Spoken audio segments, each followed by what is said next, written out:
That's important because, Rayton's played it in North Dakota State in the FCS. He didn't really face a whole lot of defenders that had a whole lot of power, whereas Nicholas Petit-Frere played at Ohio State in the Big Ten, and he faced guys every week that had a lot of power, in addition to a lot of guys that were future NFL guys. So he's used to the physicality.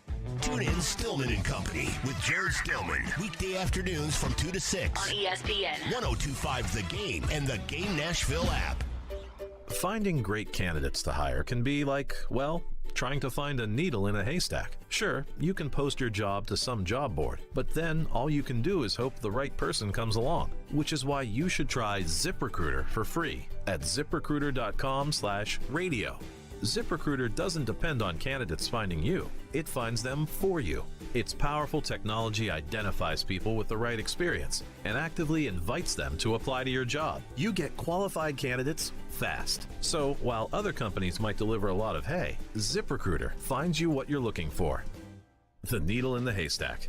See why 4 out of 5 employers who post a job on ZipRecruiter get a quality candidate within the first day. ZipRecruiter, the smartest way to hire. And right now, you can try ZipRecruiter for free. That's right, free at ZipRecruiter.com/radio. That's ZipRecruiter.com/radio. ZipRecruiter.com/radio.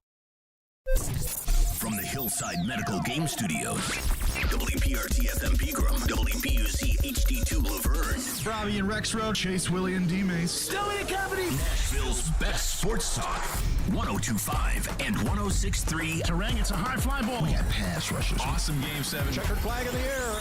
The Game. A Cromwell Media Station. Where you have a voice. We're one play away from an injury. He knows this. He's a study of the game. And we have strong opinions. He's been awful. I don't think they were trying, and that's why I feel the way I feel. This is Stillman and Company with Jared Stillman and Caroline Fenton. Presented by TriStar Moving on Nashville's best sports talk, 102.5 and 106.3 The Game. And on the Game Nashville app. Stillman and Company is delivered by TriStar Moving, 102.5, 106.3 The Game. Streaming live on Twitter, Twitch, YouTube, and Facebook Live. Thanks to the law offices of Amanda Gentry, live from the Hillside Medical Game Studios. Titans and Cardinals kind of practiced today. We'll get into that here in just a second. Caroline Fenton's here today. Hello, Caroline. Hello, how we doing? Outstanding. Ian is here today. Hello, Ian. What up, what up? Okay, so I'm going to let you two make a decision, and I will be the tiebreaker if I have to break the tie. Okay. But I would really like the two of you to decide amongst yourselves how we're going to start the show. Are we going to start the show with a full breakdown of what happened at practice today? Caroline was on the defensive field. I was on the offensive field, though there wasn't really a lot of offense versus defense until the very end.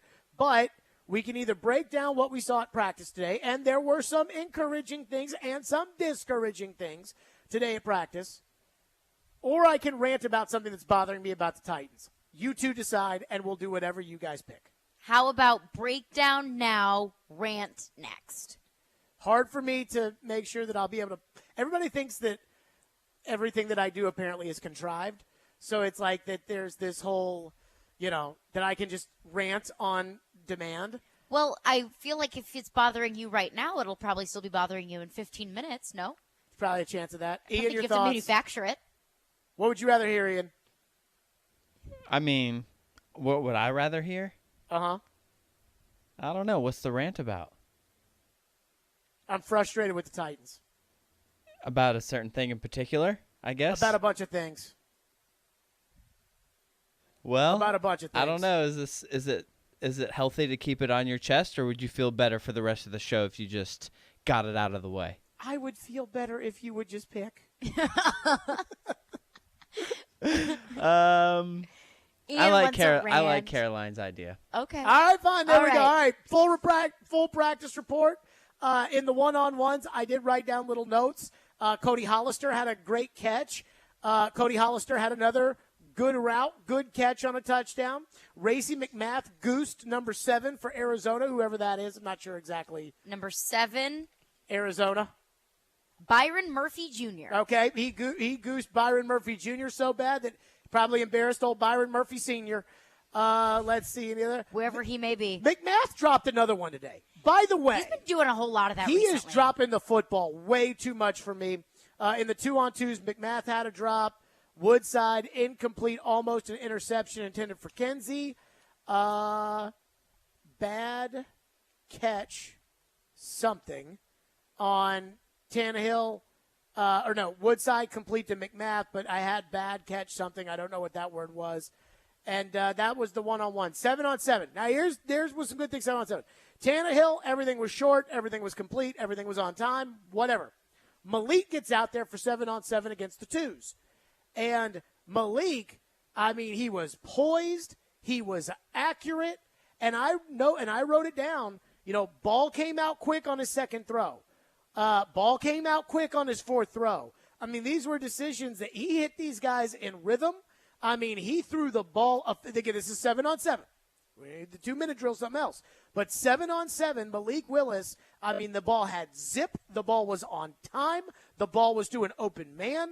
I thought that the 7-on-7 was the best 20 minutes of practice that I have seen from Malik Willis in a month. That is, there's one thing to be happy about today. It was Malik looks like he's gotten a lot more comfortable. He looked a lot better in the 7-on-7. I got to give Malik credit there. And he had a bomb that was complete to Mason Kinsey. But again, Willis in 7-on-7 in his second go-round. Completes it to Chestnut, whatever. Completes to Kinsey, quick. Completes to Kinsey, quick. And then I wrote good catch. And then was it 11-on-11 that Willis threw the bomb? Okay, yeah. No. I'm trying to find where Willis threw this bomb. Because Willis threw a bomb in 7-on-7 that I liked. On offense, again, Tannehill was fine. Here you go, 11-on-11. Now, 11-on-11 was Titans versus Titans. I guess Arizona's banged up, so Arizona didn't want to practice a bunch against each other because they got so many guys hurt, which I don't know what the whole freaking point of being here is, but whatever. So the Titans went 11-on-11 with each other. Derrick Henry got a handoff and 11-on-11 with the pads on. All right, that was nice. All right. Here was something I didn't like. First down, Titans run with Derrick Henry. The ref throws a flag, and he does the false start motion, but it wasn't a false start because he didn't blow it dead, which means it's a legal procedure. So I went up to the official, and I asked the line judge. I asked him, number 9. I said, what was the flag on? He told me the right tackle, number 78, so Petit Ferrer. The right tackle did not have his helmet. No. I think it was either he didn't have his helmet behind the waist of the center or he didn't have his waist behind the helmet of the center. Here you go. The helmet, 78's helmet did not break the waistline of the center. So there you go. Okay. You know these football rules that nobody really cares about? I don't know. I know that his helmet did not break the waistline of the center. I've never heard of that before. That seems incredibly picky. But I also don't know how many people technically are supposed to be on or off the line of scrimmage at one given time. So what do I know? But so illegal procedure. So think about a drive where they get a first down because on the 3rd and 7 before, Tannehill hit Kyle Phillips and he gained 9. Then Petit Ferrer move it back 5 yards. So now it's 1st and 15.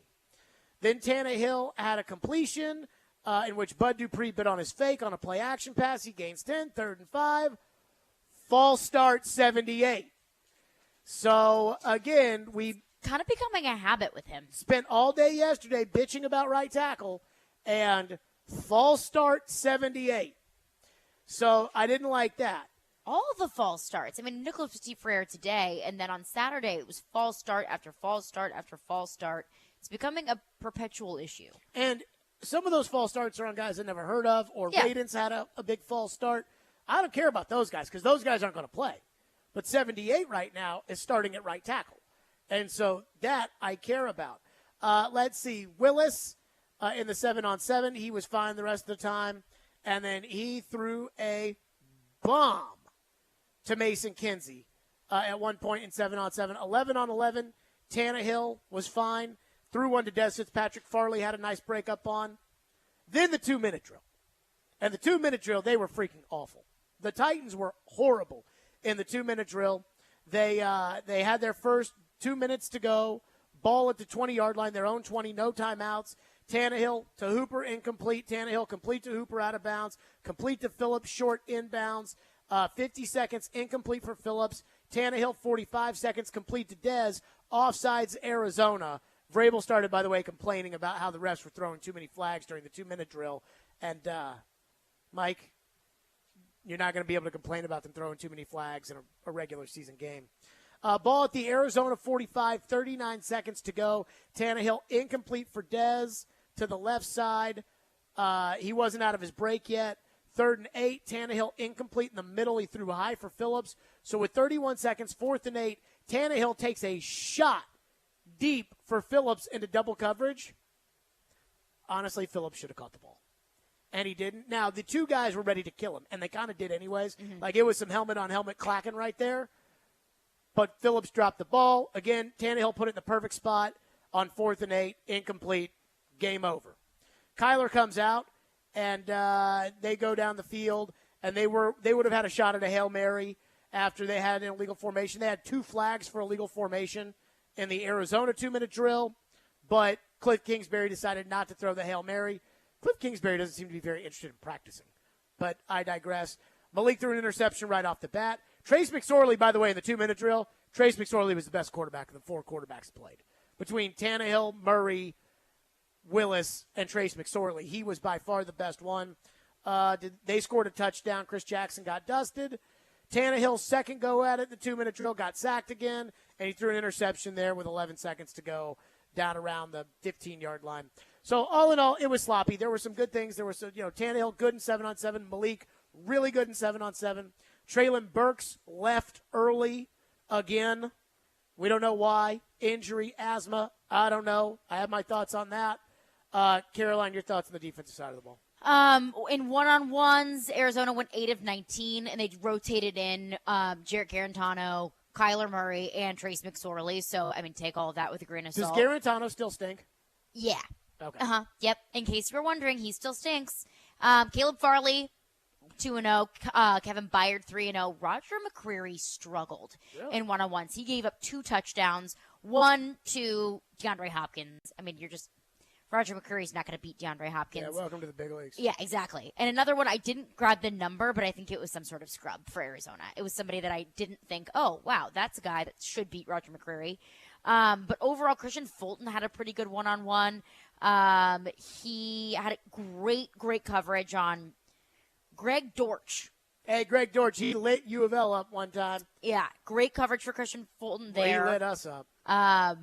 Also, great coverage by Caleb Farley on DeAndre Hopkins, and then on that next play, Roger McCreary gave up another touchdown. So a little bit of good, a little bit of bad in one-on-ones. 7-on-7, Chris Jackson. He got his rear. He got dragged by one of the wide receivers, and it was like a nobody, somebody that I had to look at the roster and say, who the heck is that guy? Like our guy Vincent Smith last week for Tampa Bay. Whatever his name was. Who, by the way, got cut on Sunday. See, there you go. If this guy's still on the roster by Sunday, I would be shocked. Christian Fulton, again, really great coverage on Trey McBride. Not a ton that I took out of 7-on-7, but Caleb Farley got outrun by an absolute mile on one of those snaps, and also Greg Maben got called for holding, and I can't say exactly why I know that, but he did. Let me say this. Farley's getting beat deep too much.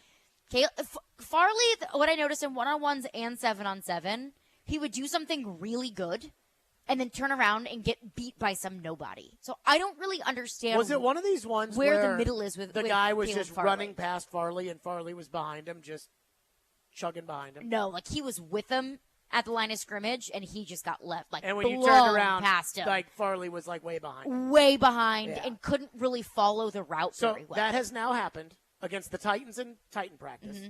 That happened against Tampa Bay in Tampa Bay practice. That happened against Tampa Bay in the game. Scotty Miller beat him, and if Kyle Trask delivers a good ball, that's a touchdown. And now it has happened in Cardinals practice. Yeah. So, again, Cliff Kingsbury and Vrabel, I guess, decided they didn't want to do a whole bunch of stuff. I guess Arizona's really beat up, and they played on Sunday. So the idea of them playing on Sunday and turning around and, being physical on Wednesday, they didn't think would be a good idea. I understand that. I mean, even Thursday night football, they don't play so close up against one another. So I guess I get it. So tomorrow, Arizona will practice at Vanderbilt. The Titans will practice here. And Tannehill today said he doesn't think he needs the preseason. Not that it matters because he's not going to play in the preseason. But he says he doesn't think he needs the preseason. He thinks he's ready to go. So maybe there's a little positivity there. 615-737-1025 is our phone number, 615-737-1025. Again, not an overly eventful practice other than the 2-minute drills. And I didn't think the Titans were very good in the 2-minute, either on offense or defense. 615-737-1025. We'll get to your thoughts.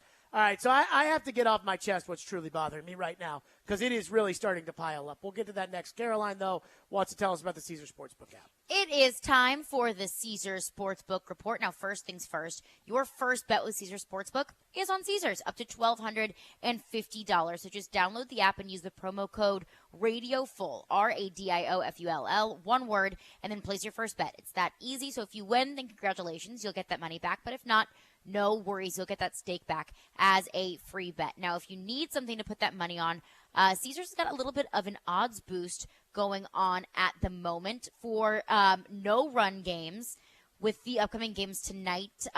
Angels at Rays and Reds at Phillies. So if you think that could be pretty low-scoring games, put some money on it with the Caesar Sportsbook app. Open to new users in Tennessee who are 21 or older. If qualifying bet loses, bet amount returned as a credit. Must use within 14 days. See Caesars.com/promos for full terms. Gambling problem? Call or text the Tennessee Red Line at 1-800-889-9789. Caesar Sportsbook. Download it, people. Hey everybody, Willie Donick here to tell you about Trivia Night for Stars. Think you're pretty smart? Well, come on out Wednesday, August 24th to Boom Bars East and test your trivia skills. I'll be your trivia master. We'll have sports questions, some non-sports questions, and some great prizes. It's brought to you by Nerdy Talk, and all proceeds support Stars and the hope, health, and connection of young people in our community. Register your team of no more than 4 and let the competition begin. Go to starsnashville.org to officially sign up. That's starsnashville.org. See you on August 24th at Boom Bars East. Hello, I'm Joe Cordell of the domestic litigation firm Cordell & Cordell. Here are a few quick divorce tips that we provide our clients. Number 1, don't move out of your house just because your wife tells you to. Remember, that's your house too. And number 2, don't blow through the financial statements that you file with the court. These are key exhibits, and they often make or break your case. And number 3, watch the social networking. Expect your wife's lawyer to do a thorough online search. And incidentally, this is a two-way street. Now, a bonus tip. Partner with your attorney in assembling evidence. You're one of the 2 leading experts on your life and marriage. Your attorney needs your input to achieve your goals. And finally, talk to your attorney before taking action. Good luck. Contact Cordell & Cordell to schedule an appointment with one of our firm's Nashville area attorneys, a partner men can count on. Online at CordellCordell.com. Cordell & Cordell, 810 Crescent Center Drive, Suite 160, Franklin, Tennessee, 37067. Hey, it's Jared for TriStar Moving. If you're looking to move, you need to give my friends at TriStar Moving a call. At TriStar Moving, you'll get 5-star service throughout the entire process. Everything will be taken care of, from covering your floors, banisters, railings, front door thresholds, furniture, TVs, and more. They took great care of my move and made it as stress-free as possible. If you're looking to move, give TriStar Moving a call, 615-640-1219, or visit them at nashvillemoving.org/radio and get 5% off your entire move. TriStar Moving, my official movers. Lauren and Tony Dungy present Uncommon Influence, Saying Yes to a Purposeful Life book launch event, August 26th at Bethel World Outreach Church in Brentwood. NFL Hall of Famer and Super Bowl winning coach Tony Dungy with a special performance by CeCe Winans, along with a conversation with Jimmy Miato, President and CEO of Compassion International. Don't miss Lauren and Tony Dungy, along with CeCe Winans, for the Uncommon Influence launch event, August 26th at Bethel World Outreach Church in Brentwood. For tickets, visit transparentproductions.com. Never miss a moment of the show. What is this? Check it out. Subscribe to the Stillman and Company podcast on iTunes, Spotify, and wherever you get your podcasts. You're listening to Stillman and Company. Presented by TriStar Moving. 102.5 and 106.3 The Game, and on the Game Nashville app. What's your level of concern with Traylon at this point with the lack of consistency? I don't really try to get overly concerned. I mean, I try to coach and try to figure out who's available each and every day. I mean, we've been through a lot. It's a long season. And whether it's Traylon, whether it's Deshaun Hand, whether it's, go right on down the list of, guys that, may or may not be there. We just put the next guy in. I think that's what we've always done. That's what we're going to continue to do. And that's how it goes. That was Vrabel. I don't get concerned with the fact that Treylon Burks had a great first day of practice. And since then, he's shown flashes of his ability. But in the 2 preseason games, hasn't done anything. And in the preseason practices, he did a couple things against the Bucs that first day. And then he went into the training room. And today he was out there. And then he went into the training room. And I'm sorry, but today was the last real day of the Titans. In my opinion, today was the last real day of competition for the Tennessee Titans. So they'll play a game on Saturday. Dez Fitzpatrick will get plenty of passes thrown to him. Dez Fitzpatrick doesn't matter. Dez Fitzpatrick will not be – I don't think Dez will make the team, but he will not be catching passes from Ryan Tannehill against the New York Giants on Week 1, September 11th at Nissan Stadium. And that is what is starting to just drive me freaking insane, is the amount of things that are wrong right now with this football team that it's just like Vrabel said right there. I don't really concern myself on the Burks. I just try to coach him as I made it be like Deshaun Ant. I have them listed out. I don't know. I have them listed out. 1, Burks can't stay on the field.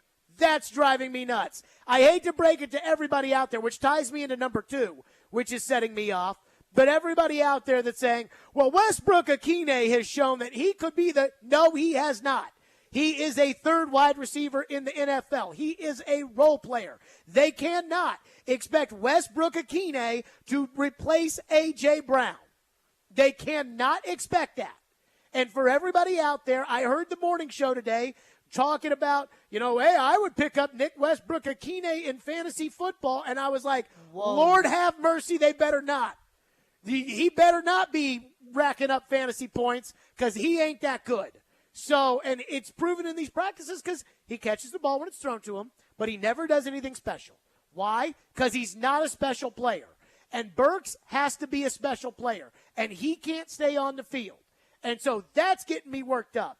Racey McMath had a great first 3 weeks of practice or whatever. He drops a pass every day. Yeah, he does. You know how long it's going to take before that gets old in the game? One time. One time when he drops a ball that Tannehill throws deep in Week 3 against the Raiders, and he drops it, and you lose. And that's driving me nuts. The right tackle position. They have no veterans on the roster. They had no foresight to take the kid who absolutely freaking sucked last year and could not be active in the Cincinnati Bengals playoff game, and they just were going to gift wrap him the position with no sense of, hey, what if this doesn't work out? I love my house, but guess what? There's a chance something could happen. That's why I have homeowners insurance. It's not that hard, right? I love my car. There's a reason I wear a seatbelt, because something could happen. And what did they do at right tackle? They bring in a veteran? No. Did they tender Dennis Kelly or Quessenberry a contract? No, they did not. No, $2.2 million. And so now they got 78 out there, Petit Frere, who might be an NFL player. Trevor seemed iffy on that, but more willing to discuss it than Radens. And he gets 2 illegal procedure penalties. And I know he'll learn. He gets 2 illegal procedure penalties. This is the last day.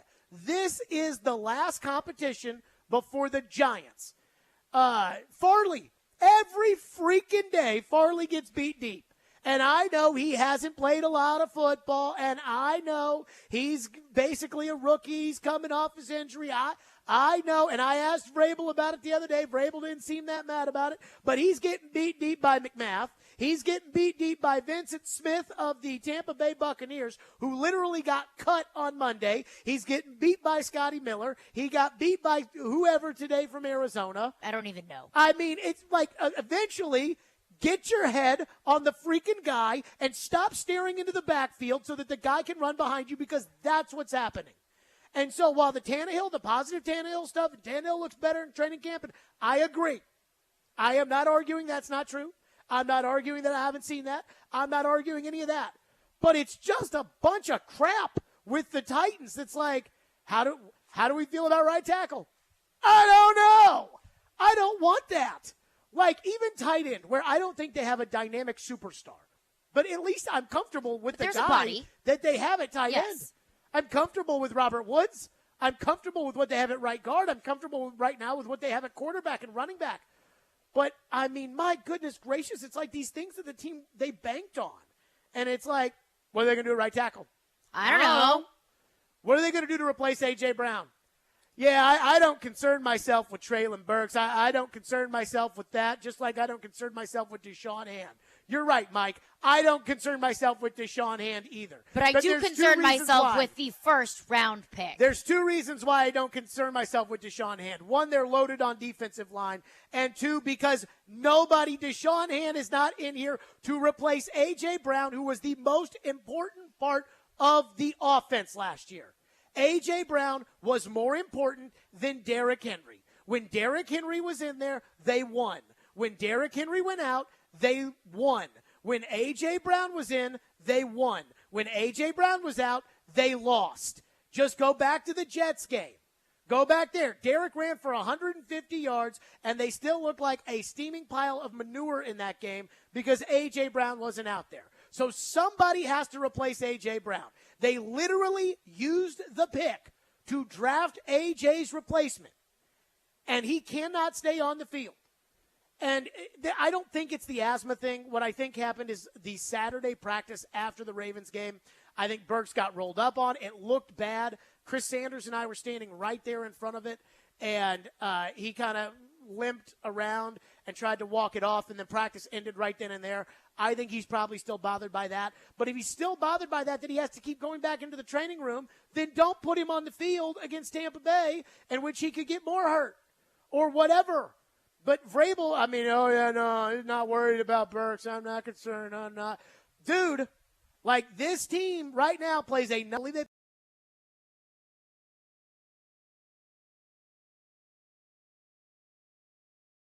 I have high expectations for this team. And it's like, what are they going to do at right tackle? I don't know. And so will they figure it out? Maybe. They've figured out things in the past. But it's really starting to piss me off, the amount of things out there on the practice field. I'm like, how many times do I have to watch McMath drop the ball? How many times? That's getting old. How many times do I have to watch Farley get beat deep by somebody and then watch Blaine Gabbert overthrow the guy so everybody has some false sense of security that it doesn't matter, because when that's Derek Carr, that's a touchdown. And Farley has to play this year. I know McCreary's ahead of him and is going to start ahead of him, but Farley has to play. But so, McCreary's not perfect either. I am all freaking flustered about this football team. And then I have little things that I don't care about, like the punter. I don't care that the rookie punter can kick it 800 yards. I don't care about that. Brett Kern, put him in at punter. I can trust him, put him in there. So now I'm like, do I have to worry about this? Do I have to get all worked up that Vrabel's going to run a rookie punter out there that can't catch a snap? And I kind of am. I kind of am worried that Vrabel's going to screw around with the punter, just like he did. Ian, you remember last time he screwed around with the punter.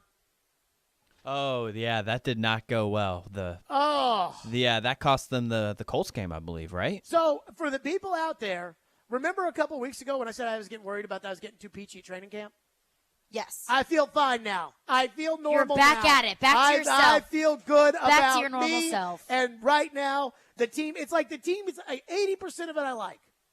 20% I don't like. And the 20%'s driving me nuts. It's discouraging. The right tackle position has been bugging us this entire time. Mess. To be completely fair. It's a mess. But the Treylon Burks thing, I think about whenever we came out for this first practice in training camp, at least I went into it saying all eyes will be on Treylon Burks, because Treylon Burks needs to prove that he can, one, stay on the field, and two, do something while he's on it. And then once we saw that first practice and he went up and had jumped up for that great catch, had a good rest of the practice, stayed on the field. Practice 2, had a good practice, stayed on the field. That I felt like, at least for me, I saw enough from Treylon Burks in the first week to 2.5 weeks that I stopped worrying about Treylon Burks. And then in the preseason games, I'm wondering, well, he's incognito. And then it's okay, well, he can't throw the ball to himself. And I get that. I understand. All he can do is get open. And if Malik doesn't throw him the ball, then that's not his fault. But I'm starting to get back into my pre-training camp mindset with Treylon Burks of I just have to hold my breath and hope that he can at least stay on the field. And that's not a good mindset to be in. Have to trust star players. Have to trust star players on the field. Have to trust them off the field. And have to trust them to stay on the field. And so Burks has to be a star. He has to be a star. Farley, you know I don't give two poops about cornerbacks in the NFL. I think cornerbacks are made in large part because of their pass rush. But you can't get beat deep on every play. Yeah. Can't get beat deep every practice, every game, every opportunity that you have on the football field. Racey McMath can't keep dropping the ball, just like he dropped the ball against the Steelers and turned it over, and that cost the Titans a game last year. And then right tackle. I don't know what I'm not doing 4 hours on right tackle like we did 3 yesterday, but that is on my list. To your phones next. 615-737-1025 is our phone number. 615-737-1025. Am I being too much of a grouch? I do think that we need to discuss that here on the program. Chris Sanders later this hour will certainly cheer me up. That I am completely aware of. Stillman and Company, 102.5-106.3 The Game. Hey, Preds fans. Sliding across to make the save is Sarah. You can now hear Nashville's best sports talk. The backhander, he scores! And every Predators game on 106.3 FM. Oh, that was a thing of beauty. From downtown Nashville to Rutherford and Williamson counties. Duchesne with the overtime winner. Catch all the action on 102.5 and 106.3 The Game. Hi guys, it's Andrew. Are you struggling with erectile dysfunction and sick of the pills? Well, today, Wednesday, August 24th, we're running an unprecedented one-day special you won't want to miss out on. Hillside Medical Clinic uses the most powerful form of wave therapy. This is a technology clinically shown to repair blood vessels and improve blood flow. Even Cambridge has studied our technology. If you're ready to transform your love life, grab your phone. Today is your day. Call us now and you'll qualify for the assessment and ultrasound totally free. Also, a gift that can produce powerful results in the bedroom in minutes. You're going to love that, guys. And today only, we're offering 6 tune-up treatments to our patients free. This is our most lucrative offer ever, worth $1,200, but call today, Wednesday, and qualify totally free. 615-576-5000. That's 615-576-5000. Guys, put a stop to your erectile dysfunction and get your love life back. Call Hillside Medical Clinic now to qualify. This offer ends today. 615-576-5000. Hey, Robbie Stanley here, and football is back, and you can kick off week 1 with Fanduel, America's #1 sportsbook. Join today to get started with $150 in free bets guaranteed when you place your first $5 bet. All you got to do is sign up with promo code ROB to get in on the action. Then you can turn game day into payday all season long. I'm looking at Derrick Henry over on Rush. Are you sick and tired of constant pain in your knees, hips, or back? Especially this time of the year. You need to be moving pain-free, right? Hey, Willie Donick here for the team at QC Kinetics. QC Kinetics is helping people every day, giving them lasting pain relief using the latest advances in regenerative medicine. The science is simple. They concentrate your own body's healing agents and apply them to your aching joints, restoring and repairing the damaged tissue. No drugs, no steroids, no surgery. The old remedies for pain are not the only remedies. You need to learn more about how regenerative medicine at QC Kinetics can change your life. Make this the last summer you suffer from chronic pain. They've got clinics here and all over America. This is the exciting new, natural way to deal with joint pain. No side effects, no downtime. So call the local medical professionals at QC Kinetics. 615-249-4024. That's 615-249-4024. 615-249-4024 for QC Kinetics. Robbie and Rex Road here on ESPN. Welcome into Chase, Willie, and D-Mates. Stillman Company is delivered. There's a new way to hear 102.5 The Game. Nashville's best sports talk on 106.3 FM. From downtown Nashville to Spring Hill on I-65 and to Murfreesboro on I-24. You now have 2 choices to hear our great sports programming. Get the extra point, no problem. And the Nashville Predators. Scores! Check out 106.3 now and save it as a preset. Hey, this is Roman Yossi. You're listening to Nashville's best sports talk, ESPN 102.5 The Game. Several players talked about the fact that mistakes happen, but what you hope is their new mistakes, not repeat mistakes. Does a day like today expose some of that as a great teaching lesson off of it?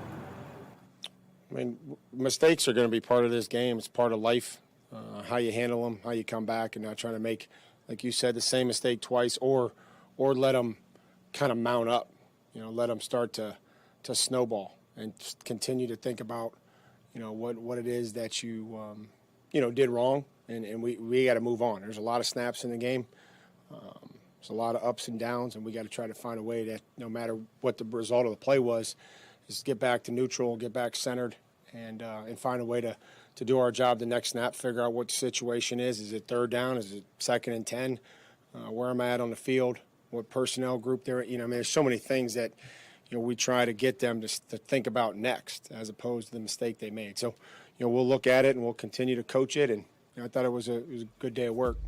There you go. That was Vrabel today. Hey, man, mistakes are a part of the game.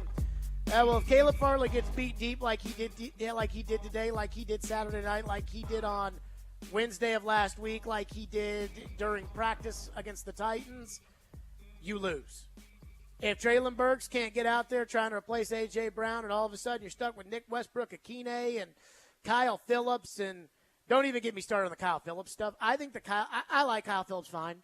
I think the amount of excitement from the local media surrounding Kyle Phillips is ridiculous. He will be like every other slot receiver in the league, like Cole Beasley, like Edelman was, like Scotty Miller, like all these other slot receivers in the NFL. And if the quarterback is Peyton Manning, then he'll put up great stats. If the quarterback is not, then he'll put up the stats like every other slot receiver in the NFL, which is fine. Those guys are chain movers. I like them. But it's nothing to get all crazy about. And, I hear people, again, the morning show, God bless them, and I love them, talking about fantasy, Nick Westbrook-Akine and Kyle Phillips, which, hey, I don't care about fantasy football by any stretch of the imagination. But nobody should be drafting anybody that plays for the Titans in fantasy football at receiver other than Robert Woods. And it should be Treylon Burks, and he's not. Do you have a thought, or you want to go to the phones? To the phones. Phone lines are driven by WilsonCountyHunter.com. Chris Sanders in 10 minutes will probably cheer me up a little bit.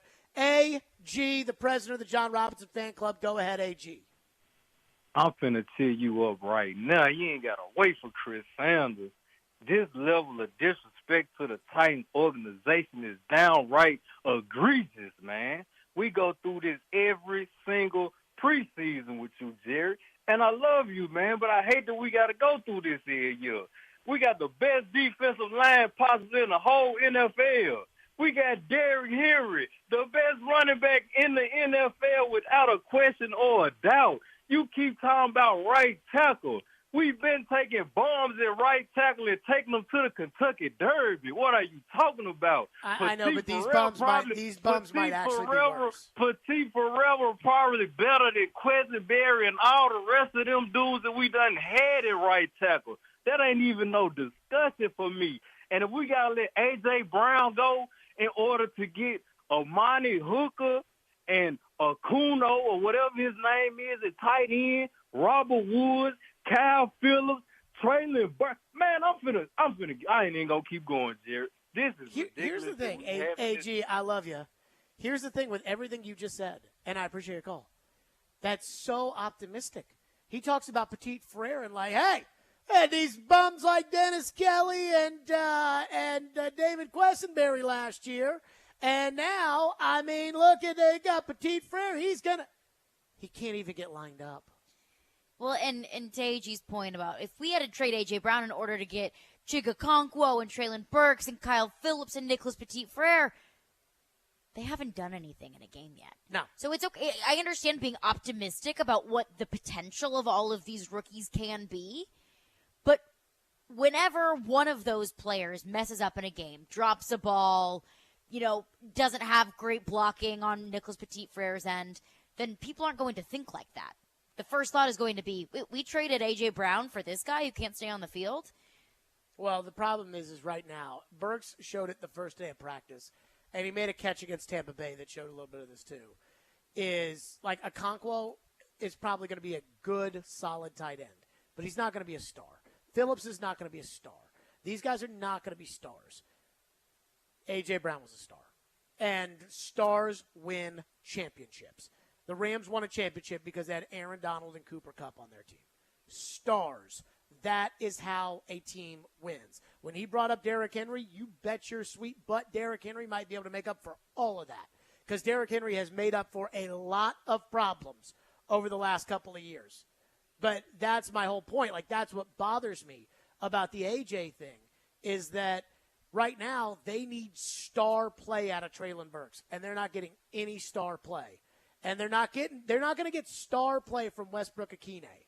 Adam in Portland is up next. Thank you for calling. What's up, Adam? Do you want star play from Malik Willis? I don't think they're going to get star play this season from Malik Willis.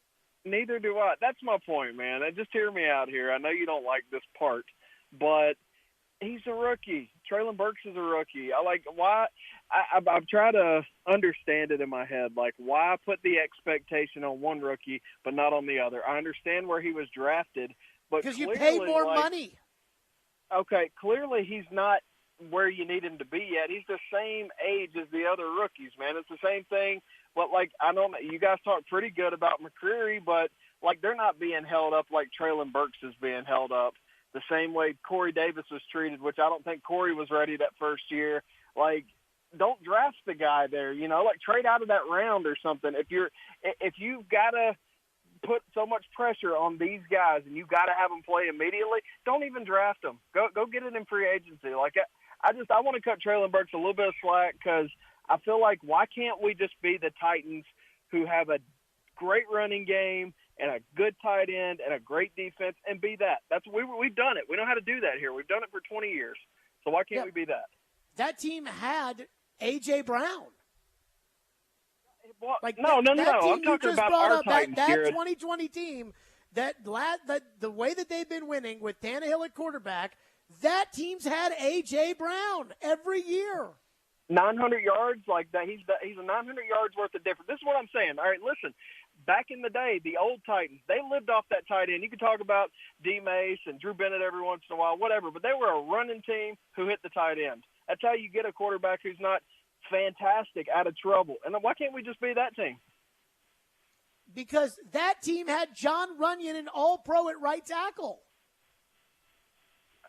Our line's not as good. I mean, you're right. The line's not as good, but I see comparisons. Why can't we just stick to an identity instead of putting a lot of pressure on a rookie? You know team, what I'm saying? Adam, I appreciate the call. That team had stability. That team had an unbelievable pass rush that could be counted on. This team should have a good pass rush. But that team, what that team had is they had a Derrick Henry, which this team has. They had a Jeffrey Simmons, which this team has, like the old way the Titans used to win.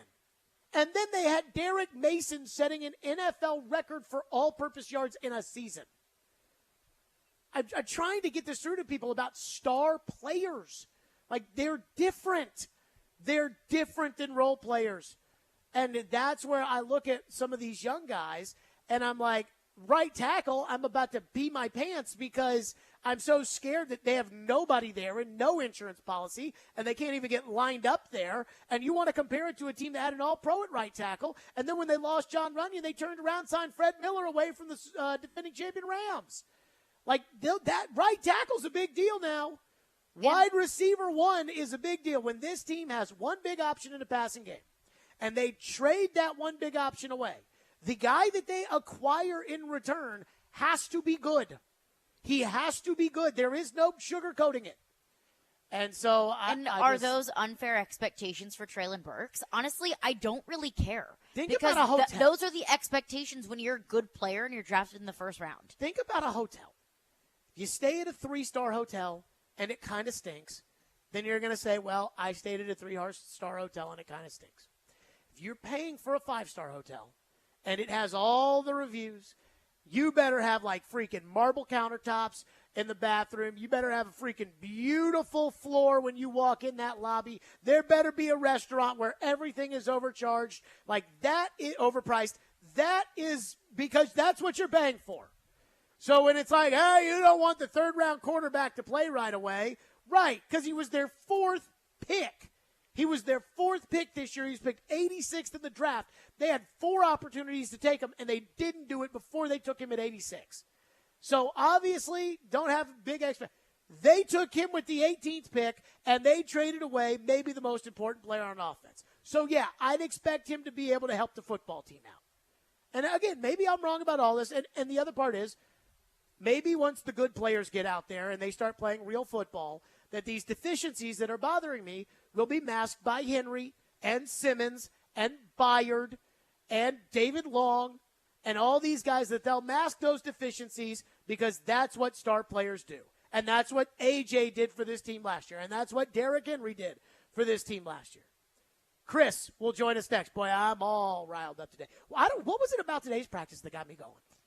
Today felt a little sloppier than others. I don't know what it is, but it got me And you were on offense today. You've been on defense. Chris Sanders joins us next. Hey, we are your racing station, 102.5, 106.3 The Game. We're Nashville's home for NASCAR. Tune in this Saturday at 5 o'clock for the Coke Zero Sugar 400. NASCAR on 102.5 and 106.3 The Game is presented by the National Fairgrounds Speedway. If you're on the road between downtown Nashville, They're still in good shape to make the playoffs. and I-840, Players make it clear they don't want to be somewhere anymore. there's a new way to hear all your favorite shows and sports programming on 102.5 The Game. And he has added players that do fit. What I was worried about is that they were still just going to keep the goal. It's 106.3 FM. Think about all the good Titans teams. This is very much so a run-first offense. Now you have two choices to hear Nashville's best sports talk. Check out 106.3 now and add it as a favorite. From the Fox 17 News Code Red Weather Center. I'm Fox 17 Code Red meteorologist Greg Bobus. Forecast calling for high temperatures right near 90 degrees. That's average for this time of the year. We'll go partly cloudy with no real rain threat until we get into your Thursday and Friday, and the humidity stays low throughout today as well. This weather report brought to you by Hiller Plumbing, Heating, Cooling, and Electrical. Call the Happy Face Truck today. Have you seen the selection of luxury pre-owned Rolex watches they now have at Genesis Diamonds? If not, prepare to be amazed. If people really know the watch world, they come in and they're in shock. They're like, I cannot believe you have this selection here. They're able to see them, touch them, feel them. Meet Genesis watch expert Charlie Rivers, who says over the past few years, Genesis buyers have scoured the world to build a collection of luxury pre-owned Rolexes, including all the hard-to-find models. Daytonas, Pandas, Sky Dwellers, a huge selection of Submariners, Hulks, Kermits, anything that you could ever possibly want. We have every luxury pre-owned Rolex that we have here. We ensure that it's in pristine condition. So come in today and find the timepiece of your dreams at Genesis. Or if you already own a Rolex and are looking to trade for a different model or even sell it, Genesis can help you get top dollar. If you have a Rolex, definitely bring it in. I would love to see it and do a complimentary evaluation on it and see what we can do for you. Genesis Diamonds, now with one of the largest selections of luxury pre-owned Rolexes in America. Green Hills and Cool Springs. The Nashville Sheriff is hiring correctional officers. Earn $52,500 after paid training and probation. Positions are available immediately. You must be 21 and over with a high school diploma or GED. Come, join our family. That's $52,500 with great benefits. Apply now at sheriff.nashville.gov/apply or call 615-862-8170. Earn $52,500. Stop searching. Apply now. The Nashville Sheriff. If you've got a yard, you may plan on digging in it. Like to build an addition, put in a pool, or bury your pirate booty.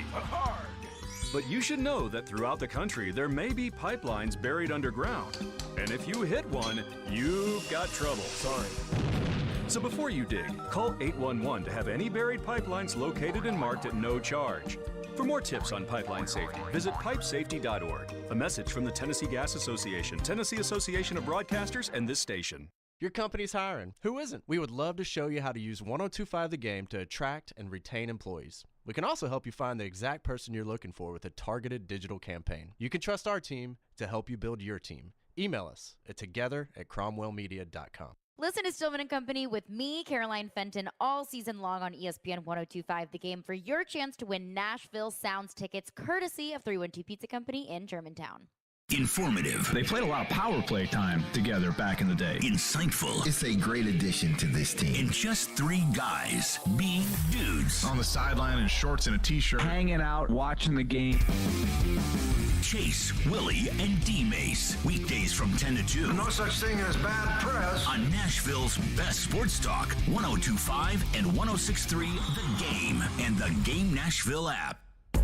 You're listening to Stillman and Company. Sounds like this has been a game-changing day for all of us. Presented by TriStar Moving on 102.5 and 106.3 The Game and on the Game Nashville app. Be sure to join Big Joe Dubin and Elijah Campbell this Friday night for the Apple Collision Center's Game Blitz from 6 to midnight, where they'll preview the big games and then take you through the night of high school football around the mid-state. It's the Apple Collision Center's Game Blitz on 102.5 and 106.3 The Game. And I think we have to give a shout-out to NBA's football team that beat Ravenwood 46-20. No disrespect to Ravenwood. We love Ravenwood, too. But Chris Sanders in the NBA Big Red, 46-20. Congratulations, Chris Sanders, former Titans receiver, who joins us on the program, as always presented by our friends at Parman Energy, now hiring fuel drivers. Visit ParmanEnergy.com. Chris, I'm in a bad mood. Oh, you're always in a bad mood. I'm in a bad mood. The Traylon, there's just little things that are bothering me about the Titans, and I just don't see a solution. For instance, Traylon Burks was out there on the practice field a little bit today, went back into the locker room. We did not see him at all in the 2-minute drill against Arizona. They've kicked Radens out of the right tackle competition, but Petit Ferrer gets two illegal procedure penalties in the 11-on-11 period. Racy McMath keeps dropping the ball. Caleb Farley keeps getting beat deep. There are these little things that cost teams ball games, Chris Sanders. How worked up should I be? I mean, I don't think you should be concerned yet because this is what preseason's for, and I know I'm going to sound like a coach, but, I mean, they're going to work out the kinks, and, Mike Vrabel's definitely going to get it together. But the only thing that I'm concerned about, it's getting ready to start the season, and you're still hearing the same thing. We talked a little bit about OTAs. We talked about, in camp that Traylon Burks has consistently been out.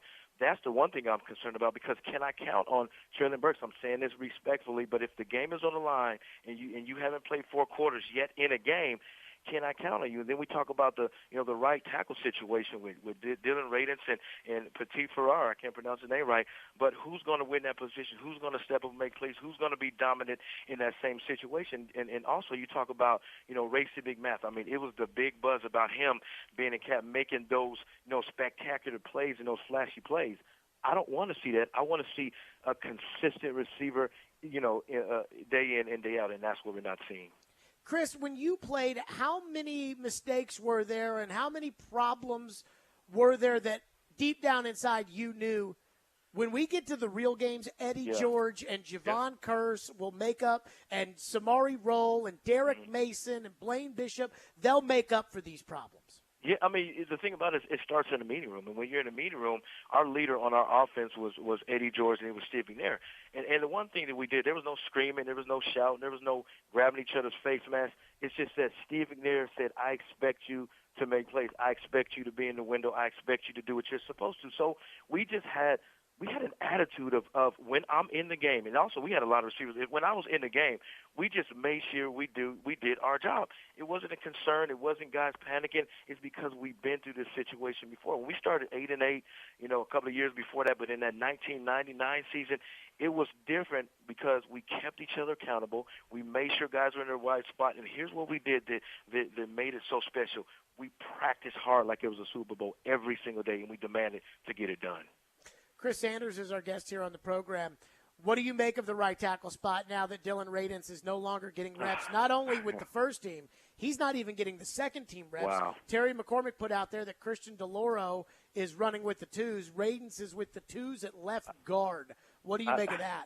I mean, I don't know. I mean, it's very disappointing because I think it was a couple of years ago when they drafted Dylan Radens. We was unsure, and you looked at me and you were going crazy during the draft. But, I don't know. I mean, this is a situation that we keep talking about every single year about the right tackle. And I'm not going to put, Mike Vrabel or J. Rob and say anything mean about them. But the one thing I'm maybe a little disappointed is you really didn't address this when it actually was going on. So they're going to have to figure it out quick because you got to understand you're playing the Bills, you're playing the Raiders, you're playing the Colts, you're playing the Chiefs, you're playing the Packers, you're playing some great defensive line. And if you don't get that situated now, it can become a problem. Chris, what do you make of Caleb Farley and how he keeps getting beat deep at least what feels like once a day? Charles Davis brought this up on the team's TV broadcast Saturday night about his head maybe being turned into the backfield a little bit. It just keeps happening over and over again. How concerned should we be about Farley? I mean, you got to be concerned because if I'm an offense coordinator and I see that he is really been an aggressive corner, because everybody talks about he's a sticky corner. When I say sticky corner, he guesses sometime. And if you're guessing, you better believe the offensive coordinator and the quarterback is really going to attack that. So, he's got to make it a point to where he looks at film and figure out what he's doing wrong. Because me and TD talks about this all the time, that, he consistently gets beat. I mean, I understand he can cover the intermediate routes, but he's got to make sure he trusts the technique, from his coach. So if he does that, I think he'll be successful. But if you're getting beat deep now in practice and getting beat in 7-on-7 and getting beat in team, and that consistently happens, then I think the defensive coordinator, Shane Bourne, is going to have to make a decision to play Caleb Farley or McCurry from Auburn. So that's going to have to be a big decision that Shane Bourne is going to have to make. Chris Sanders is with us. What do you like right now about the team in the preseason? Oh, man, I love the defense. I mean, I know we're talking about the offense and, offensive woes and, Traylon Burks not playing well and Racing McMahon's dropping balls, all this stuff. But we always talk about this. I know this sounds kind of corny or cliche, but we say defense wins championships. And looking what the Tennessee Titans defense is doing, I mean, they're all over the place. They're creating turnovers. You can see the identity forming on that side, and Weaver's playing well, and Autry's playing well. All those guys are playing well. So even if we're disappointed with the offense, the bright side about this Tennessee Titans team is their defense. They've been playing lights out, physical. Chris Sanders is with us. What should I be more worried about right now? The right tackle spot or Traylon Burks' lack of trying to think of the right way to say this. Lack of star power, lack of big play, lack of availability, whatever it may be. The Burks dilemma or the right tackle spot? What should I be more worried about? Oh, Traylon Burks 100%. I mean, I know everybody's talking about the right tackle and the struggle that the offensive line had, because if you look at last year, even though they were switching, guys in and out of different positions, they still were successful in the running game. The one thing I'm concerned about this offense, and you alluded to it earlier, is Traylon Burks. The reason why is because you better believe that the defenses are going to load the box. When I say load the box, that means they're putting everybody in there, and they're going cover one in the back end. That's man-to-man across the board and one safety. And if you don't have a guy on the perimeter, like an A.J. Brown, to take advantage of that one-on-one coverage, then all of a sudden you're going to be behind the chains. The offense is going to feel like they're in trouble absolutely every time. So Traylon Burks, he's got to get healthy. He's got to come out there and make plays. He's got to get reps in practice. And if he doesn't come out there and show up and they can't count on him, who's going to step up and take that number 1 or 2 position at wide receiver? Chris, how worried would you be if the Titans have to rely on Nick Westbrook-Akine to be their number 2 wide receiver? I would be a little bit concerned. I understand he's a solid receiver. I'm not saying that he's not any good, because you wouldn't be in this league if you wasn't any good. But see, the thing about it is we need a player that's going to scare the defense. And when you look at this Tennessee Titans roster, I mean, you have Traylon Burks, you have Kyle Phillips, you have Cody Hollister, you have Mason Kinsey, you have Dez Fitzpatrick. You name all those guys, what guy on that list opposes fear in a defense? Nobody. I mean, I know we have Woods, but he's coming off injury, and there's nobody that scares you. So I am concerned about the situation, because all I'll do is I'll go cover one and go man-to-man, Imano on the outside, and dare you to beat us in the pass. And so that's why we need somebody to step up. Former Titans receiver Chris Sanders, as always. He does a fine job. Chris, appreciate you, brother. Appreciate you. Love you guys. All right. Yep, Chris Sanders joining us on the program. That did not cheer me up like I thought it was going to cheer me up. Well, I think that's the reality. Chris Sanders, fueled by Parman Energy, now hiring fuel drivers. Visit ParmanEnergy.com. Should we be, is dejected the right word? Pessimistic, angry, frustrated, disappointed and frustrated. Worried, pessimistic, anxious. I don't think is fair. What is the right word here? Concerned, frustrated, All right, let's use the word concern. Okay. Because I asked Mike Vrabel about his concern level about Treylon Burks. What he said, and I can't believe if he's telling the truth or not. We'll get to that next. Stillman and Company, 102.5-106.3 The Game. You watch the game. And he's going. Nobody's going to catch him. Derrick Henry, touchdown. We talk the game. I don't think it was a bad play, but he took out their goalie. We are the game. Nashville's best sports talk. ESPN 102.5 and 106.3 The Game and the Game Nashville app. ElectronicExpress.com. We make it happen. Harman Energy is now hiring drivers for their Nashville team. Harman Energy is Tennessee's petroleum solution for major industries. Right now, they're offering competitive compensation. Fuel tank wagon drivers start at $26 an hour. Fuel transport drivers, $29 an hour. Plus, there's a $4,000 sign-on bonus for CDL drivers. Top quality benefits and a great place to work, Harman Energy employees provide totally outrageous customer service. Come be an employee owner with the Harman team. Apply now at harmanenergy.com. At Cordell & Cordell, we focus on representing men in domestic relations cases. Attorney CPA Joe Cordell. We recognize that our clients are going through perhaps the toughest time they will ever go through. We understand that everything that's important to them is on the table. Their assets, the role in their children's lives. That's an immense responsibility that our clients entrust us with, and we take that very seriously. We've been trained to do that. We've helped thousands of clients before. And it's our hope that you'll choose to entrust us with what's most important to you. The attorneys at Cordell & Cordell work to help men maximize their role in their children's lives. Contact the domestic litigation firm of Cordell & Cordell to schedule an appointment with one of our firm's Nashville area attorneys, a partner men can count on. 615-457-8700. Online at CordellCordell.com. That's CordellCordell.com. Offices in Nashville, Franklin, Murfreesboro, and Gallatin. Cordell & Cordell, 810 Crescent Center Drive, Suite 160, Franklin, Tennessee, 37067. Tools of the Game brought to you by Northern Tool and Equipment's Sidewalk Sale. This Thursday through Sunday, stop in and save up to 60% on hundreds of the best-selling tools and equipment at Northern Tool and Equipment. Visit northerntool.com to find store locations near you. When Smashville wants to rock.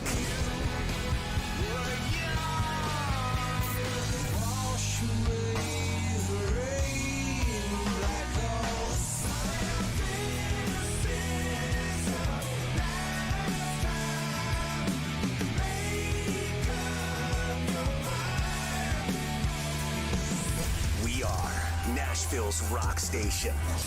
102.9 The Buzz. This week's Nashville's best deal is Seafood Sensation. Often imitated but never duplicated, Seafood Sensation is Nashville's original seafood restaurant. Right now, you can get half off a $25 gift card at thegamenashville.com/deals and enjoy some of your favorite seafood dishes, like their crab legs platter, grilled salmon, and more. That's Seafood Sensation, located at 2719 Jefferson Street near the TSU campus. Get half off a $25 gift card while they last at thegamenashville.com/deals. From the Hillside Medical Game Studios, WPRT FM Pegram, WPUC HD2 Laverne. Robbie and Rex Road, Chase, Willie, and D-Mace. Stillman and Company. Nashville's best sports talk. 102.5 and 106.3. Terang, it's a high fly ball. We got pass rushers. Awesome Game 7. Checkered flag in the air. The Game. A Cromwell Media Station. Where you have a voice. We're one play away from an injury. He knows this. He's a study of the game. And we have strong opinions. He's been awful. I don't think they were trying, and that's why I feel the way I feel. This is Stillman and Company with Jared Stillman and Caroline Fenton. Presented by TriStar Moving on Nashville's best sports talk. 102.5 and 106.3 The Game. And on the Game Nashville app. Stillman and Company is delivered by TriStar Moving, 102.5, 106.3 The Game. Streaming live on Twitter, Twitch, YouTube, and Facebook Live. Thanks to the law offices of Amanda Gentry. Live from the Hillside Medical Game Studios. Titans and Cardinals practicing today. And at one point, I turned over and I asked a question about to the people covering practice. I said, when's Treylon Burks going to get in there and get a couple of reps?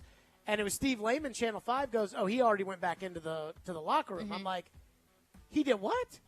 Yeah, he already went back in the locker room. So I was going over my notes. In the one-on-ones, 16. Woodside missed him, didn't connect with him. In the 2-on-2s, he was paired with Kyle Phillips, and Kyle Phillips caught a touchdown. And he was paired with Kyle Phillips again, and they didn't connect, intended for Kyle Phillips. And so that's what I have written down in the 1-on-1s and the 2-on-2s for Treylon Burks. So not much. Tannehill, 7-on-7, didn't throw the ball to 16. Willis didn't throw the ball to 16. Tannehill, 7-on-7, didn't throw the ball to 16. Woodside did not throw the ball to 16. Tannehill did not throw the ball to 16. Willis did not throw the ball to 16. 11-on-11, Titans versus Titans. Did not throw the ball to 16 at all. Willis did not throw the ball to 16. 11-on-11, Tannehill did not throw the ball to 16. Willis did not throw the ball to 16. This is the guy they are bringing in to replace A.J. Brown. And so he didn't have any catches in the Baltimore game. He had one catch in the fourth quarter from Logan Woodside last week against Tampa Bay and didn't do much today against the Cardinals or against the Titans. And I am starting to get concerned. So I asked Vrabel today, how concerned is he with Treylon's lack of consistency? What's your level of concern with Treylon at this point with the lack of consistency? I don't really try to get overly concerned. I mean, I try to coach and try to figure out who's available each and every day. I mean, we've been through a lot. It's a long season. And whether it's Treylon, whether it's Deshaun Hand, whether it's, go right on down the list of, guys that, may or may not be there. We just put the next guy in. That's what we've always done. That's what we're going to continue to do. And that's how it goes. So he says not concerned at all. Now, here's the thing. I think he thinks I'm talking about the injury, which I kind of am. But I'm not just talking about the injury. I'm talking about the production. The availability as a whole. I'm talking about all of it. I mean, it's not like Treylon's missed every day of practice because he rolled his ankle, and it's like, how concerned are you about Treylon being ready for the Giants game? I'm not asking about that specifically. I'm asking about he's got one catch in 2 games. Everything all rolled into one. Everything. Because he's replacing A.J. Brown. Now, Vrabel, I felt, was pretty defensive about Burks on Sunday when he made the catch on Saturday. And Teresa Walker started the press conference off and asked about Treylon Burks. And here's what Vrabel said on Sunday. Treylon Burks, the snaps he got last night, are you seeing him get targeted in games the way you'd like to? Well, the thing that I've always tried to say with regards to receivers is they can't control when they get the ball. Okay, all they can control is that they get open and that we can review the film and say, hey, this is where we would like the ball to go. I don't want to tell quarterbacks, hey, throw it to this guy. That's not the direction that we really want to head. But was really encouraged by some of the things that he did, especially without the football, trying to block. There were times that he was open, whether that be for a catch and run. And then there's some other times where, we would like to see a better route. Just continue to progress and work on the conditioning in the game and all the things that are required of the receivers. Okay, so go back to that. It kind of felt, I heard that as like, hey, man, it's not Treylon's fault he's not getting the ball, which I can believe with the 2 quarterbacks and the offensive lines they're running out there right now in these preseason games. Especially with Malik, who's not comfortable throwing the ball, especially deep. I get it. Malik doesn't know right now on the football field if it's Tuesday or Wednesday, and that is to be expected. So I don't have, again, if Vrabel wants to say, like, hey, look, all Treylon can do is get open, and whether we throw him the ball, fine. But it's everything wrapped in together. It's that he can't stay on the field. It's that he doesn't, hasn't made the splash plays. The first day of camp, I saw Treylon Burks out there, and I'm like, that dude can play. Yeah. I'm like, that dude has got game. That is the dude who they decided to draft to replace A.J. Brown, and he's in there. And ever since then, it's kind of like, Treylon's back in the training room today, or, Treylon didn't get the ball. But it's not his fault because he was open and Malik doesn't see him, so it's and now I'm like, guys, there is no more real competition for the Titans until the Giants. And I know that game is like this weekend, next weekend. Would that be 3 weekends away? It would be the third weekend. Yeah. So it's in 3 weeks. 3 weeks away from the Giants. And this is the last, competition that they have against somebody else because no good players. Now, Burks will probably play against Arizona, but no good players will play against Arizona at all. And so I'm like, clock's ticking. It's time for him to be out there. Like the whole thing about taking a rookie and putting him on the second team when obviously a team has a huge draft need and they draft that player, and so they start training camp and they have some random veteran like Byron Bell on the offensive line ahead of Jack Conklin, is we all know after like one practice that then Jack Conklin will be back in the starting lineup. With Westbrook-Ikhine, when they put him out there, I'm like, that's cute. Like, yeah, put him out there to start at wide receiver. Okay, don't call him cute. Him starting at wide receiver is an absolute, in A.J. Brown's spot, him starting at wide receiver is an absolute unmitigated disaster for this football team. It is taking the most valuable piece of their offense a season ago and replacing it with Nick Westbrook-Ikhine. That is like the Indianapolis Colts that have wide receivers right now that can't get open other than Michael Pittman. And it's like, well, we'll figure it out. No, you won't. No, you won't. And so if they go out there with Westbrook-Ikhine at wide receiver, they'll probably beat the Giants. They're not going to beat the Buffalo Bills. And so I with this team right now, I hate to say it, but Vrabel can act like he's not concerned. I think he's got to be concerned, How right? are you not concerned? He's got to be concerned. And again, I think he took my question as if it was an injury question, which I think I probably asked it the right way. But I think that's part of it. The injury. When I say consistency, I mean consistency to play well and consistency to play, period. Availability and consistency. All of it. Those are two incredibly important things. Consistently available. But, I mean, we talk a lot about how, look at your notes for today at practice. Sure. Treylon was not targeted at all. He had, one catch today? Now, I don't know how many times he, in the one-on-ones, I don't know, because each one they went by so fast. Right. I have an incompletion from Woodside to him, and then he was in on the 2-on-2s that they did. I don't have a single catch by Burks, whether it's Willis, Woodside, or Tannehill throwing the ball in 7-on-7 or team period. So I hear Vrabel saying, Treylon can't control how many times he's thrown the ball. And I get that in a preseason game setting, especially when you're working with a rookie quarterback who's not very comfortable throwing the ball, and Logan Woodside, who can't really throw the ball deep downfield. So why in practice is he not even getting looked at? Not even by Ryan Tannehill. Mm-hmm. Is there a concern that he's not getting on the field that much? He's not getting on the field, and when he's on the field, he's not getting targeted. So is that a concern from the quarterbacks that he won't be there? They don't trust him?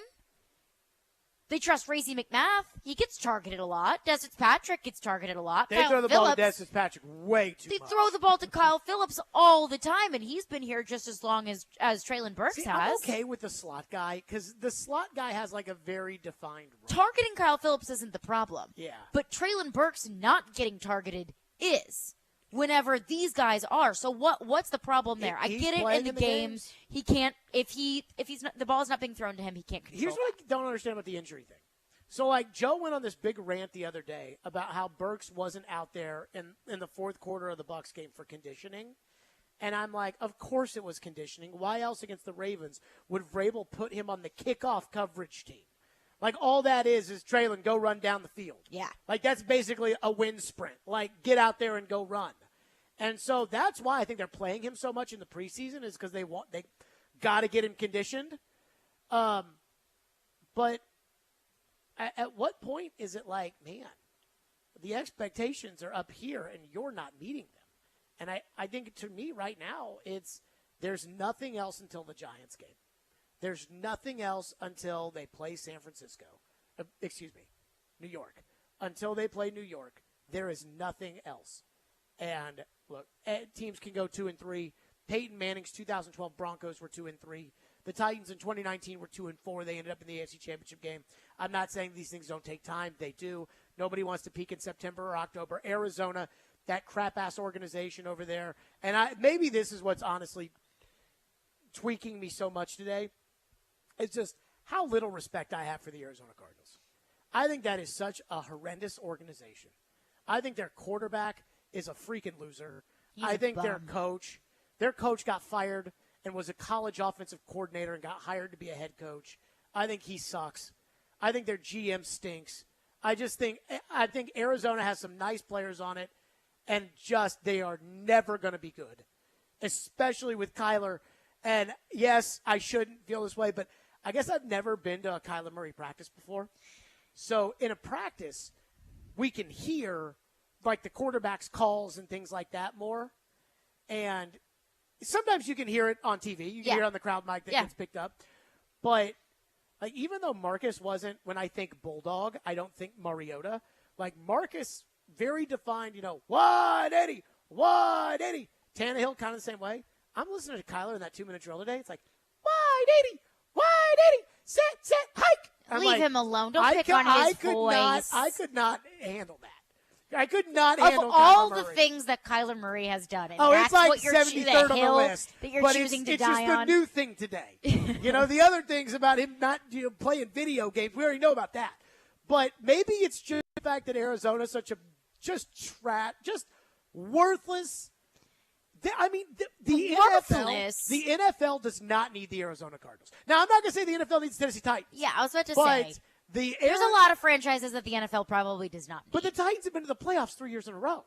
Like, the Titans have the best coach in the league. Like, the Titans are right now a respectable organization. Arizona, they had to put a homework clause in that guy's contract. That's pretty bad. And then they had to rescind it, which they technically aren't allowed to do. But Arizona's not like the Carolina Panthers. Oh, I disagree. Why? Oh, I think they are the Carolina Panthers to a T. I think that Arizona is much more relevant than the Carolina Panthers. I think the Arizona Cardinals are the new Carolina Panthers. What? So the Carolina Panthers for about 10 years had Cam Newton at quarterback. And Cam always had his off-the-field stuff.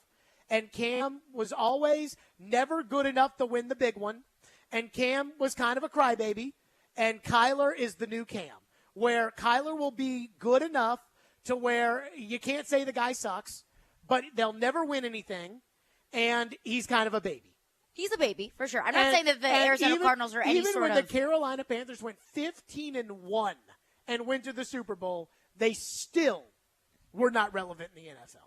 And that is how I feel about the Arizona Cardinals. The Arizona Cardinals are so irrelevant. And by locking up this quarterback, they are guaranteeing that they will not change at all. They will be the same. And so maybe that's what's got me all worked up today. But I'm worked up on it. 615-737-1025. We will get to your thoughts because we really ignored the text line in the first hour, and I'm sure they're all loaded up. But D-Mace had some comments on Treylon Burks. He is only the best wide receiver in the history of the Titans. We'll get to that next. Stillman & Company, 102.5-106.3 The Game. The college football season never stops. ESPN college football analyst Trevor Matich joins Stillman & Company every Tuesday at 4:30. They've got to do what Nick Saban in Alabama has done so successfully over the last 10 years. Presented by Houston Clinic Orthopedics on Nashville's best sports talk, 102.5 and 106.3 The Game and the Game Nashville app. Staples has everything you need for school at prices that won't hold you back. Don't send your kids back to school. Send them forward at Staples, the working and learning store. Jewelry business, it's in my blood. I've been doing it all my life, and it's my passion. Meet Daniel Sabalas, a third-generation jeweler at Genesis Diamonds. This line of work, it's all about honesty and trust. It's about building relationships. And that's what drew Daniel to Genesis, where it's all about education, transparency, and respect for each customer. It's based on a family business mentality, and that's how we are. We're here to educate, to guide you, and we make it very easy. So we really go out of our way to educate customers in the right way. There's no stress level, there's no tension. The customer can feel that. All this while providing the guaranteed best value price. I've never seen a company that has the best price like this that I've seen anywhere. We are a powerhouse of diamonds. Genesis Diamonds. No commission salespeople, no pricing games, no risk, no pressure, no cutting corners. Genesis Diamonds is going to give you the best price, best quality, guaranteed, no matter what. Genesis Diamonds, Green Hills and Cool Springs. Alter Bridge. Collins and Kings Tour 2023. January 30th. Ryman Auditorium. With Mammoth, WVH, and Red. Tickets on sale Friday at 10 a.m. at Ryman.com. New album, Pawns and Kings, out October 14. Sponsored by PNC Bank and Access. Hey, it's Mike from Newton Chevrolet Buick GMC. We all know that you're not supposed to wear white after Labor Day.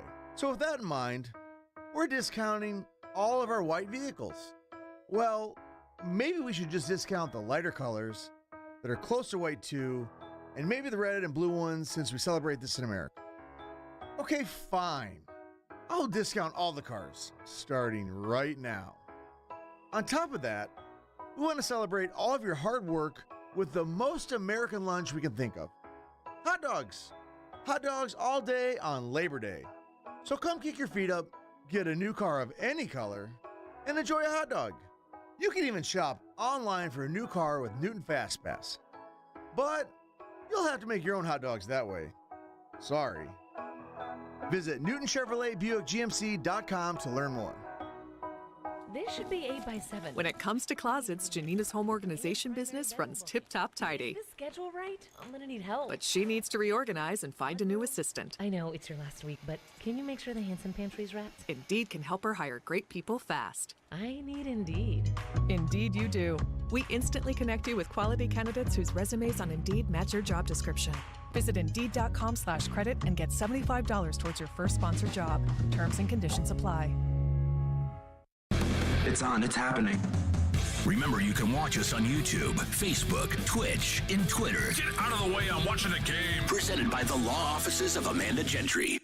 You're listening to Stillman and Company. Presented by TriStar Moving. 102.5 and 106.3 The Game. And on the Game Nashville app. He may not be the starter day, game 1 or game 2, but I think ultimately if he picks up the offense and the coordinator trusts him, and the quarterbacks trust him, then he's going to be your starter moving forward. So a lot of it depends on how much of the offense Traylon picks up.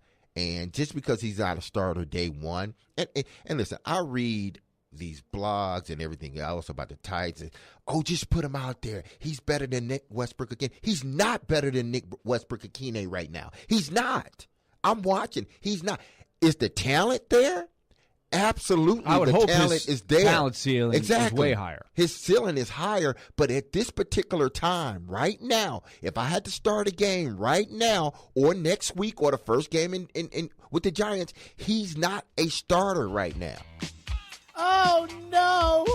That's Derrick Mason, the greatest wide receiver in the history of the Tennessee Titans. And he's saying, he ain't starting right now.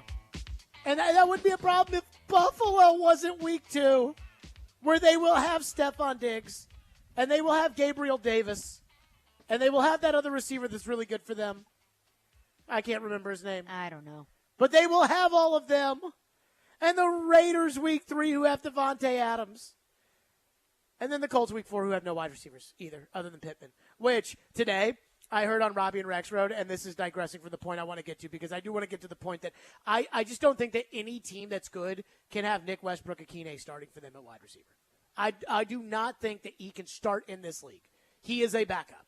And this is something that I feel like we have talked a lot about at different positions of like trying to squeeze backups into starting positions and then kind of putting our hands, to the side when Anthony Ferkser, for instance, can't be a starting tight end in the NFL.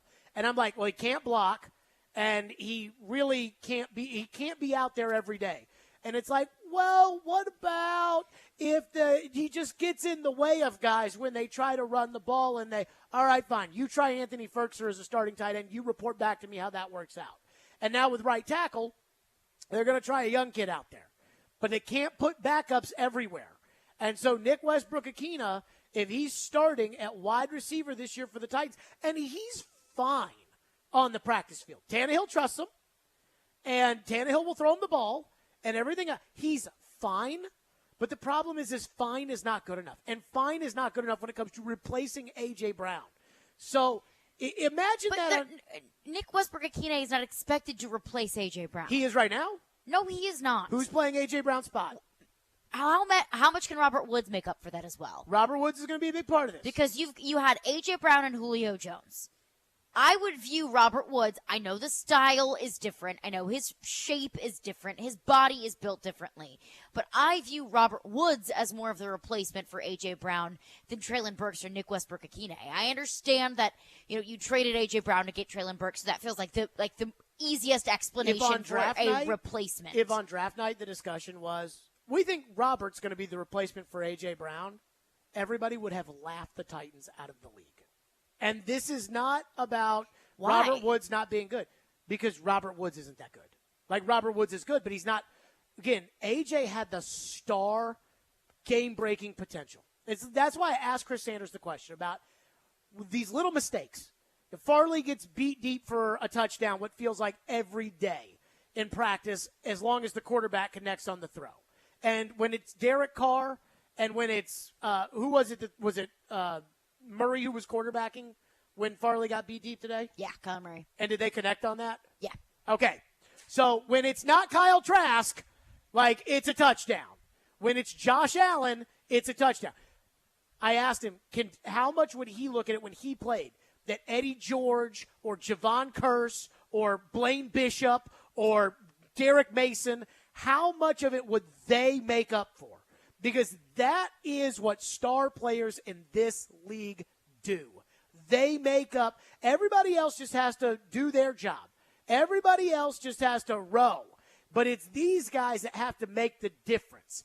And so A.J., regardless of whether or not A.J., was a good teammate or was going to be a pain in the butt at training camp if he didn't get a new contract, and the distraction and the Twitter and the injury and everything else, that dude made plays.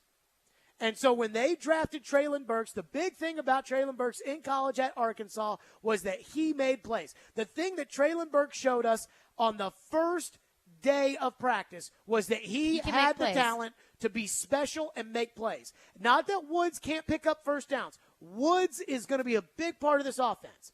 But when I think about, replacing this or replacing that, going back to A.J. Brown, I think we don't need to worry about the 2021 offense, because that offense wasn't good. The 2020 offense, Corey Davis had 980-something yards. That's what Robert Woods is. He's the Corey Davis, which means Burks has to be the A.J. And if he's not, and Westbrook-Akina's in that spot, then they are asking Westbrook-Akina to be A.J. Brown or be Corey Davis, which we know he can't be A.J. Brown. And we really know he can't be Corey Davis either. But he can't be A.J. Brown. And so now what's going to happen is he's going to fail at that, just like Anthony Ferkser failed at it last year.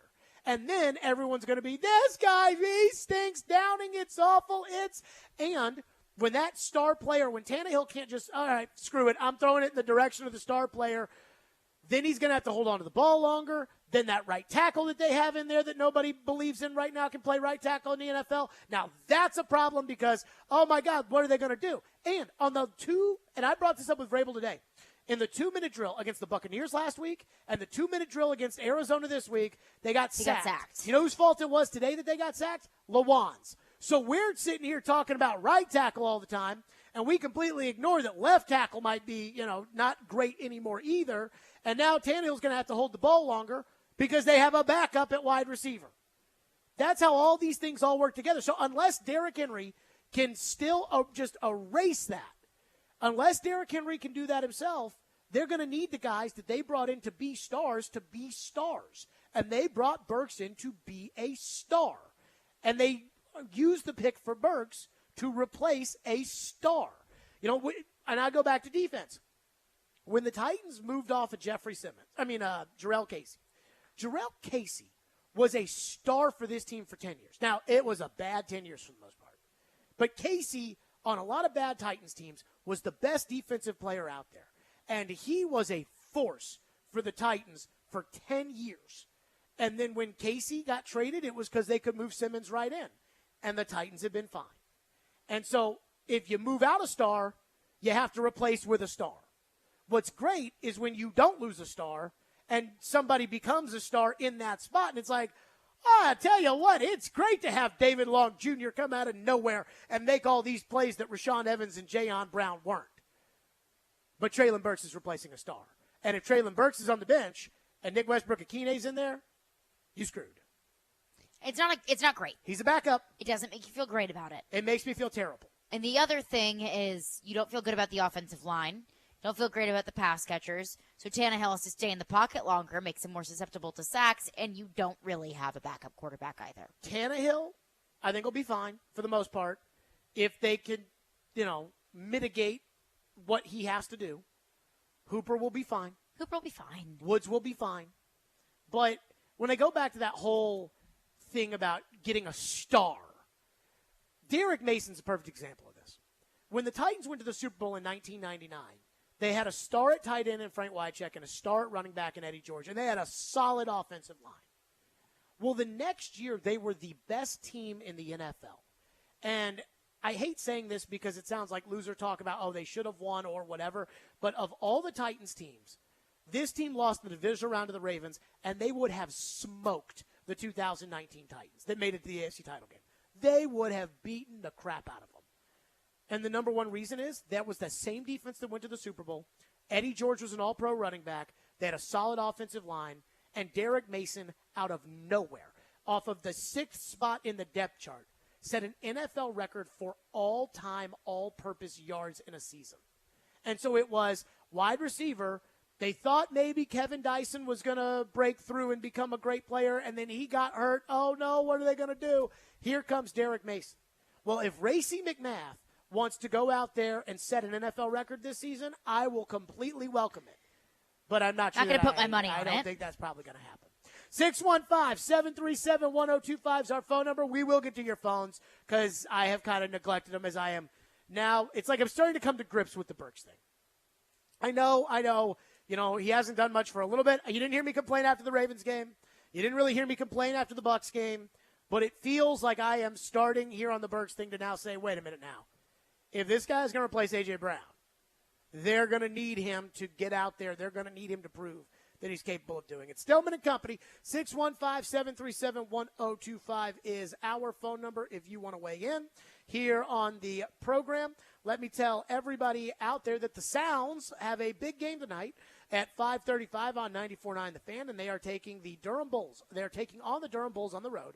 The AAA affiliate of the Rays, Sounds Baseball on 94.9 The Fan, presented by 312 Pizza and Farm Bureau Health Plans. Hey, this is Phil Forsberg.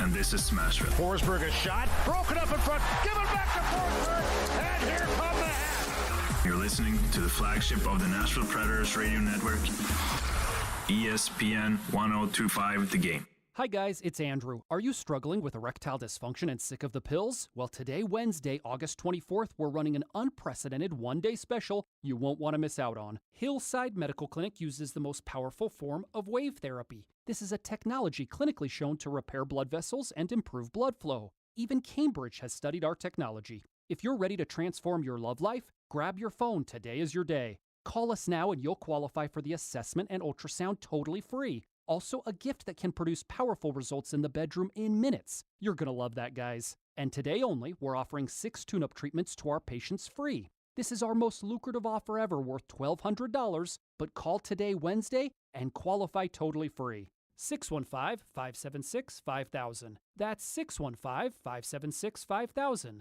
Guys, put a stop to your erectile dysfunction and get your love life back. Call Hillside Medical Clinic now to qualify. This offer ends today. 615-576-5000. Dierks Bentley. Beers on Me Tour 2022. This Friday, Bridgestone Arena. I'm a little bit holy water, but still a little bit burning. Dierks Bentley, live in concert. Yeah, I'm somewhere on a beach. If you don't come through, buddy, that's on you, 'cause the beer's on sale now. Buy tickets at livenation.com. Hey, it's Jared from my official sportsbook app, the Fanduel Sportsbook app.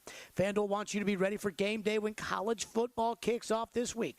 Right now, new customers can get $150 in free bets guaranteed for week 1. Just place a $5 bet and you can get $150 in free bets, win or lose. Tons of great bets out there like a same-game parlay or jump into the action with live betting. You can bet with big promotions like odds boosted or go for it all with the National Championship Futures.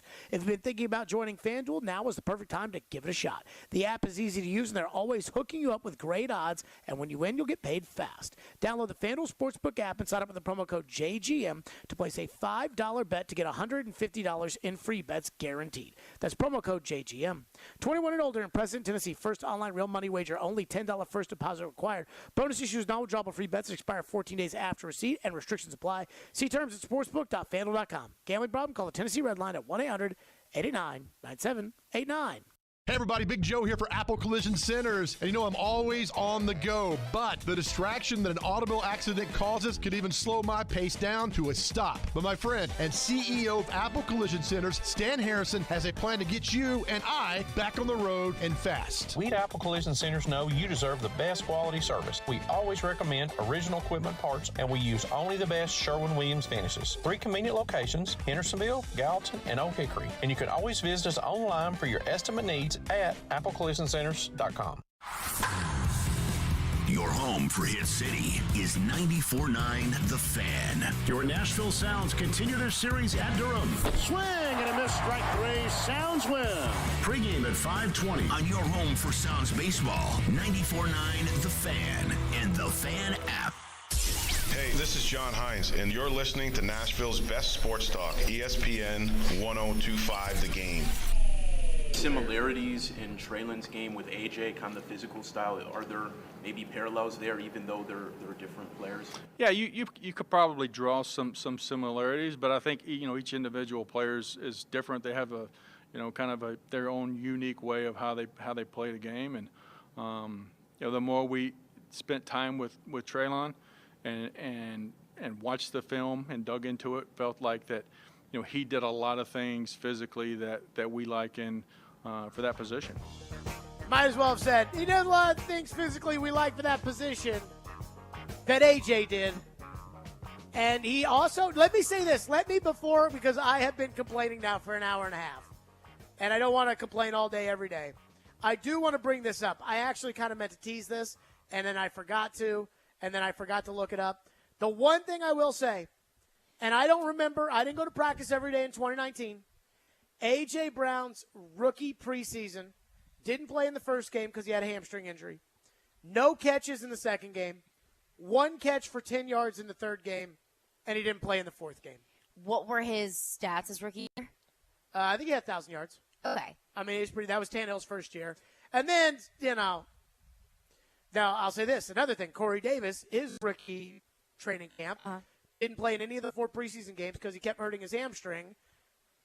And we all know how the Corey Davis thing worked out. And let me just say this about Corey Davis. But was still a 900-yard receiver. Yeah, with the 5th overall pick and taken before Patrick Mahomes.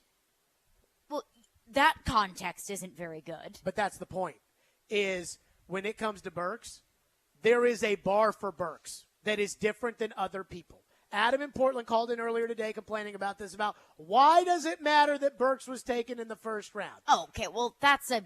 And 6 years from now, it probably won't matter. But for instance, Henry was taken in the second round. Who cares that Derrick Henry was taken in the second round at this point? It's like these draft guys are like, that's a great value pick because I had this guy on my draft chart at 73 and he went at 124 and it's great value. And can the guy play? Yeah. That's the thing that matters. I get confused when I think about the 2019 class, the one where Robinson hit on almost everything. I get confused with Hooker in the 4th round, Davis in the 3rd round, which one was what. But Corey Davis was, 5th overall. Yeah, you're supposed to be. You got to be the dude a now. Baller. You got to be the dude. But my concern about Traylon Burks right now isn't in 3 to 4 years can he be A.J. Brown.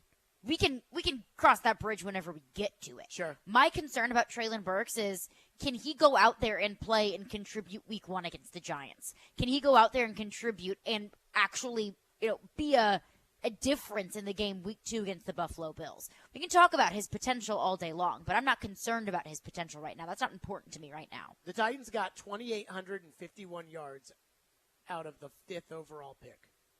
Patrick Mahomes throws for that in half of a season. Well, he's also a quarterback. I know, but he's also going to play for that team for 15 seasons. That's true. Like, at some point, like, it's, they picked him before Deshaun Watson. Here's where the Titans screwed up in the 2000. This is where the Titans completely screwed up in the 2017 draft. And there's a lot of places that they really screwed up in that draft. But this is where they should have been living. John Robinson should have been bestie pops with Adam Schefter that offseason. And he should have been telling Adam Schefter and anybody who will listen, he should have been telling him, like, hey, man, these two quarterbacks, Watson and Mahomes, these guys are off the chain good. Like, we have Marcus, but off the record, I don't be telling people this, Mel Kiper, but, I mean, we might have to take Mahomes 5th. We may have to take Watson 5th overall just to drum up the interest in the guys. Because if John Robinson says that to Schefter, where's Schefter going right with it? ESPN. He's jumping on TV right away. Center, I have heard that there is a NFL team Live. that thinks that Deshaun Watson should be a top 2 pick. I talked to a general manager in the league who told me that. And now you got the stupid Jets who watch TV at 6 behind you and who had Mike McCagnon as their general manager. Nice guy, but couldn't shut his mouth. They had Mike McCagnon right there at 6. And then there would have been, are they going to move off of Geno Smith and go draft Watson with the 6th overall pick? And everyone, hey, we got the 5th overall pick, everybody. Trade everything. And then maybe somebody would have done it. Instead, it was the freaking Bills who traded off of Mahomes, and Kansas City took him, and then next year used those picks to move up and get Josh Allen. What do we have in our text line? Phone line's driven by WilsonCountyHunter.com. One texter texts in and says, you're the only one saying that Treylon Burks is coming in to be A.J. Brown. It doesn't even make sense. He's a rookie who's never played in the NFL. You're putting too much pressure on him. Just let him be who he is, not a replacement. Am I really the only one who's saying it? And if I'm the only one who's saying it, I can't be the only one who's thinking it. No, I don't think you're the only one who's saying it, and I certainly don't think you're the only one who's thinking it. I mean, it's a pretty obvious comparison to make, seeing as though they traded A.J. Brown and 5 minutes later drafted Treylon Burks. It's a pretty obvious comparison to make. And you can say all day long, well, those aren't fair expectations to put on a rookie. Well, he was a first-round pick, and this is football. And at some point, you have to find a receiver that's going to make up for the gap that you lost in trading A.J. Brown. And if you don't, then you lose. I feel like, as far as the A.J. Brown thing is concerned, it's the elephant in the room, and I'm just saying it.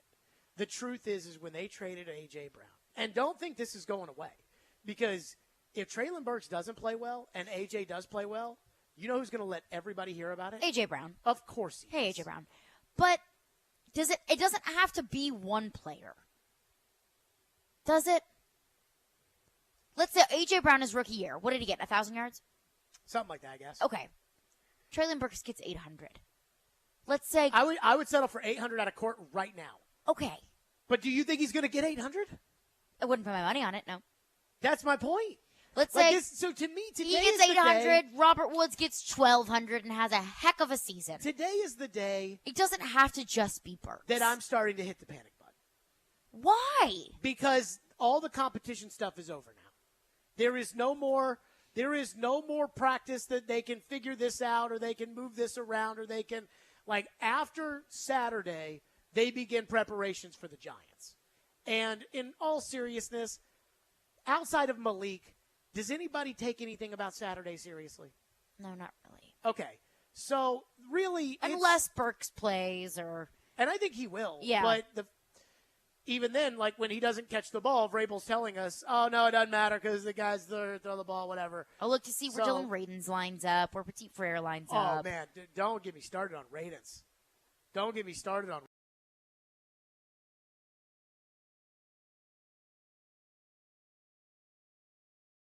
in the Burks thing, it's like they traded A.J. Brown for him. Now, they got Malik out of it, too. You can say they got Malik or Petit Frere. They wouldn't have gotten one of those two guys if they hadn't made the trade. So maybe it becomes the greatest trade. Imagine if they didn't and they never got Petit Frere and Radens was your only option at tackle. Well, then there would have been something. But the point I guess I'm making is that it was basically a trade. It was AJ for Burks.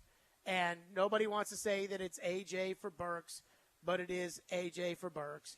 And I'm not saying that he has to come in and put up AJ's stats, but the ability of a star player in the NFL is to wipe away everything else. Everybody has the same players. Everybody has an Austin Hooper. Everybody has a Ben Jones. Everybody has, and if it's, this team doesn't have a center, then they've got a corner that's at the same caliber, and all those guys are kind of the same. And then it's the good players that separate from everything else. That's why Tom Brady's won 7 championships, because he's the one guy that when he's on the football field makes up for everything else. Like all these people that said when I got mad about Tannehill after 2020, and I was like, hey, he threw for 165 yards in the Ravens playoff game and they lost, and Brady just won the Super Bowl. And this is when I believed, I'm not sure if I should have believed this, if it was the right thing to believe, this is when I believed that the Titans chose Tannehill over Brady. Mm-hmm. Now I'm torn on how I feel about Tannehill versus Brady. But everyone was like, well, you think Brady would have done anything with that defense? That defense was so bad that I'm like, yes. Like, he is the great eraser. And so that's what star players in this league do. And so when they made the trade on draft night, I was cool with it. I was like, hey, they think that this kid Burks is going to be able to make the same impact AJ is. He'll be able to stay on the field more. He's cheaper, less injured. He's going to be cheaper. He's not going to complain. He's not on Twitter. And so that, I was cool with it. And then he had the asthma stuff, and he had the not being able to practice all the time. And I was like, okay, should we be worried? Maybe I'm getting a little bit worried. Now, how should I feel? How would it? And now it's like the Giants are next. There's not anything else. There's not, oh, yeah, that'd be great. We'll get us. The Giants are next. Now, this last week is so weird for me because it's where the 4th preseason game normally is. Yeah. But it's not anymore, so it's just a week of nothing, which is replaced with all of us with watching college football. But maybe in that week they can get Treylon Burks ready for the Giants, but I won't be able to see any of that. But, I mean, also look at Jamar Chase last year, for example. He could not catch a ball to save his life. And then it was the whole white stripes thing, and everyone thought, oh, no, the Bengals are in for a disaster. Offensive Rookie of the Year. I'm not saying that Burks is going to be Offensive Rookie of the Year, but you look at Corey Davis's preseason, A.J. Brown's preseason. Well, Corey Davis's rookie season was horrible. Okay. Then A.J. Brown's preseason. Those didn't sound very encouraging either. I'm not saying that a bad preseason or an underwhelming preseason automatically equals a 1,000-yard season, but it's happened before. Well, it has to happen this year, or else they're going to unless Derrick Henry can make up for everybody's mistakes. Which he is the great eraser. He's done a lot of that. That's what star players do in this league, is they make up for people's mistakes. That's what Jeffrey Simmons and Bud Dupree and those guys that are paid a lot of money on that defensive line, that's what they're there to do. Make up for everybody's mistakes. But it's a big ask. 615-737-1025 is our phone number, 615-737-1025. The Titans have made the decision that they needed to make. They've made it. That's next. Stillman & Company, 102.5-106.3 The Game. Silly Underdog Picks is back. Get your friends and sign up today at thegamenashville.com. Pick the 3 football underdog teams each week you think will win for a chance to win weekly prizes. Like a pair of tickets to a sporting event or to a concert in Nashville. Oh, yeah! Go to thegamenashville.com or the Game Nashville app and sign up and play now. Then tune in every Thursday at noon for our expert picks. Silly Underdogs is presented by Volunteer Hose and Gasket. From the Fox 17 News Code Red Weather Center. I'm Fox 17 Code Red meteorologist Greg Bobus. Forecast calling for high temperatures right near 90 degrees. That's average for this time of the year. We'll go partly cloudy with no real rain threat until we get into your Thursday and Friday, and the humidity stays low throughout today as well. This weather report brought to you by Hiller Plumbing, Heating, Cooling, and Electrical. Call the Happy Face Truck today. Protect your family, protect your farm. FarmSafe 811 reminds you to never assume location or depth of underground pipelines and utilities. Always contact 811. Learn more at farmsafe811.org. Are you sick and tired of constant pain in your knees, hips, or back? Especially this time of the year. You need to be moving pain-free, right? Hey, Willie Donick here for the team at QC Kinetics. QC Kinetics is helping people every day, giving them lasting pain relief using the latest advances in regenerative medicine. The science is simple. They concentrate your own body's healing agents and apply them to your aching joints, restoring and repairing the damaged tissue. No drugs, no steroids, no surgery. The old remedies for pain are not the only remedies. You need to learn more about how regenerative medicine at QC Kinetics can change your life. Make this the last summer you suffer from chronic pain. They've got clinics here and all over America. This is the exciting new, natural way to deal with joint pain. No side effects, no downtime. So call the local medical professionals at QC Kinetics. 615-249-4024. That's 615-249-4024. 615-249-4024 for QC Kinetics. Finding great candidates to hire can be like, well, trying to find a needle in a haystack. Sure, you can post your job to some job board, but then all you can do is hope the right person comes along, which is why you should try ZipRecruiter for free at ZipRecruiter.com/radio. ZipRecruiter doesn't depend on candidates finding you. It finds them for you. Its powerful technology identifies people with the right experience and actively invites them to apply to your job. You get qualified candidates fast. So while other companies might deliver a lot of hay, ZipRecruiter finds you what you're looking for. The needle in the haystack. See why 4 out of 5 employers who post a job on ZipRecruiter get a quality candidate within the first day. ZipRecruiter, the smartest way to hire. And right now, you can try ZipRecruiter for free. That's right, free at ZipRecruiter.com/radio. That's ZipRecruiter.com/radio. ZipRecruiter.com/radio.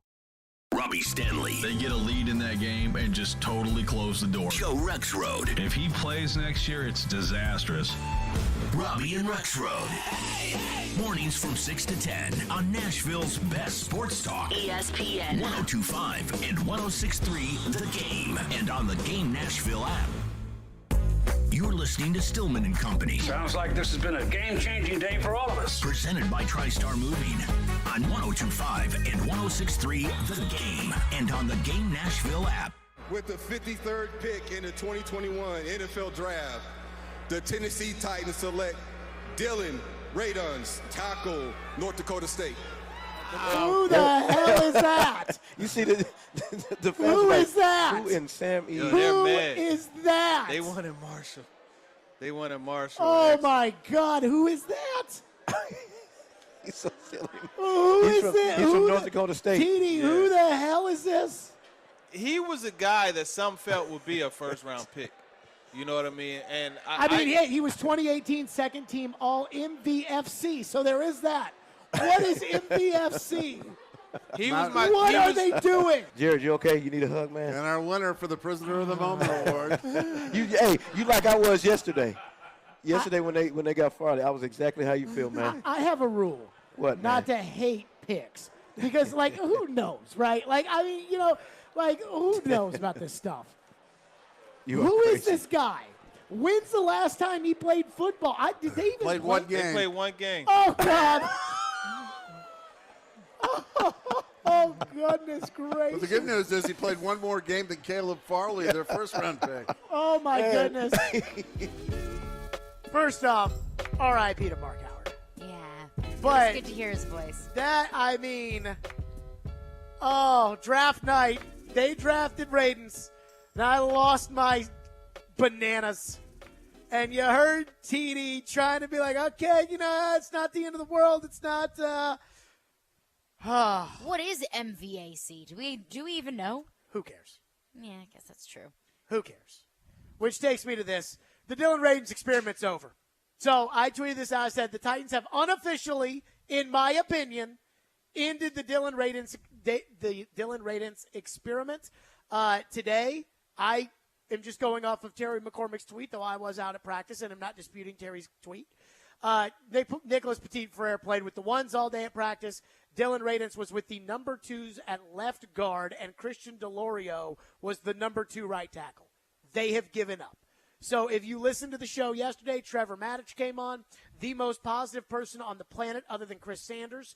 Trevor Maddich said basically that Dylan Radins can't play tackle in the NFL and is not certain that Dylan Radins can play guard in the NFL. The Titans are going to try, but the sideline discussion that was being had today that I was a part of, not naming names because I don't want Paul Kaharski to get all mad if I were to name names. He wasn't part of it, but if I were to say somebody said something on the sideline, Paul can get mad. But the sideline discussion was that Radins could be like some kind of swing player. Yeah. Like he can be a swing tackle, swing guard, swing. I remember that was the conversation on draft night was he's played all 5 positions on the offensive line. Wherever he's needed, he can fill in. But turns out that he is a jack of no trades and a master of none either. That's it. So if you had a guy that can't start at second base because he's not a good second baseman, but then you're like, you know what, we can put him on the bench and he can play third, short, second, whatever. He can be a utility infielder, but he still sucks. He sucks. Just is going to suck. And so the Titans have, in my opinion, given up on the Radins experiment, which it was time. And really, I'm not mad at the Titans for drafting him in the second round, though. I'm not happy about it. And the fact that they've been whiffing, and Petit Frere may save their bacon on this, he may not, but the fact that they've been whiffing on tackles is not a good sign. I don't mind the idea of busting on a second-round pick. Floyd drafted Byron Mix in the second round. So it happens. Or Bryant Mix or whatever it was in the second round. It happens. But it's frustrating that it continues to happen year after year. The fact that they didn't really have a backup plan this season. That's another thing. That's the thing that bothers me about the Radins situation. But they have effectively given up there. Now, today, they placed Monty Rice on the PUP list, and I could not give two poops about Monty Rice because he didn't do anything last year, and then he got hurt, and now he's on the PUP list, and they're fine at linebacker. David Long Jr. is a really good player. Zach Cunningham is not as good as David Long, but he's a starting caliber player. And the backups they have, Chance Campbell looks fine. Joe Jones looks fine. Like, they'll be fine. It's middle linebacker. It's not that big of a deal. And they took him in the third round of last year's draft. And apparently Ian says we have to listen to that reaction of draft night 2021 as well. With the 92nd pick in the 2021 NFL Draft, the Tennessee Titans select Monty Rice, linebacker, Georgia. What? What? Like, what? To play where? The slot? You said they needed inside backer, didn't you? Not over Amari Rodgers. Like, you traded Amari Rodgers? He's my ninth ranked John middle Robinson. linebacker. Oh, my God. Oh, my God. Oh, man. I mean, again, yes, they need depth at inside linebacker. Not over Amari Rodgers. Oh, my God. Oh, my God. Who's going to play tight end for this team? Oh, my goodness. I can't. I cannot. This is the Oh, my God. And I never. I don't know. I got to tell you, you know how Mel Kiper Jr. gives out his draft grades like the Monday after, and everyone gets anywhere from an A to like a B+. Oh, F. my. I think, let me say this. I'm looking pretty good on my F for the 2021 class. Rashad Weaver may pull this group out of that, but I think I'm looking pretty good on F, right? Yeah. Caleb Farley, maybe, if he can do something this year. Rashad Weaver. Weaver and McMath are actually, they have roles on this team they're going to play. Molden, when he's healthy, he's going to play. But when he's healthy. I think he's healthy now, right? Or was he working He wasn't out on at the practice bike today. He was on the bike. Yeah. I think that clip is so funny because you can tell that your voice is getting significantly more hoarse as the rounds go on because you're just yelling. You have to remember at the end of the third round, like at that point, I'd been on the radio for like 9 hours straight. Oh, yeah, it was late. Like, so that is, oh, man. Boy, good times. But F for the, right now, the 2021 class has an F. But it's in the fact that it's all degrade gratification, too, for any of these guys that could potentially pull them out of the hole in the 21 draft. Caleb Farley, delayed gratification. Rashad Weaver, Elijah Molden. It's all guys that haven't really been able to do anything, and then this year is a question mark. Robbie wants to point out that at least Amari Rogers sucks. And that might be fair. That is a fair point. Amari Rogers' 166 yards last season is more than anything Monty Rice has ever done. Although I do think Monty Rice forced a fumble, or maybe it was Dylan Cole who forced the fumble, and maybe he recovered the fumble on a kickoff against the Saints last year. And I only know this because randomly on Saturday I was just flipping around the channels, and News 2 had like a highlight show of last season's Titans season. Interesting. I think it was like the NFL films, like the videotapes they used to put out when I was a kid. I think it was just on Channel 2. And I'm not going to lie, I was watching a little bit of it. It was the Saints game, and I believe Monty Rice either forced a fumble or recovered a fumble on a kickoff. So maybe he did more than Amari Rogers. To be fair, with Amari Rogers, 170-ish yards? That's a little less than half of Julio Jones' production last year. Wow, I wasn't ready for that. Going to use a third-round pick for that rather than a second-round pick for Julio Jones' whopping 400 yards last year. 615-737-1025 is our phone number. If you have decided that today's show has been too much, like too much Titans railing, I am going to get to the Colts media because it has gotten to a point with me that I absolutely, positively cannot. I cannot. It's not so much the Colts.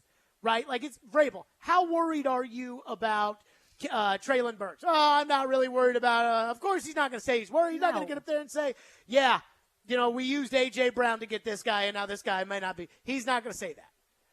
But the media who covers the team can say it. And the indie media, my goodness gracious.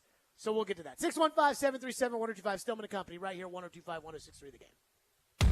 You watch the game. And the score! Philip Forsberg from the left circle. We talk the game. You can't just pick up one guy and be competitive in the playoffs. We are the game. Nashville's best sports talk. ESPN 102.5 and 106.3 The Game and the Game Nashville app. ElectronicExpress.com. We make it happen. Some people were made to follow the instructions. We were made to make our own. To always measure twice and never cut corners. Unless, of course, we've got a compound miter saw. Northern Tool and Equipment is a problem solver's paradise. There's nothing we can't find, fix, or figure out together. We're made for this. Start solving your projects today at northerntool.com. Pink Floyd's Roger Waters. This is not a drill. We're doing a show in the round. It's something new. I look forward to the challenge. Featuring his songs from the golden era of Pink Floyd. Saturday, August 27th, Bridgestone Arena. Tickets at rogerwaters.com. This is not a drill. Produced by AEG Presents. This is a relationship, just like your relationship. Dating and getting married is awesome and fun, but having been married for 24 years, I can tell you it only gets better. Meet Ward Herbert, manager at Genesis Diamonds, talking about the importance of having a long-term marriage with your spouse and your jeweler. What's in the DNA here is relationship building. How can we be a part of your love story forever? It's your engagement ring, it's your wedding band, it's your anniversaries, it's gifts for your children, it's being a Genesis customer for life. Genesis Diamonds, where it's never about making a sale, it's about making a hero. The greatest joy I get is helping you find your perfect ring, helping you find your perfect diamond, and having you walk out with a huge smile on your face because you know she's going to love it and it's going to be something that you can be proud of forever. And Ward knows a thing or two about relationships as a marriage counselor and an ordained minister. He can provide a little extra added value. I did a wedding ceremony for one of our customers 2 months ago. He did not have a minister at the last minute, and I performed his wedding ceremony for him. Genesis Diamonds, going above and beyond for every customer. Now you may kiss the bride. Green Hills and Cool Springs. Hey, it's Jared. If you're listening to us on I-24 towards Murfreesboro or I-65 towards Spring Hill, make sure you check out 106.3 for another great way to hear Nashville's best sports talk. Houston Clinic Orthopedics at TriStar Skyline offers world-class orthopedic care. The doctors at their Dickerson Road location specialize in general orthopedics, arthroscopic surgery for general orthopedics and sports medicine, hip, knee, and shoulder, as well as hand, wrist, and elbow trauma. They offer same-day appointments, too, so you can get back to enjoying life sooner. Schedule your appointment now at tn.houston.com. Conveniently located at the TriStar Skyline Medical Center in Nashville. When experience matters, trust Houston Clinic Orthopedics. From the Hillside Medical Game Studios, WPRT-FM Pegram, WPUC HD2 Laverne. Chase Elliott scores the win in the Ally 400 at the Nashville Super Speedway. Nashville's exclusive home for NASCAR. 102.5 and 106.3. Terang, it's a high fly ball. We got pass rushers. Awesome game. Checkered flag in the air. The Game. A Cromwell media station. Where you have a voice. We're one play away from an injury. He knows this. He's a study of the game. And we have strong opinions. He's been awful. I don't think they were trying, and that's why I feel the way I feel. This is Stillman and Company with Jared Stillman and Caroline Fenton. Presented by TriStar Moving on Nashville's best sports talk, 102.5 and 106.3 The Game. And on the Game Nashville app. Stone & Company is delivered by TriStar Moving, 102.5, 106.3 The Game. Streaming live on Twitter, Twitch, YouTube, and Facebook Live. Thanks to the law offices of Amanda Gentry. Live from the Hillside Medical Game Studios. You know the expression, somebody woke up on the wrong side of the bed? I do know that expression, yes. I'm wondering if that's me today. Yeah, you've been a little pissy pants all day. I have been freaking on one. And so I've already complained for 2 hours about the Titans, which I see your phones. We'll get to them. But practice, I wasn't happy with today. I mean, I thought Malik Willis in the 7-on-7, I thought Malik looked great. It was a good day for Malik. I thought, but then the 2-minute drill was terrible. He threw the ball out of bounds on the 2-minute drill. Yeah. Like, fourth down, he threw it away. So, I mean, I didn't like practice. For whatever that's worth. But I would say anyone who was out there would say probably wasn't the cleanest practice the Titans It was not a pretty practice. No. This is the last, this is the last practice of really against competition until the Giants. And so today has been, the break the glass, get worried, and apparently, get everybody mad at me day. But it didn't just start at practice. It started before practice. So I was in the car, and I was on my way to practice. And I was listening to Robbie and Rexroad, and they had Bob Kravitz, longtime columnist in Indianapolis, who I actually respect a lot. They had Bob Kravitz on the show. And I had to text Robbie after that was over, and I just said, what a bobo. The way that the Indianapolis Colts are covered by the local media in Indianapolis the same way that Fox News covers the Republican Party. The same way that MSNBC covers the Democratic Party. It is absurd. I have never seen anything like this. And I don't understand what it is about Indianapolis. Like, what's so special about Indy? Like, why do they, kiss the feet of the Colts? I feel like that's not the only market that covers their teams that way, but we just follow Indy so closely. I think it's the only non-college market that does that. Maybe so. I mean, like... I'm not familiar enough with enough markets. It's almost like everything out of Indianapolis is a team broadcast. And I'm listening to Bob Kravitz this morning, and everything has become Carson Wentz's fault. Everything that happened last season has become Carson Wentz's fault in Indianapolis. Shouldn't that also make the person who brought in Carson Wentz so the way that partially it works, culpable? So the way that it works in the Mafia. Okay. Are you familiar with Donnie Brasco? I don't believe that I am. Ian, are you familiar with Donnie Brasco? I have not seen that movie, no. So I forget the name of the actual agent, but Donnie Brasco, and admit that his name might have been Donnie Brasco, and he might have had a different mob. He was basically a mole in the mob. Okay. And that in the FBI exposed the mob in the 70s or whatever in New York. And I watched some documentary, and one of the guys that kind of took in Donnie Brasco as his guy. That, vouched to the rest of the mob that, hey, this is my guy, he's the man, that they killed the guy who vouched for him because, that's the mob. They tend to kill people. So they killed the guy who vouched for Donnie Brasco, who turned everybody over, and they cut off the guy's hands. And the reason they did that was because in the Mafia, apparently, they kissed the hands or whatever. And so it was a sign that your dirty mouth kissed those hands, something like that. I don't know. Well, not to say that like Frank Reich should suffer the consequences like that because that's the mob. This also is not the mob. Right. But Frank Reich he vouched for Carson Wentz, and he brought Carson Wentz in there. And so I'm reading ESPN's power rankings last night, which actually had the Titans ahead of the Colts. I am kind of stunned by it.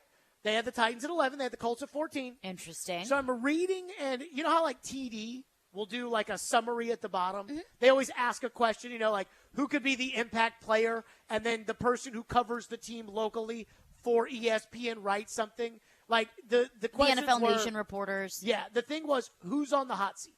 So for the Titans, TD wrote Ryan Tannehill. Anybody have any problem with that? No, I do not. Okay. Indianapolis, who's on the hot seat? This is Stephen Holder at ESPN. Coach Frank Reich. Anybody have a problem with that? Nope. Okay. Now entering his 5th season, Reich does not seem in jeopardy of being fired, but the stakes are high. I don't need to know anything else that he just said. If he's not in jeopardy of being fired, then he's not on the hot seat. He's not on the hot seat. And if the stakes are high, then what are the stakes? Right. What happens if the stakes are high and you don't lose meet the stakes? What's the result? If you keep your job, then the stakes aren't very high. And I was listening to Bob Kravitz on Robbie and Retro this morning, and some of the talk in that was like, oh, yeah, I think Jim Irsay totally believes in these guys, but they're not in jeopardy of being fired. But it's a big season, and it's almost like the Indianapolis media just won't say it. Everybody should just say it. If I was doing local sports talk radio in Indianapolis, I would say my take would be, this is Frank Reich's last chance. This is the last chance. And I don't know if anybody there says it. I mean, Dan Dockich says some of this stuff, but Dan Dockich is kind of off the rails anyways. But, I mean, again, I read all the stuff that comes out of Colts camp. I watched them both, but they didn't play anybody in the second preseason game. But I watched them stink up the joint against the second stringers from the Bills with their first team in the first preseason game, and it was almost like it was completely ignored. I mean, I have got to get off my chest just how almost embarrassing it is looking at the coverage of the Indianapolis Colts. It is so embarrassing. And then I thought to myself as I was driving to practice today, and I was listening to Bob Kravitz talk, and I'm sitting there listening to some of the things that he was saying about, how I don't think you guys understood, how bad Carson Wentz was off the field. I'm like, everybody knew it. TD wrote a book about Carson Wentz. And the day that they traded for Carson Wentz, it was a Thursday, and so TD was on the show, and TD told a story that somebody at ESPN was on maternity leave, so he covered an Eagles game, and when he covered that Eagles game in the locker room after Wentz got benched for Jalen Hurts, that a player came up to him and was like, yeah, that's the leadership we need. There were all those stories about unnamed Eagles players that would say that they prefer Nick Foles' leadership to Carson Wentz' leadership. And then every time those stories would come out, so, somebody won't put their name on it, it's not true. And yet it's obviously true if multiple people are saying it. And so it's not like And I feel like we can also kind of see it with our own eyes. We're not in the locker locker like room, a baby. but the way that he got benched in Philadelphia and then hated the coach and got him fired and then he still wouldn't come back. And so, again, it was like, nobody saw this Carson Wentz thing coming. I mean, I'm not going to say everybody saw it because the overall narrative when they traded for Wentz was, he's going to come in here and save everything, which is what the narrative is now with Matt Ryan. But everybody who had a brain knew that Carson Wentz didn't just lose the job in Philadelphia because they didn't like him everybody knows what happened. And so it's like, and I'm sitting there driving and I'm thinking in my head, I'm like, you know what? Maybe this is a good thing for the Titans. Because when I was a kid, the Philadelphia Phillies had a manager by the name of Larry Bowa. I'm a huge Braves fan. Larry Bowa was like a legendary shortstop. I believe, I might be wrong about this, I believe Larry Bowa played on their 1980 World Series team. And Larry Bowa was the third base coach, and they made him the manager, and he was like a legend that was the manager of the team. Like Mike Munchak coaching the Titans, if Mike Munchak had been a lineman in Nashville and not Houston. A legend of the team that is now managing the team. And boy, did he stink. And I remember as a Braves fan being like, gosh, I hope they never fire Larry Bowa. Like, I wanted them to never fire him because I knew the Phillies had all these players and they had no chance with Larry Bowa as the manager. And eventually, they fired him at the end of the 2004 season. They hired Charlie Manuel, and in 2008, Charlie Manuel won a World Series. And I was like, I knew it. I knew it. And as a Braves fan, the Mets the last couple of years have had all these nobodies managing the team. Now they got Buck Showalter. Now the Mets are a legitimate threat. And so maybe it's a good thing that nobody in Indianapolis puts any pressure on that coach. Nobody in Indianapolis puts any pressure on the most overrated general manager in the history of sports, won one playoff game. And maybe it's a good thing. Because if Indy fires Frank Reich, they might get a good coach. And if they get a good coach, then the Titans might be in trouble. So maybe it's a good thing. But this Indy media stuff, and again, if you want to sit there and tell me that you think the Colts are better than the Titans, I don't have a problem with that. Yeah. You want to tell me that There's you a look case at the to be Titans made, absolutely. and you say they lost A.J. Brown and Traylon Burks is not, at this point proven that he would be ready to contribute at that level, and they have to play the Packers and the Bengals and the Bills, whereas Indy gets to play the Steelers and the Patriots and the Vikings. Like, okay, that's a very fair point, but good God. It's like everybody just completely writes whatever narrative the team, like, what's the team narrative? And it's like, oh, it was Carson Wentz's fault.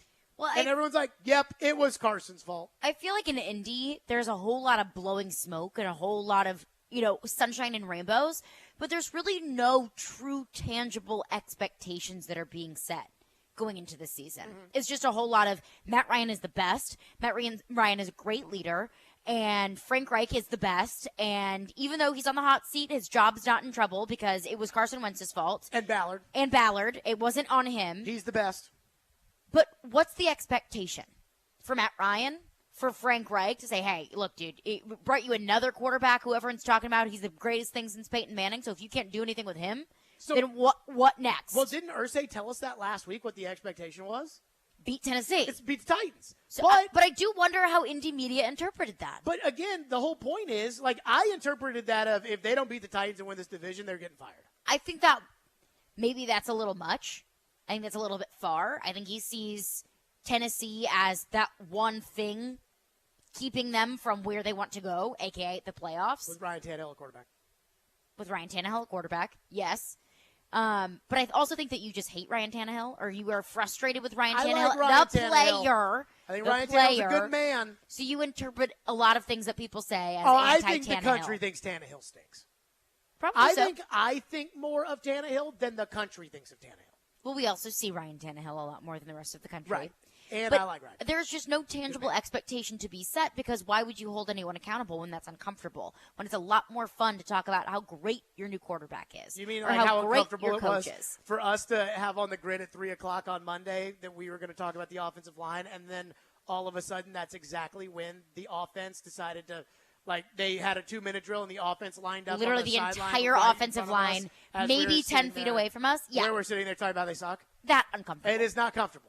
It is what it is, though. 615-737-1025. Add that to the pot. We will get to your phones next.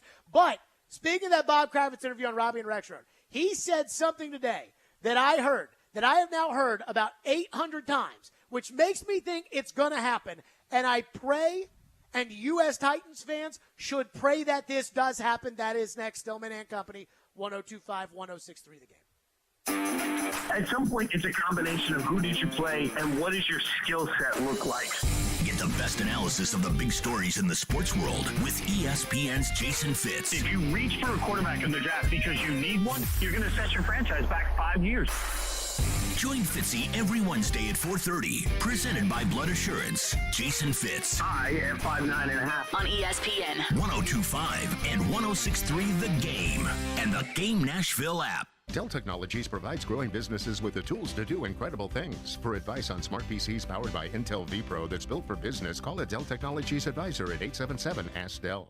Hi guys, it's Andrew. Are you struggling with erectile dysfunction and sick of the pills? Well, today, Wednesday, August 24th, we're running an unprecedented one-day special you won't want to miss out on. Hillside Medical Clinic uses the most powerful form of wave therapy. This is a technology clinically shown to repair blood vessels and improve blood flow. Even Cambridge has studied our technology. If you're ready to transform your love life, grab your phone. Today is your day. Call us now and you'll qualify for the assessment and ultrasound totally free. Also, a gift that can produce powerful results in the bedroom in minutes. You're going to love that, guys. And today only, we're offering 6 tune-up treatments to our patients free. This is our most lucrative offer ever, worth $1,200, but call today, Wednesday, and qualify totally free. 615-576-5000. That's 615-576-5000. Guys, put a stop to your erectile dysfunction and get your love life back. Call Hillside Medical Clinic now to qualify. This offer ends today. 615-576-5000. Cromwell Media, who owns this radio station, is observing a significant milestone this month. Our founder, Bud Walters, is celebrating his 50th year as president. Joining Bud with anniversaries of their own are Max Hurst and Scott Meyer with 102.5, 106.3 The Game, and Ryan Burke in our sales department is also celebrating 1 year with us. From 1 year to 50 years, Cromwell Media is a great place to work, and you're invited to join us. Send an email to together@cromwellmedia.com and tell us about yourself. That's together@cromwellmedia.com. Cutting the price of your wireless bill feels good, really good. Actually, it feels great. You should try it out. So cut your bill by switching to Straight Talk Wireless, now offering our $45 Silver Unlimited plan with 5 gigabytes of hotspot and nationwide 5G on America's largest, most dependable networks. The $45 Silver Unlimited plan from Straight Talk. Straight Talk Wireless. No contract, no compromise. A month equals 30 days. See terms and conditions at straighttalk.com. 5G capable device required. Actual availability, coverage, and speed may vary. Your company's hiring. Who isn't? We would love to show you how to use 102.5 The Game to attract and retain employees. We can also help you find the exact person you're looking for with a targeted digital campaign. You can trust our team to help you build your team. Email us at together@cromwellmedia.com. They say to never mess with the classics, but Panera did just that and more with our new Chef's Chicken Sandwiches. By using pan-seared chicken, our secret garlic aioli recipe, Parmesan crisps, and pickle chips, all on a buttery brioche roll. Because if no one messed with the classics, you never have a chicken sandwich this good. New Chef's Chicken Sandwiches from Panera. Only $1 delivery fee when you order on our app. Restrictions apply. For details, visit PaneraBread.com/delivery info. We want to hear from you. Thanks for taking the call. Join the conversation. Call or text at 615-737-1025. Driven by WilsonCountyHyundai.com. You're listening to Stillman and Company. Presented by TriStar Moving. 102.5 and 106.3 The Game. And on the Game Nashville app. You know, we know going into it, it's about Tennessee. It's about winning the division. It's about going against those guys who have been very tough. And they do a great job there and getting their players ready to play football in a tough physical way. So it's always tough going against those guys, but we know that's what we have to do. That's what we have to overcome if we want to get where we want to get. That was Jim Irsay last week. I love how an owner can say whatever he wants. Jim Irsay might have just gone out there and said to the reporters, we know Houston and Jacksonville aren't very good. So it's all about Tennessee. Well, that's not really a secret. So the Indianapolis Colts have been in the lab ever since Irsay lost his freaking Kool-Aid over their loss to Jacksonville at the end of the season last year. Which he had every right to. Absolutely. And jettisoned Carson Wentz. And basically the way it's told, which my guess is Irsay was the one doing the telling, that the way it has been reported is that when they got home from Jacksonville, Irsay had Reich and Ballard in the office close the door and just let them have it. And was basically like, figure it out.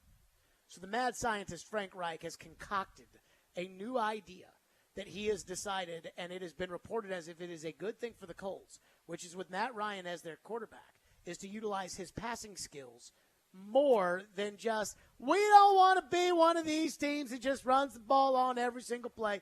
Bob Kravitz of The Athletic on Robbie and Rex wrote earlier today. Jonathan Taylor last year with, over 1,800 yards, over 2,000 yards from scrimmage. At his age, do you think there's an even higher level that he can get to heading into this year? I think there's a higher level, but I don't think we're going to see it. And here's why. They lost so much faith in Carson last year.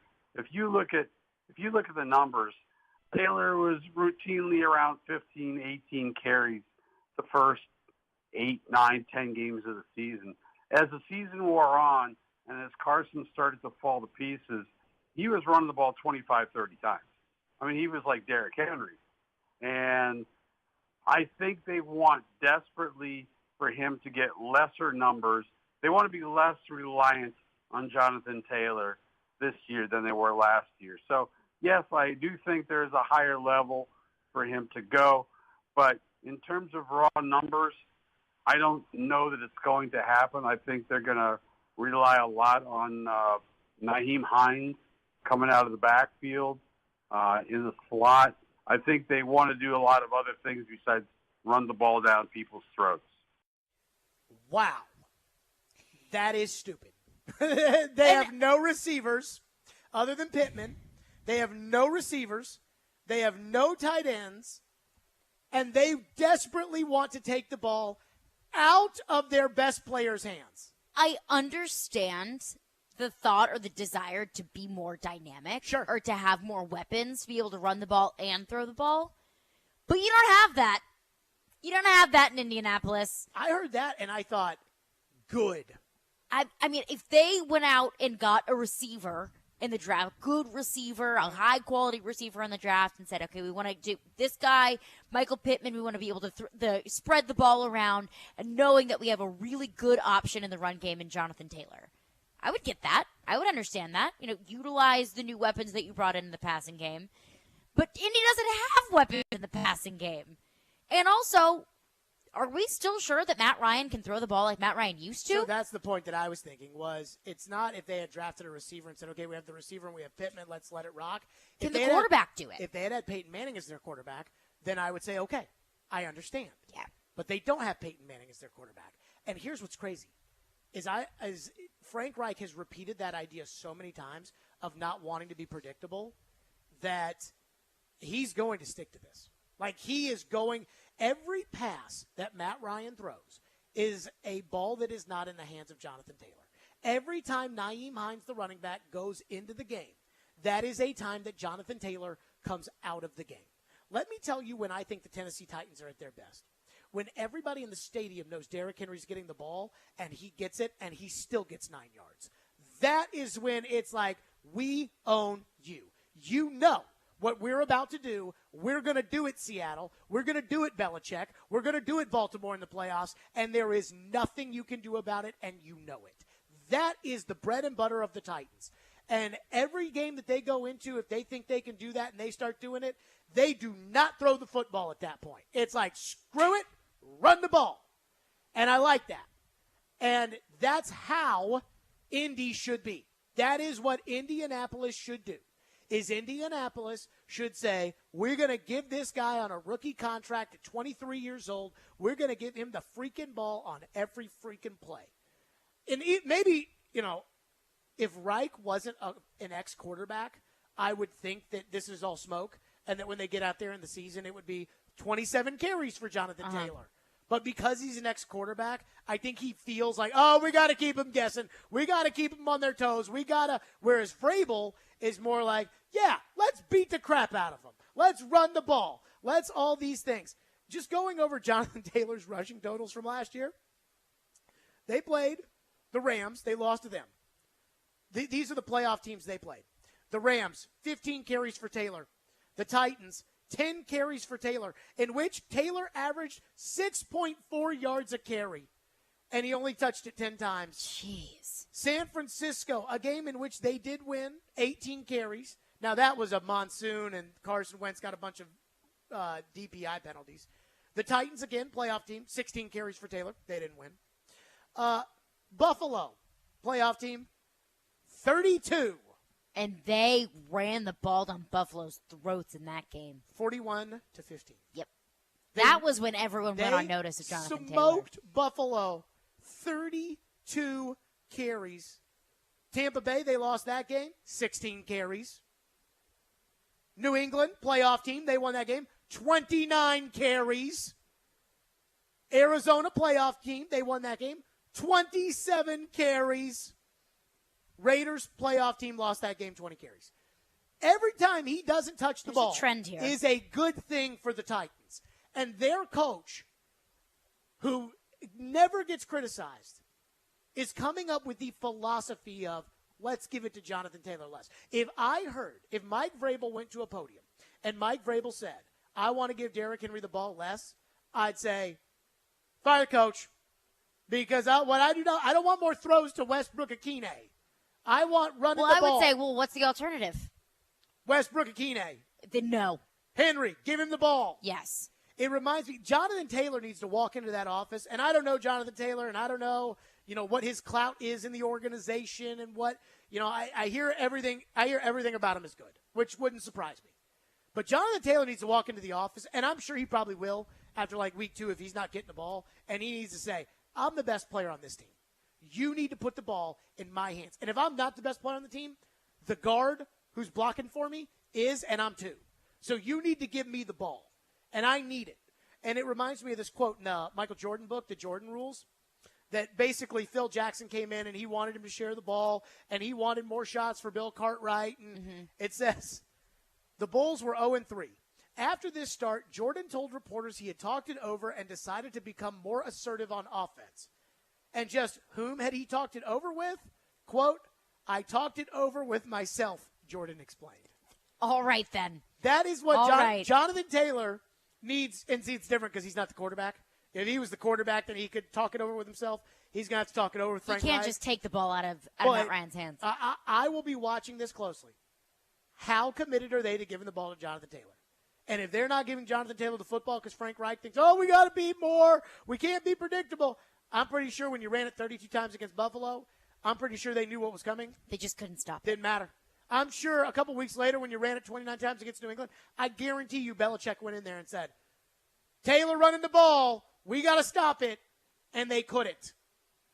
Just, it's crazy how things like that can be said and so easily dismissed as, it makes sense to want to be more balanced. No! It makes sense to want to be more balanced, but it doesn't make sense when your team is not balanced, when you don't have the roster capable of being that balanced. When you have a Jonathan Taylor, you use Jonathan Taylor. And that's why I go back to my original point. As a Titans fan,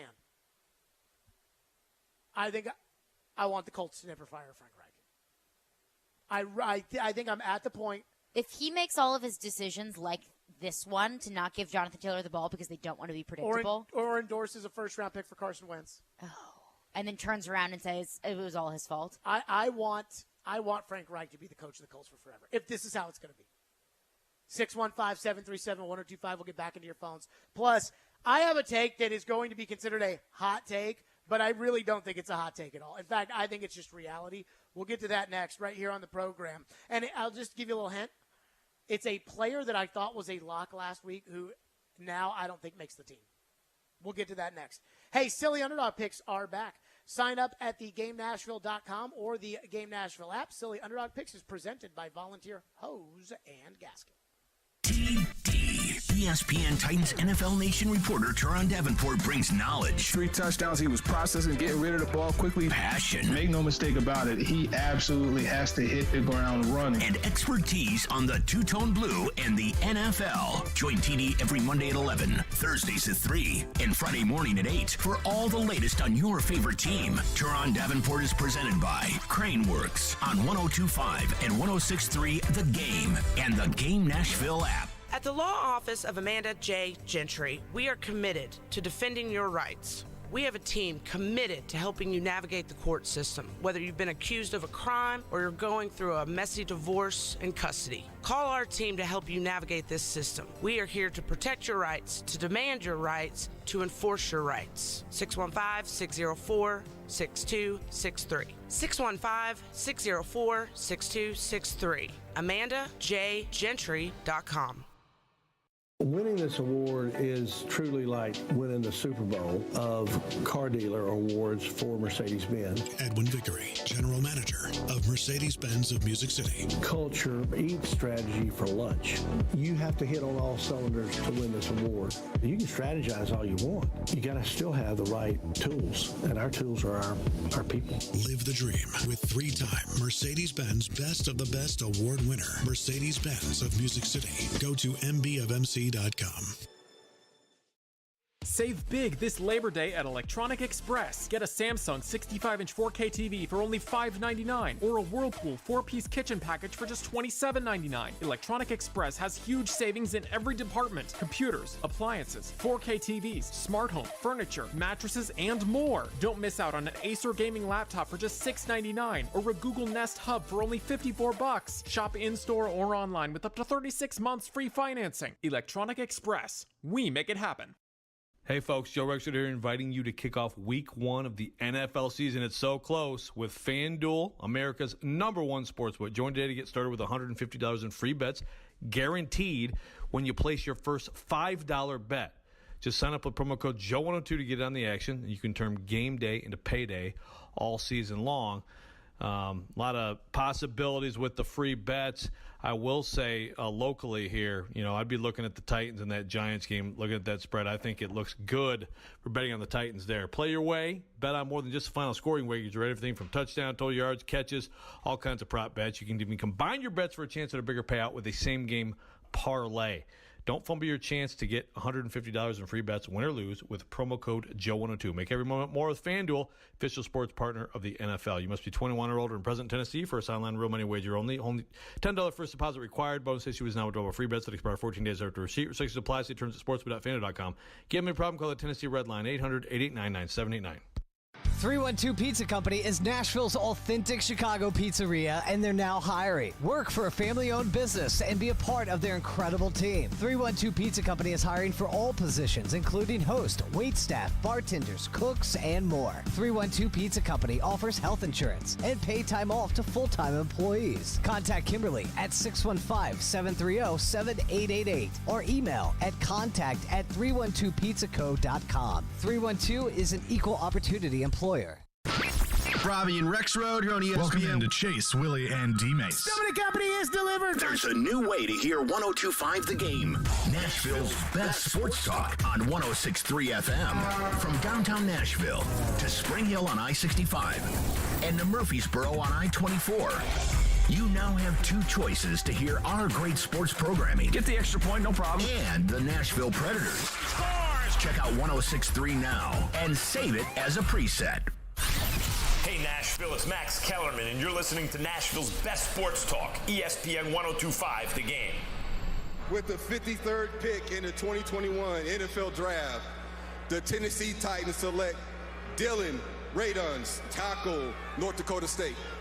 Who the hell is that? You see the Who is that? Who in Sam E? Who is that? They wanted Marshall. Oh my God! Who is that? He's so silly. Who is that? He's from North Dakota State. TD, who the hell is this? He was a guy that some felt would be a first-round pick. You know what I mean? And he was 2018 second team All MVFC. So there is that. What is MVFC? What are they doing? Jared, you okay? You need a hug, man? And our winner for the Prisoner of the Moment Award. You like I was yesterday.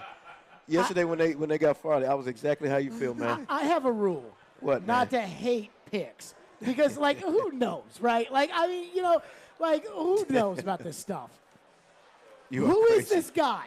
When's the last time he played football? Did they even played one game? They played one game. Oh, God. Oh, goodness gracious. Well, the good news is he played one more game than Caleb Farley, their first-round pick. Oh, my goodness. There you go. That was last year at the draft. R.I.P. again to Mark Howard, our man. Part of the group, TD, Chris, and I couldn't believe it when they drafted Dylan Radunz. And so I have what is going to be considered a hot take, but I don't think it is. Dylan Radunz is not going to make this football team. When they release the roster, I believe on Sunday is when they're going to start making cuts. No, I don't think that's right. I think next Saturday is when they're going to start making cuts. Again, there's not a 4th preseason game, but they keep starting the league after Labor Day. So it's not like they moved everything up when they cut the preseason away. They moved everything back, so there's that extra bubble time. So I don't know. He's not going to make the team. He is not going to make the team. He practiced strictly today at guard. Christian DeLauro was the backup at right tackle today, and the team stuff was against their own team. They didn't practice against the Cardinals in that regard. He's not going to make the team. And everybody, when I said that today, people look at me like, that's a hot take. And I even feel like looking at your face like you think that that's a hot take. No, I don't think it's a hot take, but I just have a question about what's their plan with depth at the offensive line. So that's I wouldn't be surprised if they just held on to him. That's exactly why he's not going to make the team. So Trevor yesterday, I asked him about Radunz playing guard. Yeah. And Trevor basically said he doesn't think he can play guard. Like Trevor said it, and I'm not putting words in Trevor's mouth. No, he I said think that. You guys can back me up. He said that. Trevor said that he doesn't think he can play guard. So right now, they carried 8 offensive linemen into the season last year. This year, Lawan Brewer, Ben Jones, Nate Davis, and Nicholas Petit-Ferrer will make the team. Yes. That's 5. I have a good feeling that's your starting offensive line. Okay, I think Corey Levin is a lock to make this team. He's a veteran guard who can play center. He's been here for forever. They have played him in real games, and they trust Corey Levin as a backup guard, which is not a high ceiling, but, again, backup guard center. Or if something happens to Ben Jones, then they can move Aaron Brewer over to center, and they can put Levin at guard. But they like that. They obviously like Jordan Roos. Yeah, they do. Because they've been starting Jordan Roos. So I think he is going to make the team at guard before Radunz makes the team at guard. DeLauro? Tackle? We'll get to him in a second. Okay. Because they're going to have a backup tackle. They're probably going to have 2 backup tackles. But they're definitely going to have a backup tackle. Well, Jamarco Jones is going to make this team. I mean, he never practices, and I think he's hurt. And I don't think Vrabel likes him very much. But I looked at the salary cap thing, and he's, I think, like $1.1 million against the cap, or somewhere in that ballpark. If they cut him, he's $3.1 million against the cap. Oh, man. So if they cut him, it's really just a bargain body right fake there. Money. Yeah. But it's fake real money. They lose, so they're going to give him the salary cap, the signing bonus, and then they're going to cut him? Don't think so. So he's going to make the team. Well, that's 8. So now they need a backup tackle, and we still haven't gotten to Radunz yet.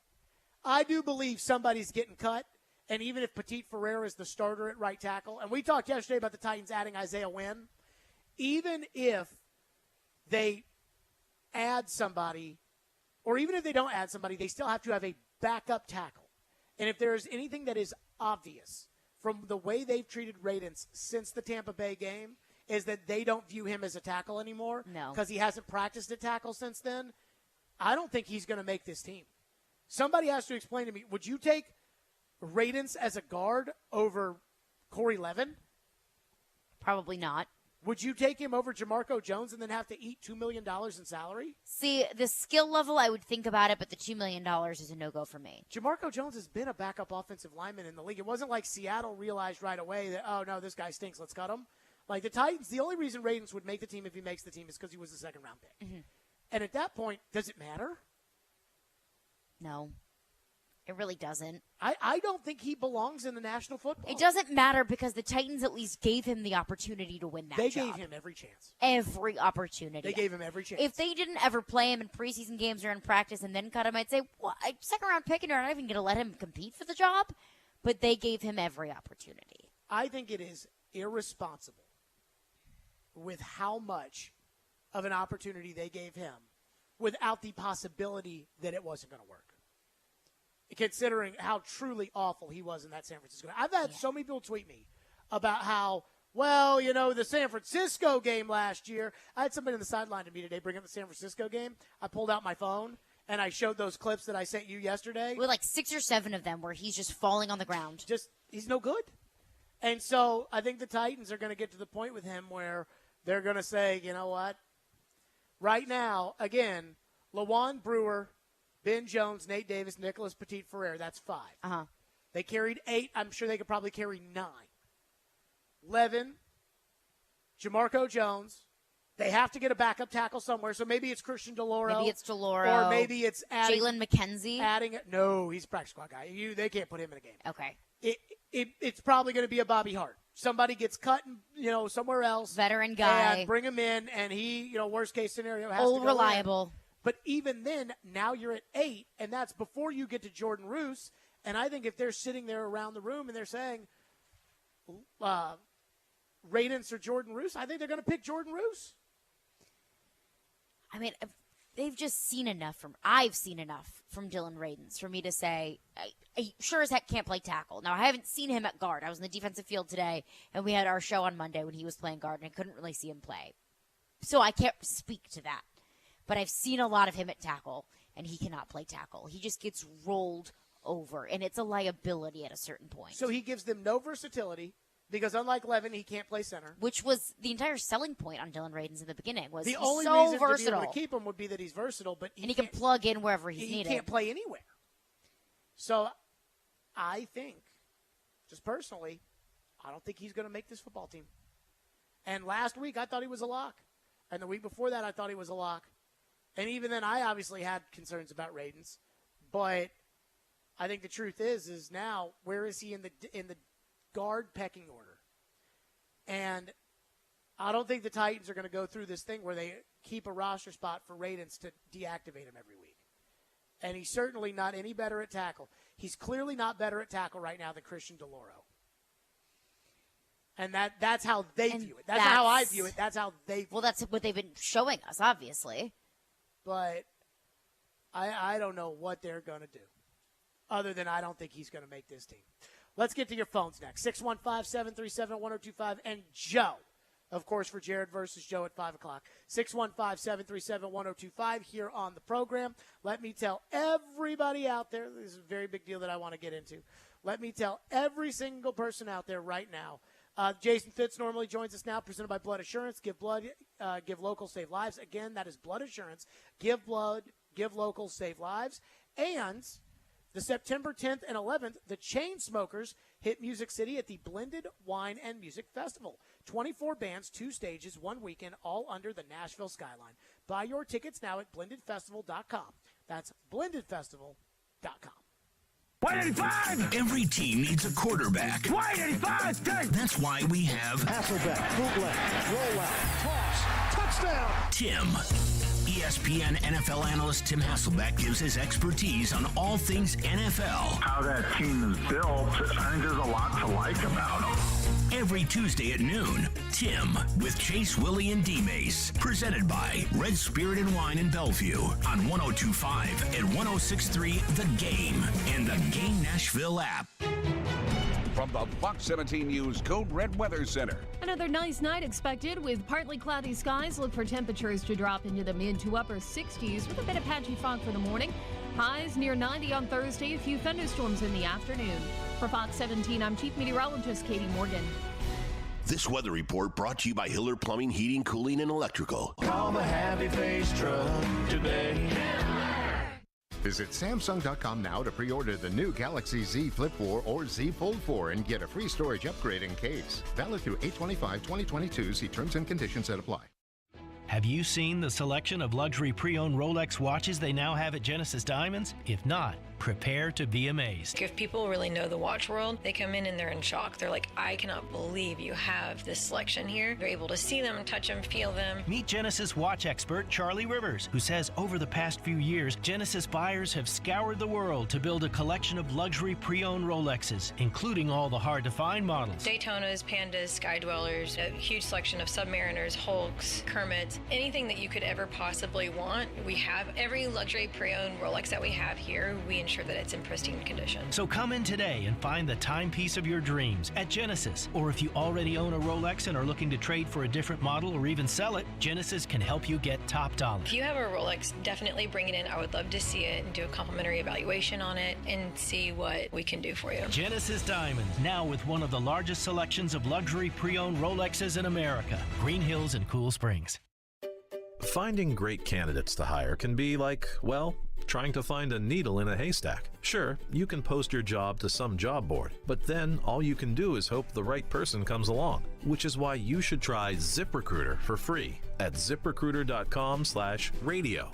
ZipRecruiter doesn't depend on candidates finding you. It finds them for you. Its powerful technology identifies people with the right experience and actively invites them to apply to your job. You get qualified candidates fast. So while other companies might deliver a lot of hay, ZipRecruiter finds you what you're looking for.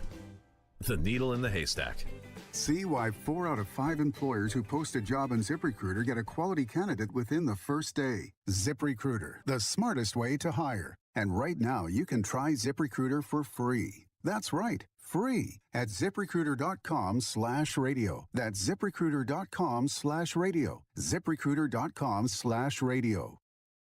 Robbie Stanley. To avoid non-contact injuries and not repeat last year. Joe Rexrode. Just wait until next year's national TV schedule comes out. Robbie and Rexrode. Mornings from 6 to 10 on Nashville's best sports talk. ESPN 102.5 and 106.3 The Game. And on the Game Nashville app. You're listening to Stillman and Company. Sounds like this has been a game-changing day for all of us. Presented by TriStar Moving on 102.5 and 106.3 The Game. And on the Game Nashville app. Your thoughts on Dylan Radin's performance? Oh, my gosh. Overall, Malik Willis certainly in the first half didn't have any time to throw. And even Logan Woodside, of course, that was a different group of people and everything else. Didn't have time either. But overall, that offensive line just got shredded in pass protection. And when you watch individually Dylan Radin's, in this game, you can make a case that he did a little bit better because there were fewer times when he just whiffed. He whiffed a couple of times. One of them was turned into one of Malik Willis's best throws, where Willis had pressure. He stepped up and threw the ball kind of sidearm on a rope and completed the pass. It was a really nice, I think it was to Dez. It was a really nice throw. But one of the reasons he had to do that was because Radin's let his guy come inside and just blasted right past him. It was just awful. But even when he was in front of guys, unlike Petit Ferrer, who seemed to hold his own physically, Radin's, even when he seems to win a pass protection rep, gets tossed around.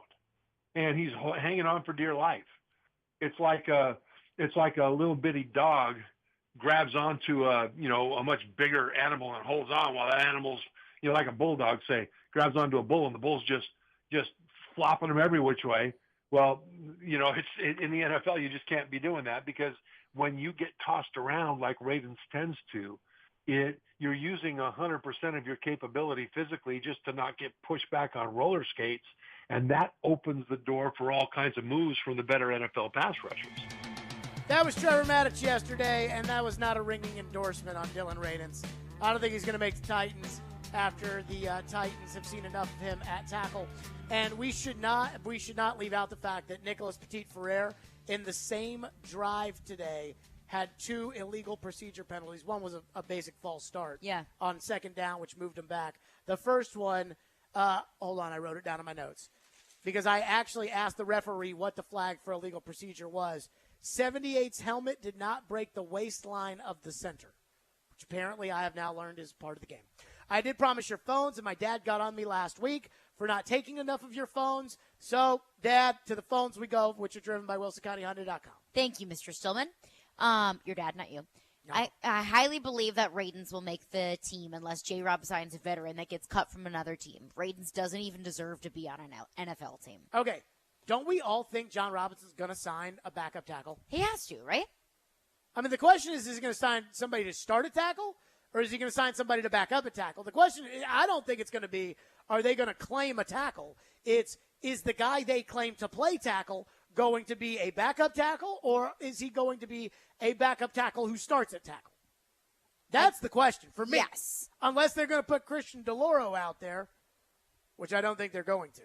But I think that they are going to absolutely claim a tackle, and that whoever they claim, to Trevor's point, that's going to be somebody else's 5th or 6th tackle that's not good enough to make their team, and that's who will be here. Or, as we brought up yesterday, they trade for Isaiah Wynn with the Patriots, which might be bad for Petit Ferrer, but he has at least started 30-something games in the NFL.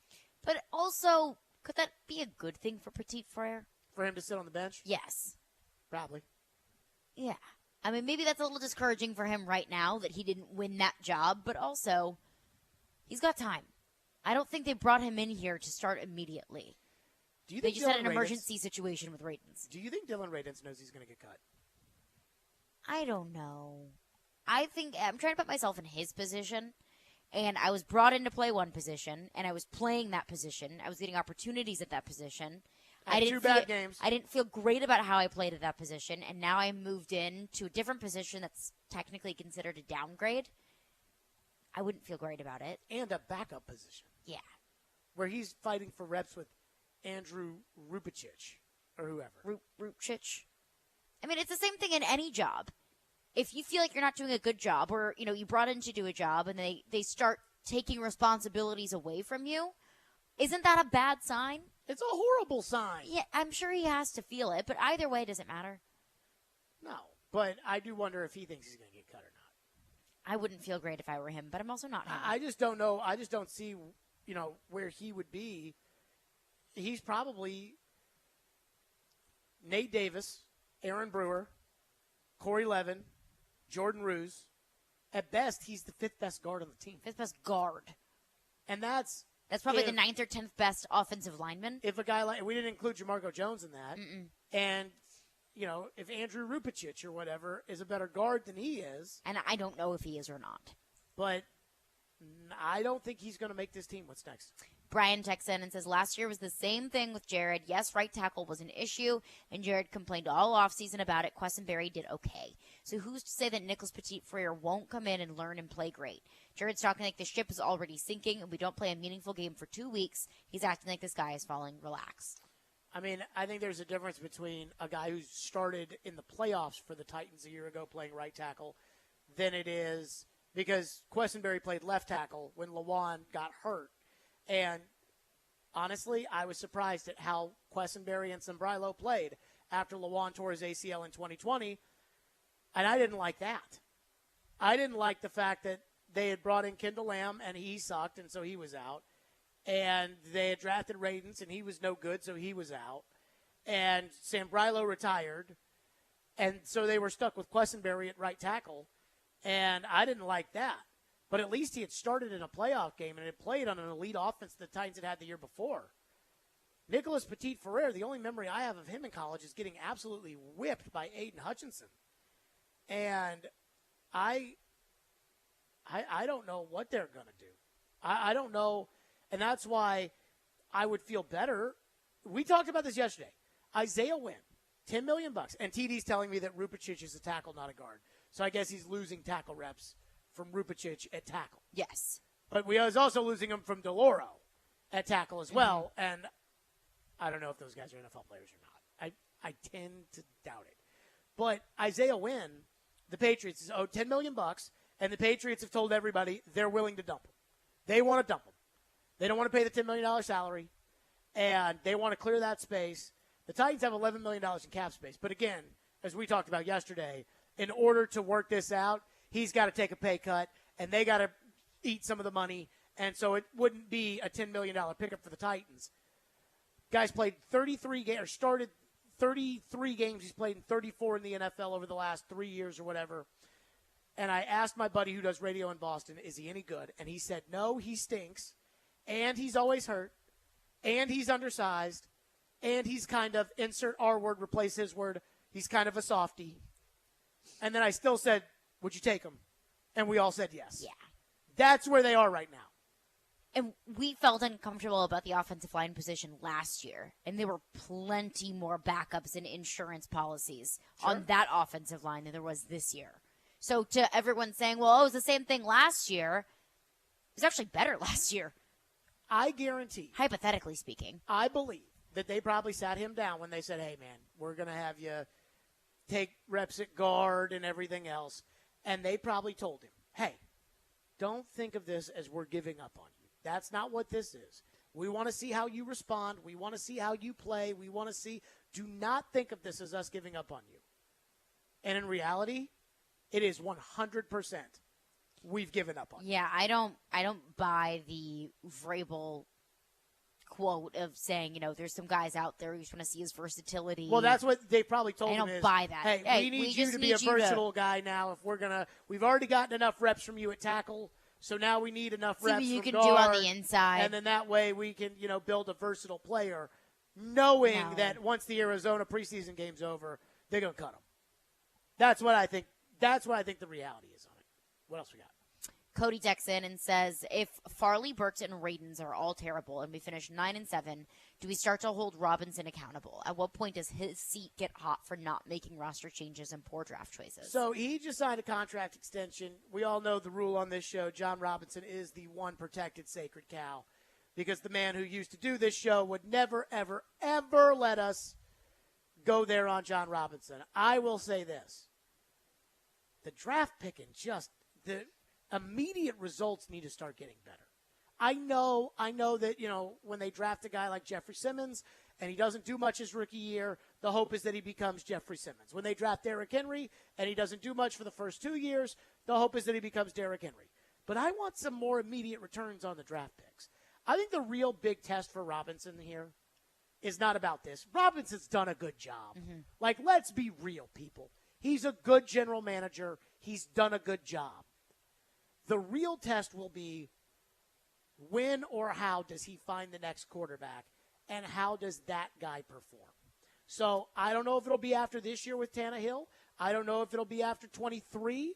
But whenever that is, whether it's Malik, whether it's they use a first-round draft choice, whether it's they use their draft choices to trade for an established starter who wants out of his situation like Matthew Stafford did or like Russell Wilson did, whatever it may be, I think that that's the next kind of big hurdle for Robinson is finding the quarterback.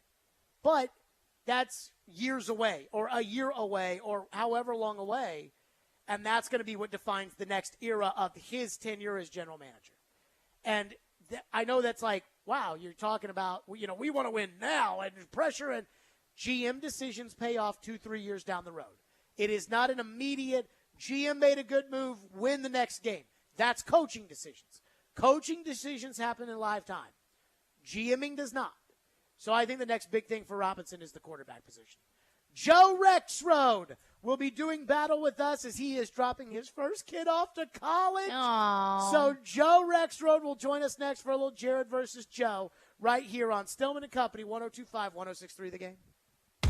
You watch The Game. Line to left, coming on Newstrom. Base hit, Sounds win. We talk The Game. But they knew he'd be really good. Well, if they don't make that move, they don't win those championships. We are The Game. Nashville's best sports talk. ESPN 102.5 and 106.3 The Game and The Game Nashville app. ElectronicExpress.com. We make it happen. Business owners and professionals face special challenges in divorce court. In addition to everything else going on, they have to contend with allegations that they are earning more than they are, coupled with claims on their business or practice itself. Attorney CPA Joe Cordell. An effective defense often hinges on sophisticated strategies relating to income tax projections, business valuations, spousal support claims. Clients with assets depend on their divorce lawyer's skills in these matters, and that's why it's so important to hire someone that has those skills. Contact the domestic litigation firm of Cordell & Cordell to schedule an appointment with one of our firm's Nashville area attorneys, a partner men can count on. 615-457-8700. Online at CordellCordell.com. That's CordellCordell.com. Offices in Nashville, Franklin, Murfreesboro, and Gallatin. Cordell & Cordell, 810 Crescent Center Drive, Suite 160, Franklin, Tennessee, 37067.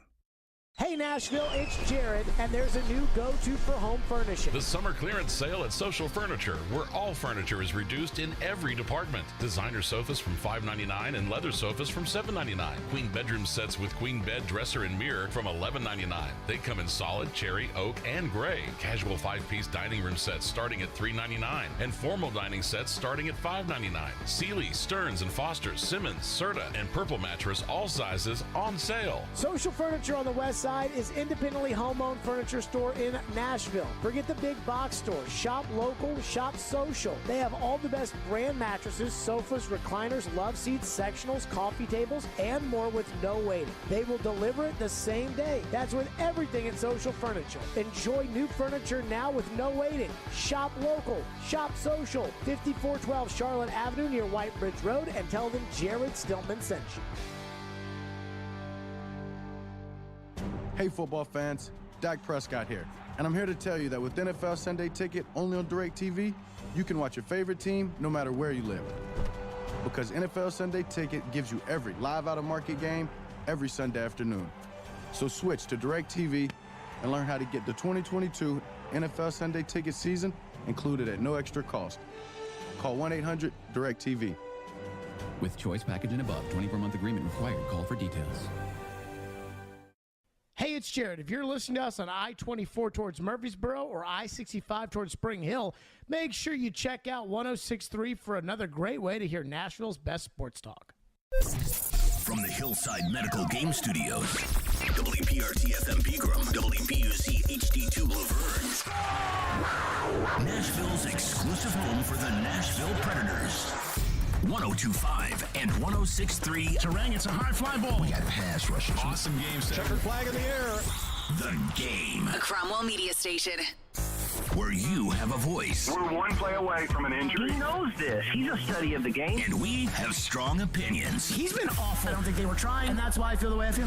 This is Stillman and Company with Jared Stillman and Caroline Fenton. Presented by TriStar Moving on Nashville's best sports talk, 102.5 and 106.3 The Game. And on the Game Nashville app. Stillman & Company is delivered by TriStar Moving, 102.5, 106.3 The Game. Streaming live on Twitter, Twitch, YouTube, and Facebook Live. Thanks to the law offices of Amanda Gentry, live from the Hillside Medical Game Studios. Titans and Cardinals practiced today. It was fine. Not a lot of good, not a lot of bad. The 2-minute drill, woof. Sloppy. Woof for the Titans. Malik Willis on 7-on-7, looking good. Malik Willis in the 2-minute drill, threw an interception, and then threw the ball away on 4th down. Make of that what you will. It's like those old DirecTV commercials. Joe Rexrode is apparently in an airport right now as he is taking his firstborn son off to Michigan State. The firstborn son is always, even going back to biblical times, it has always been a big deal. Joe, how sad are you inside? I'm pretty sad. I'm just going to apologize up front that there's music being played. Also, I don't really want to yell at you and bother anybody around here, so I'm just going to have to be chill and hope I can hear you guys. Which airport are you in? Are you in our airport? Yeah. They know who you are. You do whatever you want, Joe. I mean, should I go tell this nice guy playing guitar to stop it? I mean, I could try. And tell him I know Jared? No, just yell into the phone there. They're knowing who you're going to be yelling at in the airport, that I know. With that, though, it's time for Jared versus Joe. Jared Stillman versus Joe Rexrode. Now on Stillman and Company. On ESPN. 102.5 The Game. Are we ready? Go ahead. Jared, how about you start? We'll give Mr. Airport, Mr. BNA over there, some time to get acclimated. First question, what's your overall concern level about the Titans right now? Oh, it's high. And I don't know if it's my concern level or if it's my frustration level, but it is starting to get high. Because right now, Treylon Burks cannot be consistent, whether it is consistent on the field or consistent in getting on the field. But he's not making enough big plays. And ultimately, he's going to have to replace A.J. Brown. I don't like that because I don't want to have to play Nick Westbrook-Akina as a starting wide receiver in the NFL because he's not a starting wide receiver in the NFL. I don't like the right tackle position right now with Nicholas Petit-Ferrer. He had 2 illegal procedure penalties on 1 drive today, including an illegal formation because 78 did not get his helmet to the waistline of the center, whatever that means. And I didn't like that. That drives me crazy. Caleb Farley keeps getting beat deep. Gets beat deep in practice by Racey McMath. He gets beat deep in the Tampa Bay practices by Vincent Smith, who got cut on Sunday. He got beat deep in the game by Scotty Miller, and he got beat deep with Kyler Murray for a touchdown today. Caleb Farley keeps getting beat deep. Don't like that. I don't like the fact that they're playing around with the punter. That frustrates me. I don't like Racey McMath. He keeps dropping the football right now. That's driving me crazy.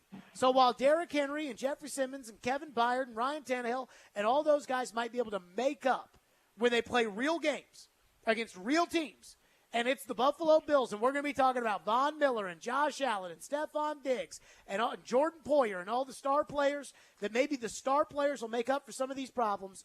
But right now, I am frustrated that the things that are big deals like starting right tackle and starting receiver are not getting ironed out, and we are getting incredibly close to competition with the Giants. I am frustrated. Well, I think there are plenty of concerns with the Titans, and I would add to the list. They just made another trade, 2 trades now to try to bolster safety depth on this team, and that is a concern, and so is inside linebacker depth. Now, Monty Rice put on the PUP to make room. They're an injury away at both of those spots from really having a drop off. So that's another thing to keep in mind. The Trailenbergs thing, to me, this is not some new information, though. I mean, he's going to be a situational guy, and I would agree that for this team to be as good as it wants to be, at some point he's got to supplant Westbrook-Ikhine in the lineup. Same time, look, Westbrook-Ikhine does look good out there. And, yeah, but he's not a starting receiver in the NFL. Well, you can go around the NFL and you can probably find some other starting receivers who are worse than him. All right, let's use the Giants. The Giants suck, right? Okay. Who would you rather have? Of the 4 guys, Westbrook-Ikhine, let's just say who's the last guy out. Westbrook-Ikhine, Robert Woods, Darius Slayton, or Kenny Golladay. I mean, to me, Slayton and Westbrook-Ikhine are at least worth discussing. But the point being, look, I agree in general. He should be your 3 or 4. He's your 2. You need that to change. But I'm just not I'm not all that surprised by that. And I think going into camp, frankly, from the start of camp to now, I still think it's been a good camp for him. I still think it's been a good camp for Farley. Taking lumps, sure. But I didn't know if he could run this camp. You can look at it both ways. You're trying to look at it also through your expectation lens. And right tackle, I thought that was going to be the biggest question, or I thought this offensive line was going to be the biggest problem / question. It still is. That's still where I go. I don't know what your problem is with punter. They have a chance to possibly have a really good one for long term who could be a weapon this year if they go with Stonehouse. It's a valid reason to really take a look at him. Overall, that might though, be the stupidest decision of all the decisions they've made if they cut Kern. Because if they cut Kern, you know exactly where he's going to end up, right? Could be. So he's going right to Indianapolis. Kelly. If they cut Kern, he's going right to Indianapolis. Stonehouse could go there too, and Stonehouse could go there too. And I couldn't get too. Hey, Stonehouse can kick the ball 85 yards, but I don't think I cannot put Stonehouse on the 45-yard line of a big game and expect him to drill that ball down to the 6. I can do that with Kern, and so I think the Titans are. Why screw up something that everybody knows works when they have so many other things to worry about to then put a rookie punter out there to then have to worry about that? Because you think maybe you've got a guy who's a 10-year excellent punter with a monster leg? I think that's why you're looking at it. So if they thought that he was going to be a 10-year punter, they would have used a draft pick on him. All right, fine, Jared. You've got all the answers. Look, there are concerns, and there's also the importance of keeping in mind that Derrick Henry and Jeff Simmons and Beck Cunningham and a lot of guys who are, on the fringe right now are going to be on that field to start the season. This team's not going to be a finished product to start. It's going to have ups and downs. Overall, I don't think it's like some big panic time right now based on all the information we've had. There's been good and bad in this camp. So this is my thing about Joe talking about, and let's go back to this Farley take, because the idea of, I just wanted to see if Caleb Farley could get through the camp and not get hurt and everything else. I don't care about that. He's played well too at times, Jared. He hasn't just been running poorly. He has consistently been beaten deep like Malcolm Butler a couple years ago. And if that's week 2 and that's Stephon Diggs, you lose. And if that's week 3 and that's Devontae Adams, you lose. And so the lens of which I'm looking through is not this grading on a curve. The grading I'm doing is grading it against Stephon Diggs, grading it against the Giants and the Bills and the Raiders and Derek Carr and Josh Allen, because that's who they have to beat. And so, congratulations, Farley. You finally made it through a training camp. I'm so happy for you. That's great. But they got to win football games. And right now, when I look at right tackle, that concern for me is going against Von Miller or going against Max Crosby or going against Yannick Ngakoue. That's how I'm looking at it. And that's why I'm concerned. That's great, and that's fine to look at it that way, Jared. And I'm sure in the other camps of the other teams that they're playing, nobody's ever making mistakes at all. They're completely perfect as they sharpen themselves for the regular season. You know what we're going to find out about this stuff? When they actually play football games. You know what? Caleb Farley is going to get beat sometimes this year. He gets caught looking sometimes. He got caught looking in the preseason game. He also has speed, length, strength, and he's a guy who is a prospect who could make this cornerback group better than it was last year. I got speed, length, strength on one side, and I have getting beat all the time for touchdowns on the other side. Yes, all the time. If I get speed, length, corners and strength, get beat for touchdowns. Jared. I know, but the ones where they're constantly getting just beat, just guy runs right by them. And again, this is Scotty Miller we're talking about. You said you didn't even know the guy that ran past him today. No, yeah, that's true. I mean, I saw Caleb Farley do good things. I saw him do bad things today. Again, Devontae Adams. He had good coverage of DeAndre Hopkins. Devontae Adams. He had bad coverage of Scotty Miller. Again, those mistakes cost you ball games. And the Titans right now, they got to win these games. What's next? Next one. When is it an appropriate time to call Dylan Radins a bust? Joe, you go first. I would say that if the season starts and he's not in the starting lineup, and I don't expect him to be, then sure, I guess that's fair. I mean, a second-round pick who in year two is a reserve. Like, I don't think he's going to get cut like D-Mace thinks, but I think he's probably going to be a reserve. I don't have the exact definition of what a bust is. It's a sliding scale based on where you were drafted. I think if he was a first-round pick, it'd be a no-brainer. But I would say as a second-round pick, if they give him all this opportunity and all these looks, and they have total question marks still at right tackle, and they got an undersized guy at left guard who's, a great story, unsung hero story, undersized guy, Texas State, but Dylan Radins can't beat those guys out for a spot. Then I think bust is probably fair at that point. Why do you think he's going to make the team? I think he's going to make the team because I watched the other guys behind him on the depth chart play too, and that's a lot of what's happening with Willis and Woodside in some of these preseason games. It is just, it's a sieve at times. Now, you know that Christian DeLauro is now ahead of him on the depth chart at tackle. Okay, so you got Radins cut? I do. I do not see. I think they're done with him. Because they carried 8 offensive linemen into the season last year. This year, Lawan Brewer, Ben Jones, Nate Davis, and Nicholas Petit-Ferrer are all going to make the team, right? Yes. Joe? Sure. Okay. Then backup spots. Who's a better backup guard, Corey Levin or Dylan Radins? Who do you think they trust more? I think they trust Corey Levin at center more. I'm not sure they trust him at guard more than Radins. Okay. Who do you think they trust more at guard? Yeah, that's a guy they've sent packing from here before, too. What? Who do you think they trust more at guard, Jamarco Jones or Dylan Radins? Based on what I've seen, I think it's definitely Dylan Radins. I thought you scouted him in the Seattle game last year, Joe, and you thought he was a good player.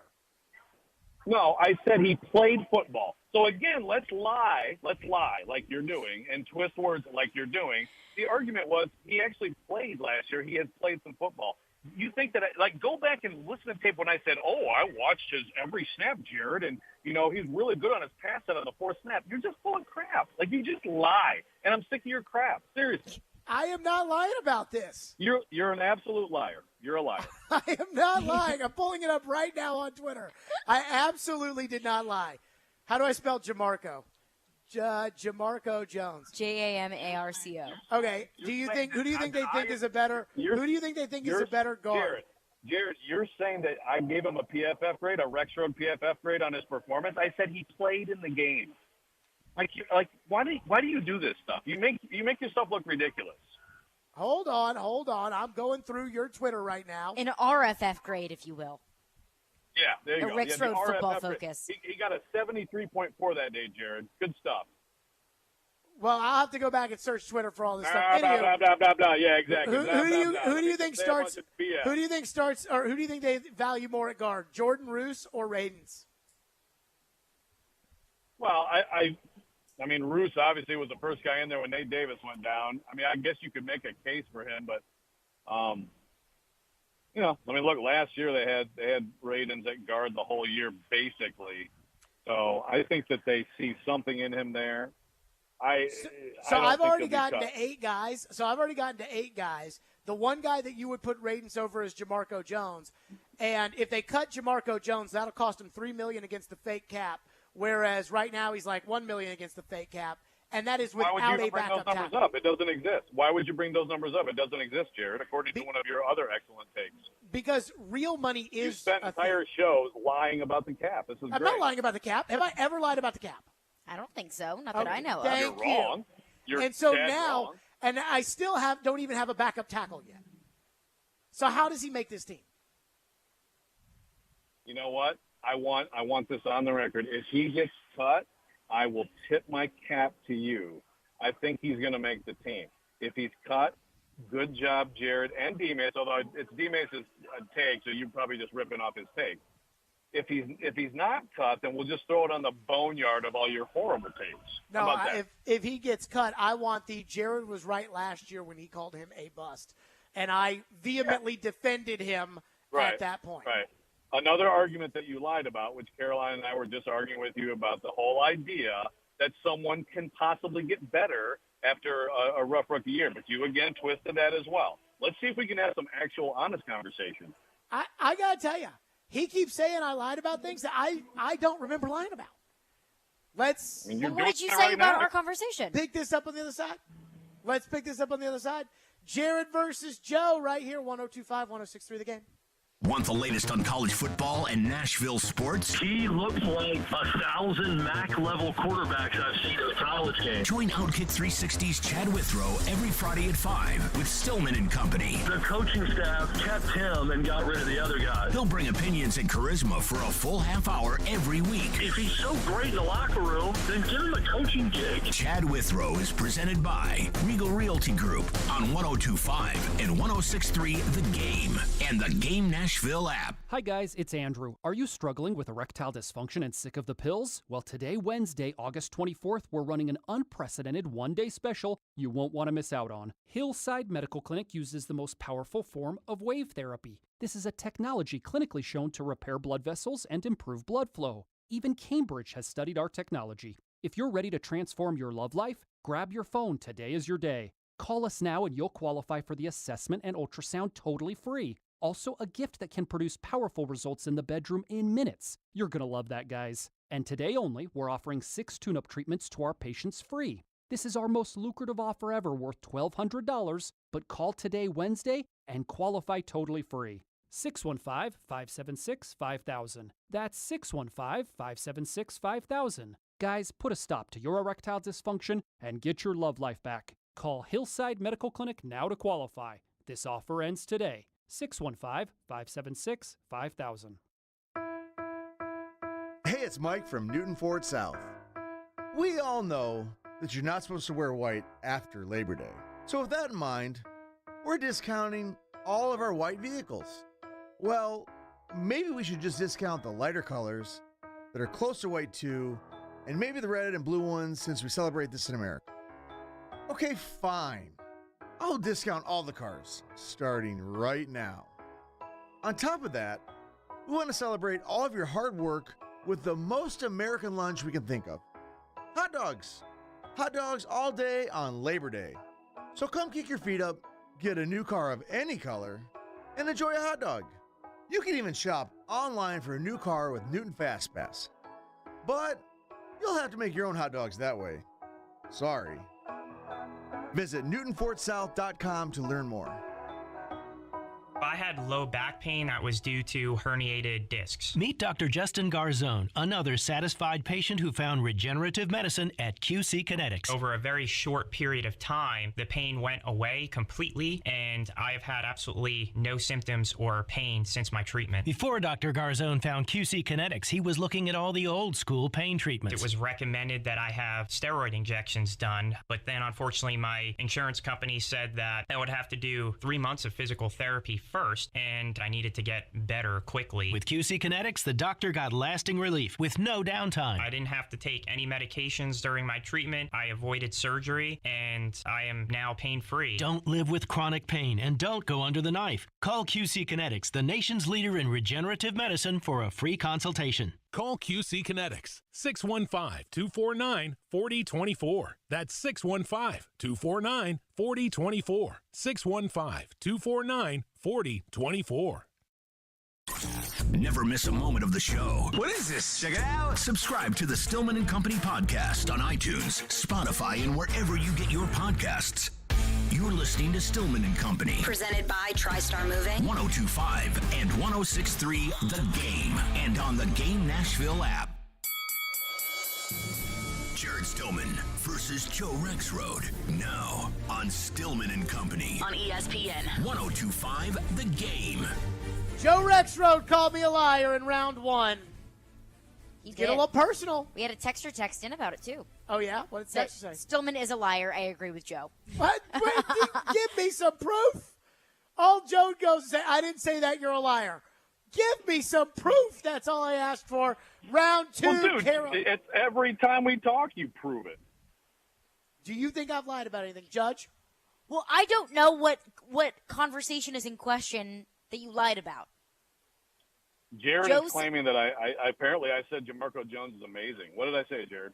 You said that you had watched Jamarco Jones play last year against Seattle with your own eyes based off the 7 snaps you saw, that you thought that he could start for the Titans this year when they signed him. Okay. I don't remember that. I cannot say if it was a lie or not. I'm just saying. I'm like George Washington over here, Carolina. That is Abraham Lincoln. No, it was George Washington, right? Oh, I thought it was Abraham Lincoln. No, the cherry tree? I thought that was The Abraham cherry Lincoln. tree? That's George Washington. Whatever. Jared got something right, finally. Hey, don't be mad at me for that one. I didn't. What? I didn't set you up for that. What do we have? Jared, you go first. Okay. If Treylon Burks isn't ready to start week 1, then what? Oh, no. Oh, God. If he's not ready to start week 1, then everybody has to pray that Derrick Henry can continue to use his rear end to wipe up the mistakes that everybody else has made around him over the years.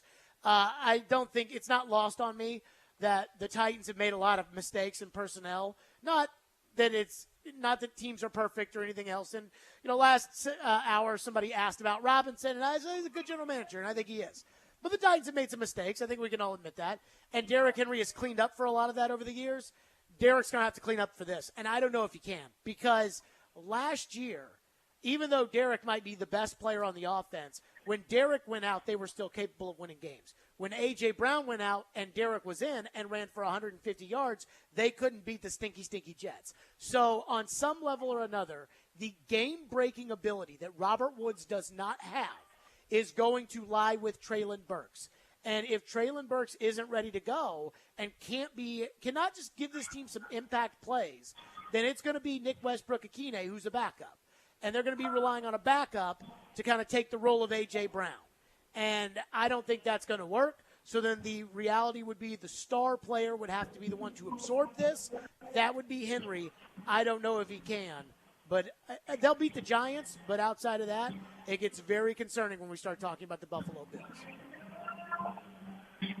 Well, Treylon Burks was never, I guess I shouldn't say never. I suppose it could have been an incredible camp, but it was doubtful going into camp that he was ever going to be ready to be a starter. To be a starter, you got to be better than people in front of you. And look, I agree with Jared that Westbrook-Akine, you want a guy like that to be not one of your top 2. I agree with that.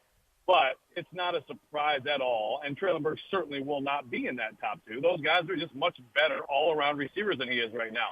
They can do every single thing in this offense in any situation, and they have trust from Tannehill. And he is a guy that is going to be used situationally. They're going to try to get some big plays out of him. And obviously the hope, like if you tell me that this is still the case at midseason, then I'll join the concern train, okay? But in the meantime, look, I've been citing this stat on our show. A.J. Brown is around 40% of snaps the first month of his rookie season. He made some big plays. And then eventually he got to the point where, okay, you got to have this guy on the field all the time. You want Traylon Burks to get there this year, but for him to not be ready to be a starter for the opener, that's just totally expected. So, Joe, I'll give you credit because on the night after the draft, your column at The Athletic was basically throwing a tantrum about the A.J. Brown trade, and then you did that morning on Robbie and Rex Road, and I criticized you for that. If I had known that it was a legitimate possibility that Nick Westbrook-Akine would be playing over Traylon Burks, I would have joined in the chorus of tantrum throwing after the A.J. Brown trade. And so you say, well, going into camp. Receivers in the NFL? What's that? Do you not pay attention to rookie receivers in the NFL? Jamar Chase is the extremely remote exception.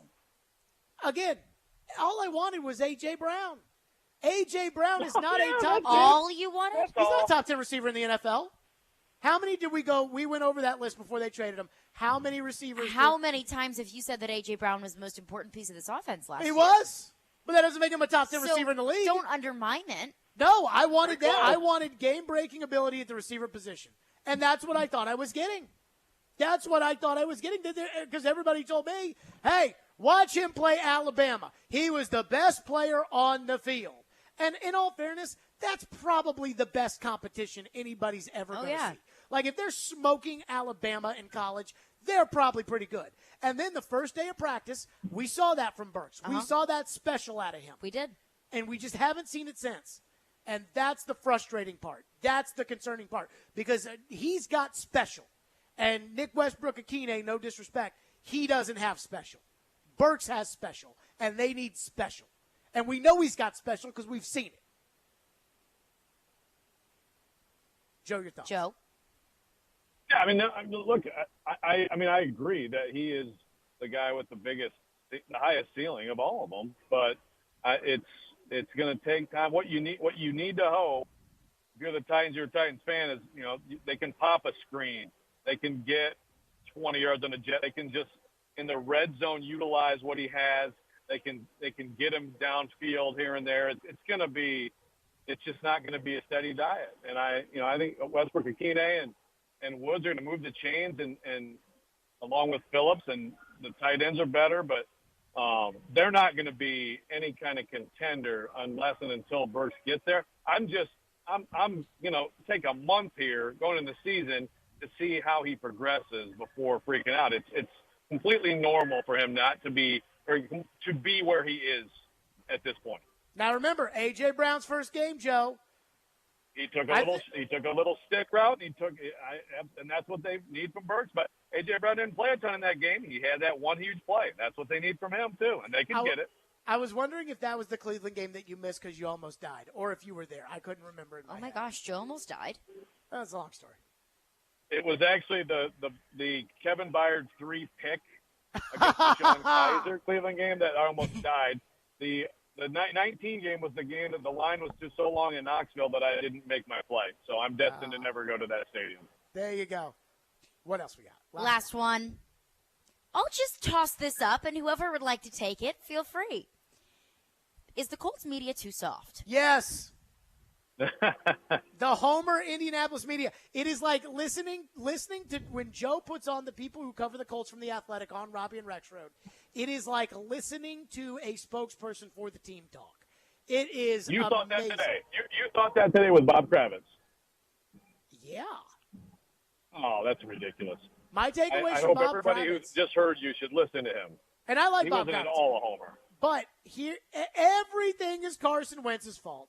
Everything last last year was Carson Wentz's fault. We totally ignore the person who vouched for Carson Wentz, who brought in Carson Wentz, who was supposed to fix Carson Wentz. Every Zach Kiefer column is, it was all Carson Wentz's fault. Everything Carson Wentz. And then Stephen Holder, who's another one of your old athletic cronies who no longer works there anymore, ESPN wrote that Frank Reich is in no danger of being fired. And then I listened to Bob Kravitz on your show today, and they're talking about the stakes are high this season, but he and Ballard are not at risk of getting fired. Well, then are the stakes really high if they're not going to get fired over the season? No. And there's no responsibility. It's like everybody talks about Ballard's doing a good job. Reich's doing a good job. Really? Rock Yassin? Seriously? Like, now the Indianapolis media is running with this. Nobody in Indianapolis has questioned this idea because Frank Reich's telling everybody, we want to be less predictable this year. We want to be, more multidimensional. We don't want to run Jonathan Taylor every single play, every game. We want to throw it to Nyheim Hines. We want to throw it. Has anybody ever said, is it a good idea that when your team runs the ball for 32 times against Buffalo, you win 45-15, and when you run it 29 times against the Patriots, you win, but when you run it 15 times with Taylor against the Titans, you lose?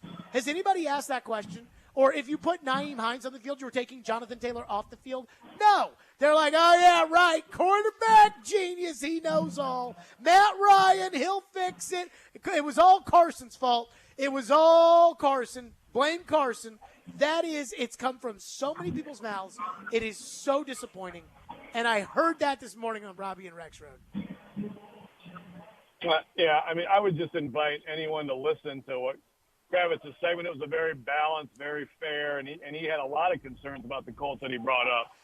There are homers in every media corps, excuse me. And so you can find homerish stuff from Colts media, especially if you're a Titans fan.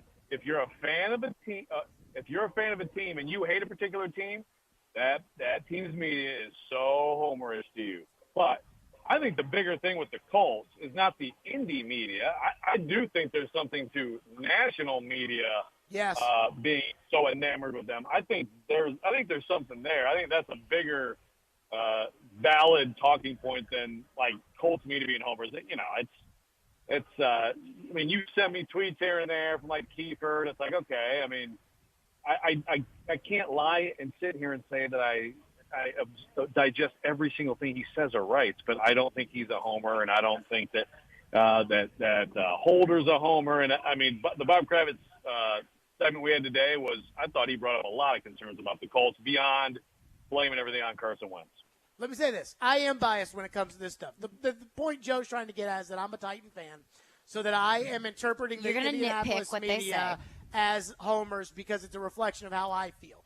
That Joe is analyzing my projection. You are not a Titan fan. No. Do you think the Indianapolis media is homer?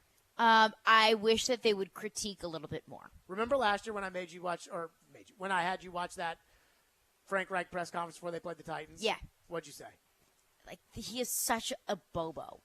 It's such a bobo. Wait, who is?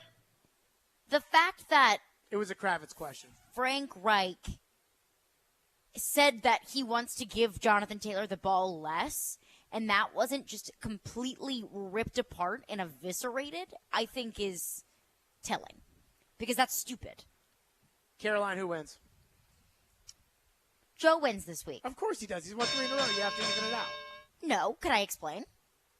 I already know the explanation, but go ahead. You called Dylan Radins a bust prematurely.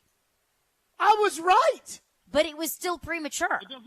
I was right. You cannot just call players busts all willy-nilly. When they bust. And then, a year later, if they don't bust, say, well, he grew, and how was I supposed to know he was going to make so many leaps and bounds? But what if Dylan Radins worked out? You would have said, well, I have new information. So you would have said, I'm not wrong. Who did I say that? No, that's not right. How many times have I said I was wrong?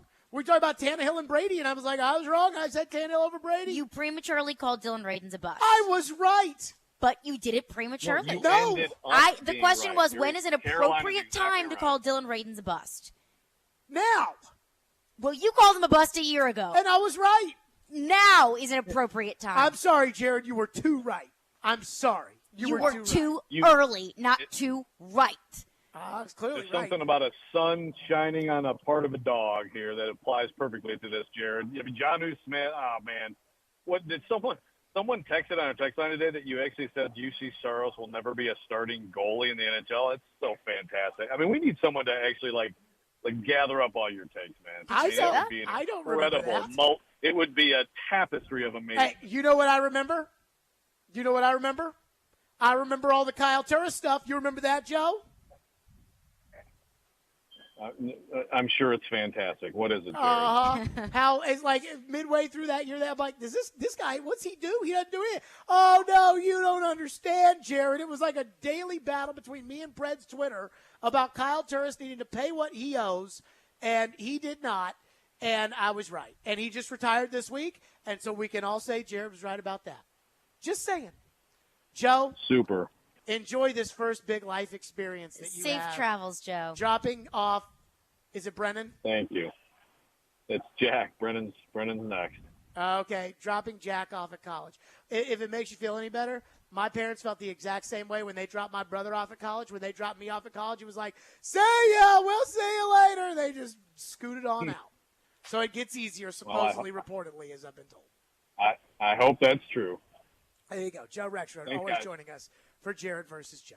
615-737-1025 is the phone number. People could say that I said things. I mean, I may have said, I don't know. You did say that UC Saros is meh. I do remember you saying that. I do think that, honestly, like if the young kid is as good as they say he's supposed to be, I'd get rid of Saros. And I'd go with the young kid. Well, the young kid is supposed to be, Askarov is supposed to be like the greatest thing ever. Right. Yeah. And so if they're evaluators. So if Saros isn't the greatest thing ever, then that would be the logical thing. If their evaluators believe, like, I don't think that UC Saros would have made a bit of difference in that Colorado series this year. Well, okay, but I don't know how much would have made a difference in that Colorado series. That's not a knock on UC Saros. That's more so a knock on the team as a whole. Like, my thing with Saros was I thought Saros played great in the Carolina series, and it still wasn't enough to steal, like, a series against a good team. Carolina's weird. Like, they win a bunch of regular season games, but they always get knocked out early in the postseason. Like, last year they got knocked out by the Rangers. But, anywho, I digress. 615-737-1025. Ian's going to kill me if I don't go to break. So that's what we're going to do here. And let's give something away because I'm in a good mood. Be caller 5 right now at 615-737-1025. And you're going to win a pair of tickets to see the Lumineers at Bridgestone Arena on Thursday, September 1st. So good luck on that. Hiller Plumbing, Heating, Cooling, and Electrical. Those are my guys. Hiller has great deals for you in the month of August. And I know because I've got Hiller coming out to my house later this week. That's right. It's been the third time this month I've called Hiller out. Why? Because they do a fantastic job. First, I had a ceiling fan put in, had some AC work done. Now I'm having some plumbing work done. Thank God for Hiller. That's right. It's back to school season, and Hiller is giving you free backyard upgrades all month long.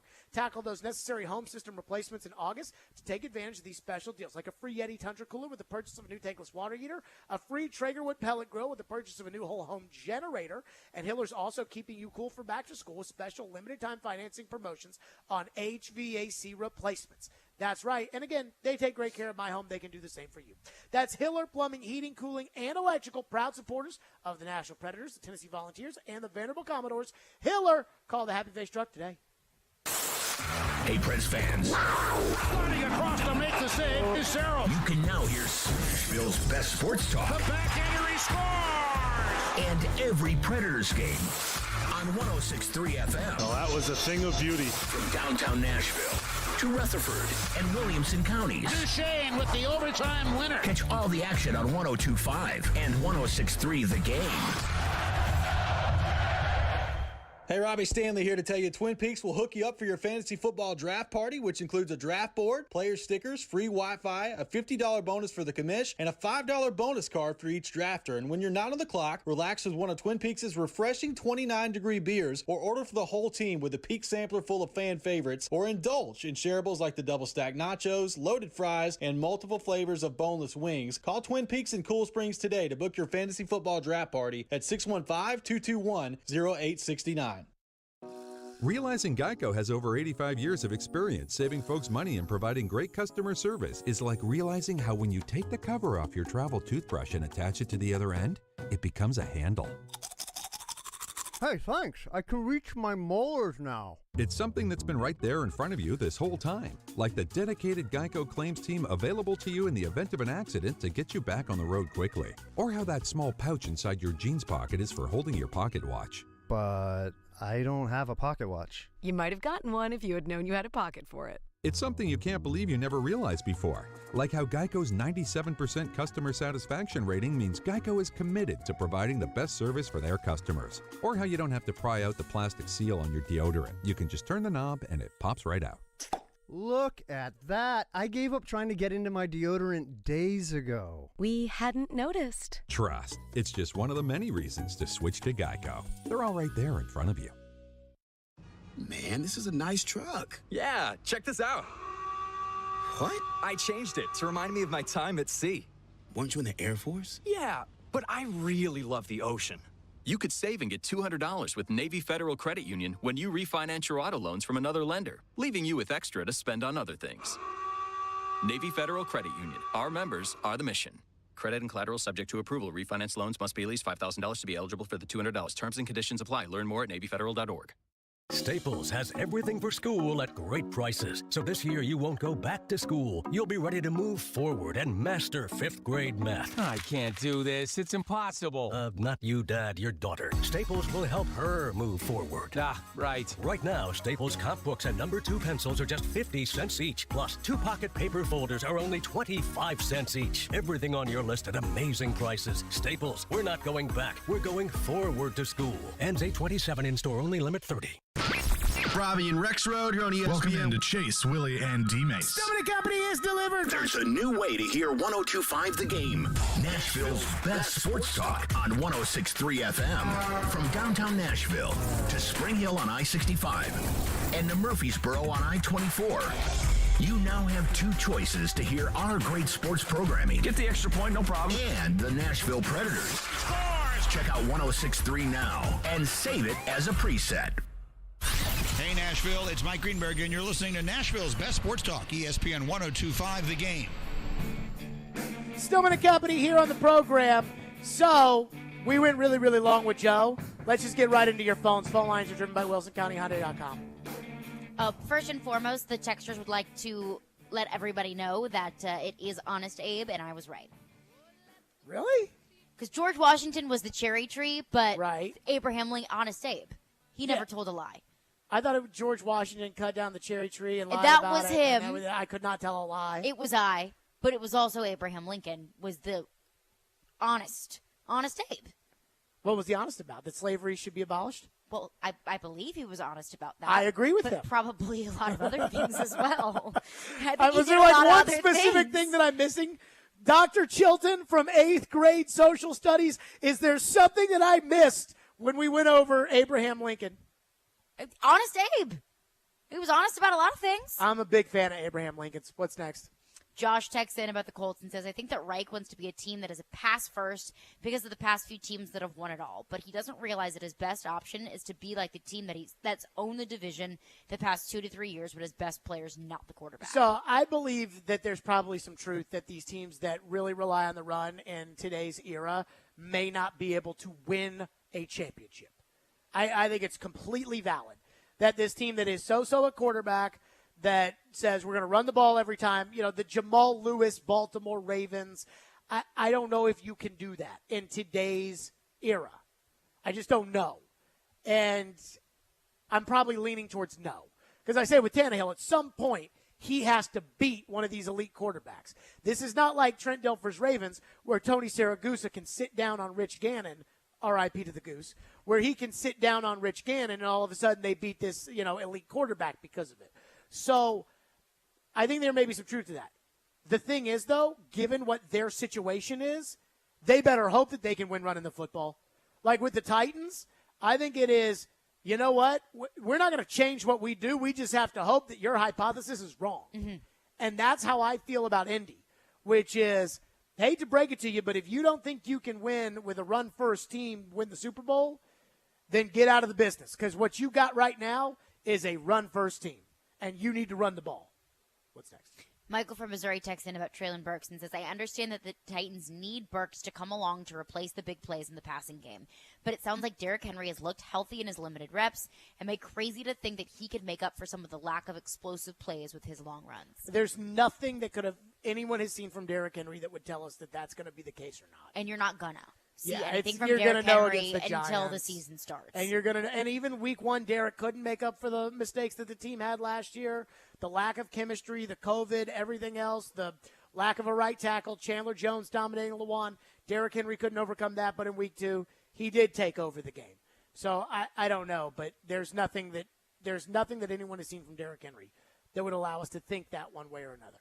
615-737-1025 is our phone number, 615-737-1025. I was very crabby today on the program. I'm still concerned.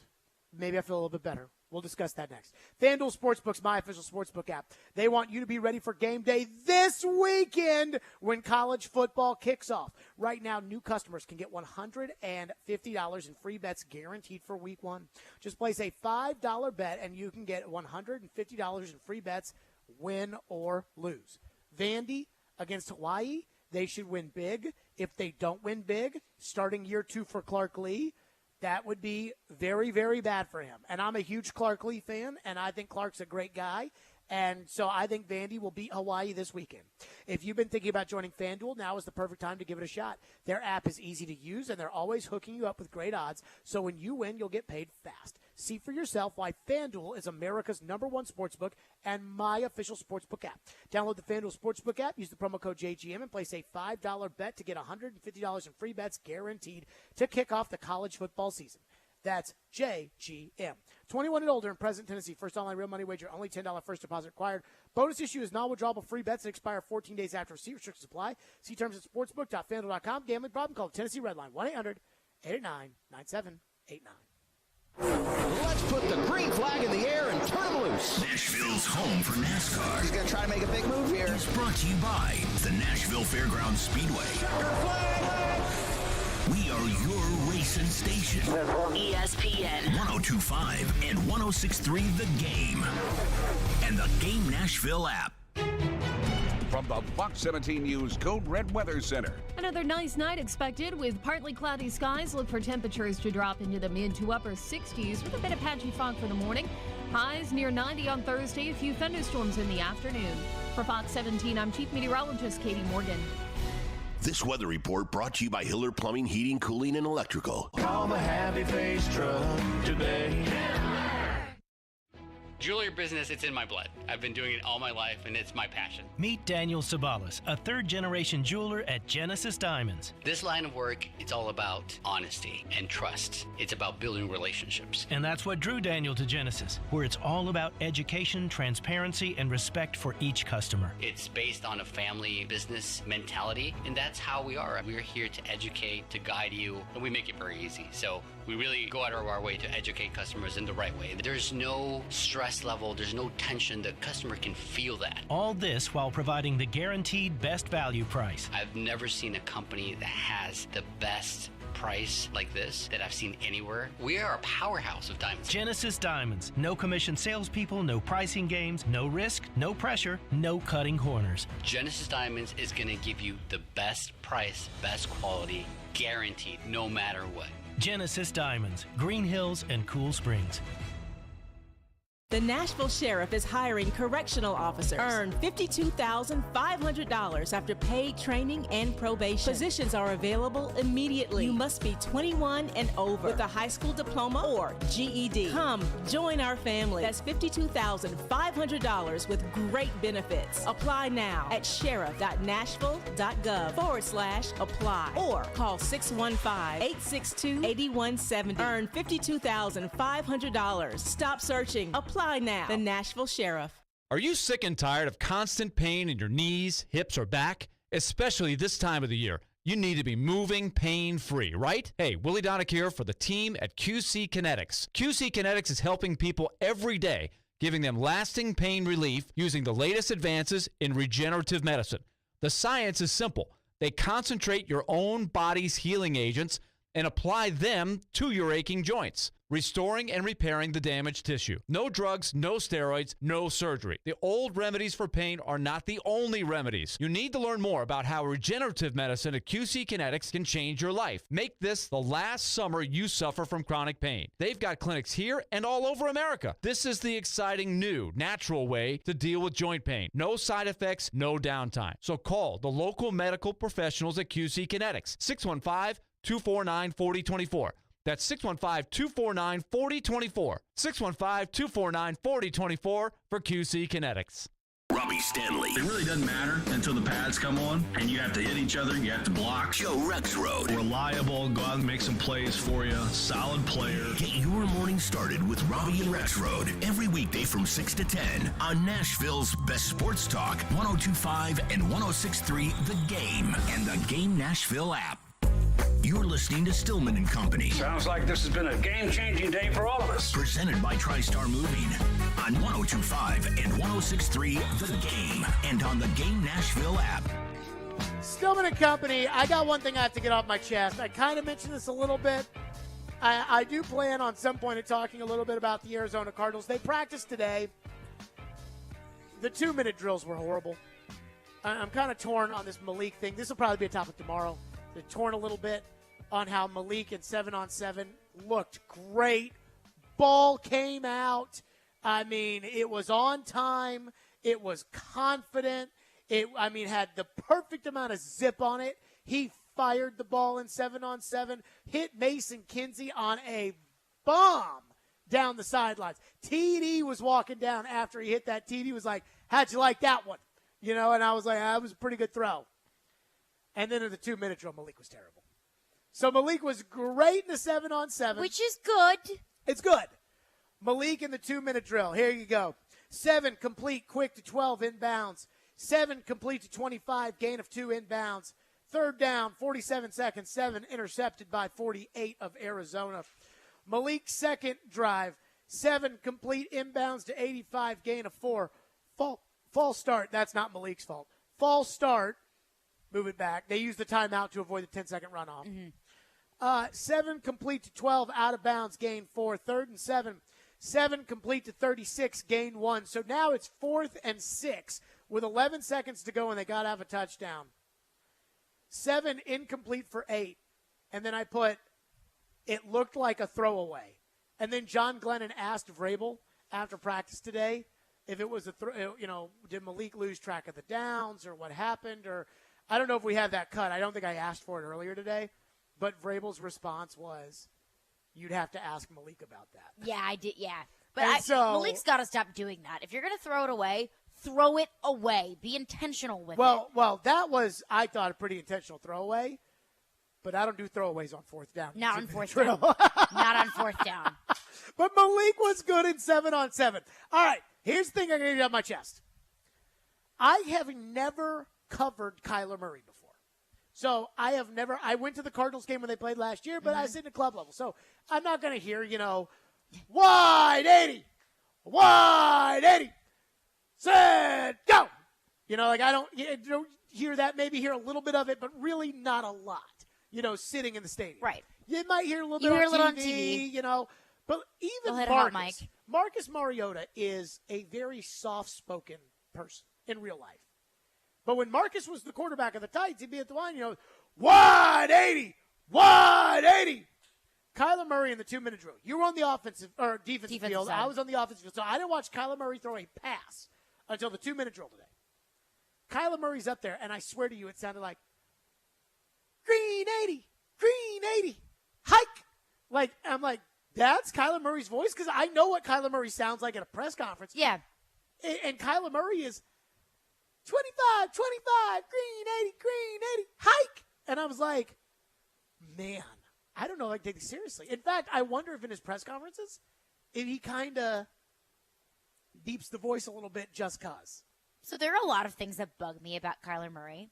A lot. Oh, I'm there too. The voice won't be up there in my top 25. I agree, but is it not weird with a quarterback? I just wasn't expecting, Kyler. But everything about Kyler is just so little and petite. I know, but Kyler's just so voice, dainty. Kyler's voice in a press conference is like, I was like voice. very offended that y'all would think that I didn't, You know, I mean, I'm not saying that. Went undefeated in high school. Yeah, like it's like a grown-up voice. It and is. Then he's well, he is a center, grown-up. And it's like, green 80, green 80. Maybe when he's green yelling, 80, it gets higher. What's it like when he's playing video games? He's got the little headset on. He's like, Alpha Team, go.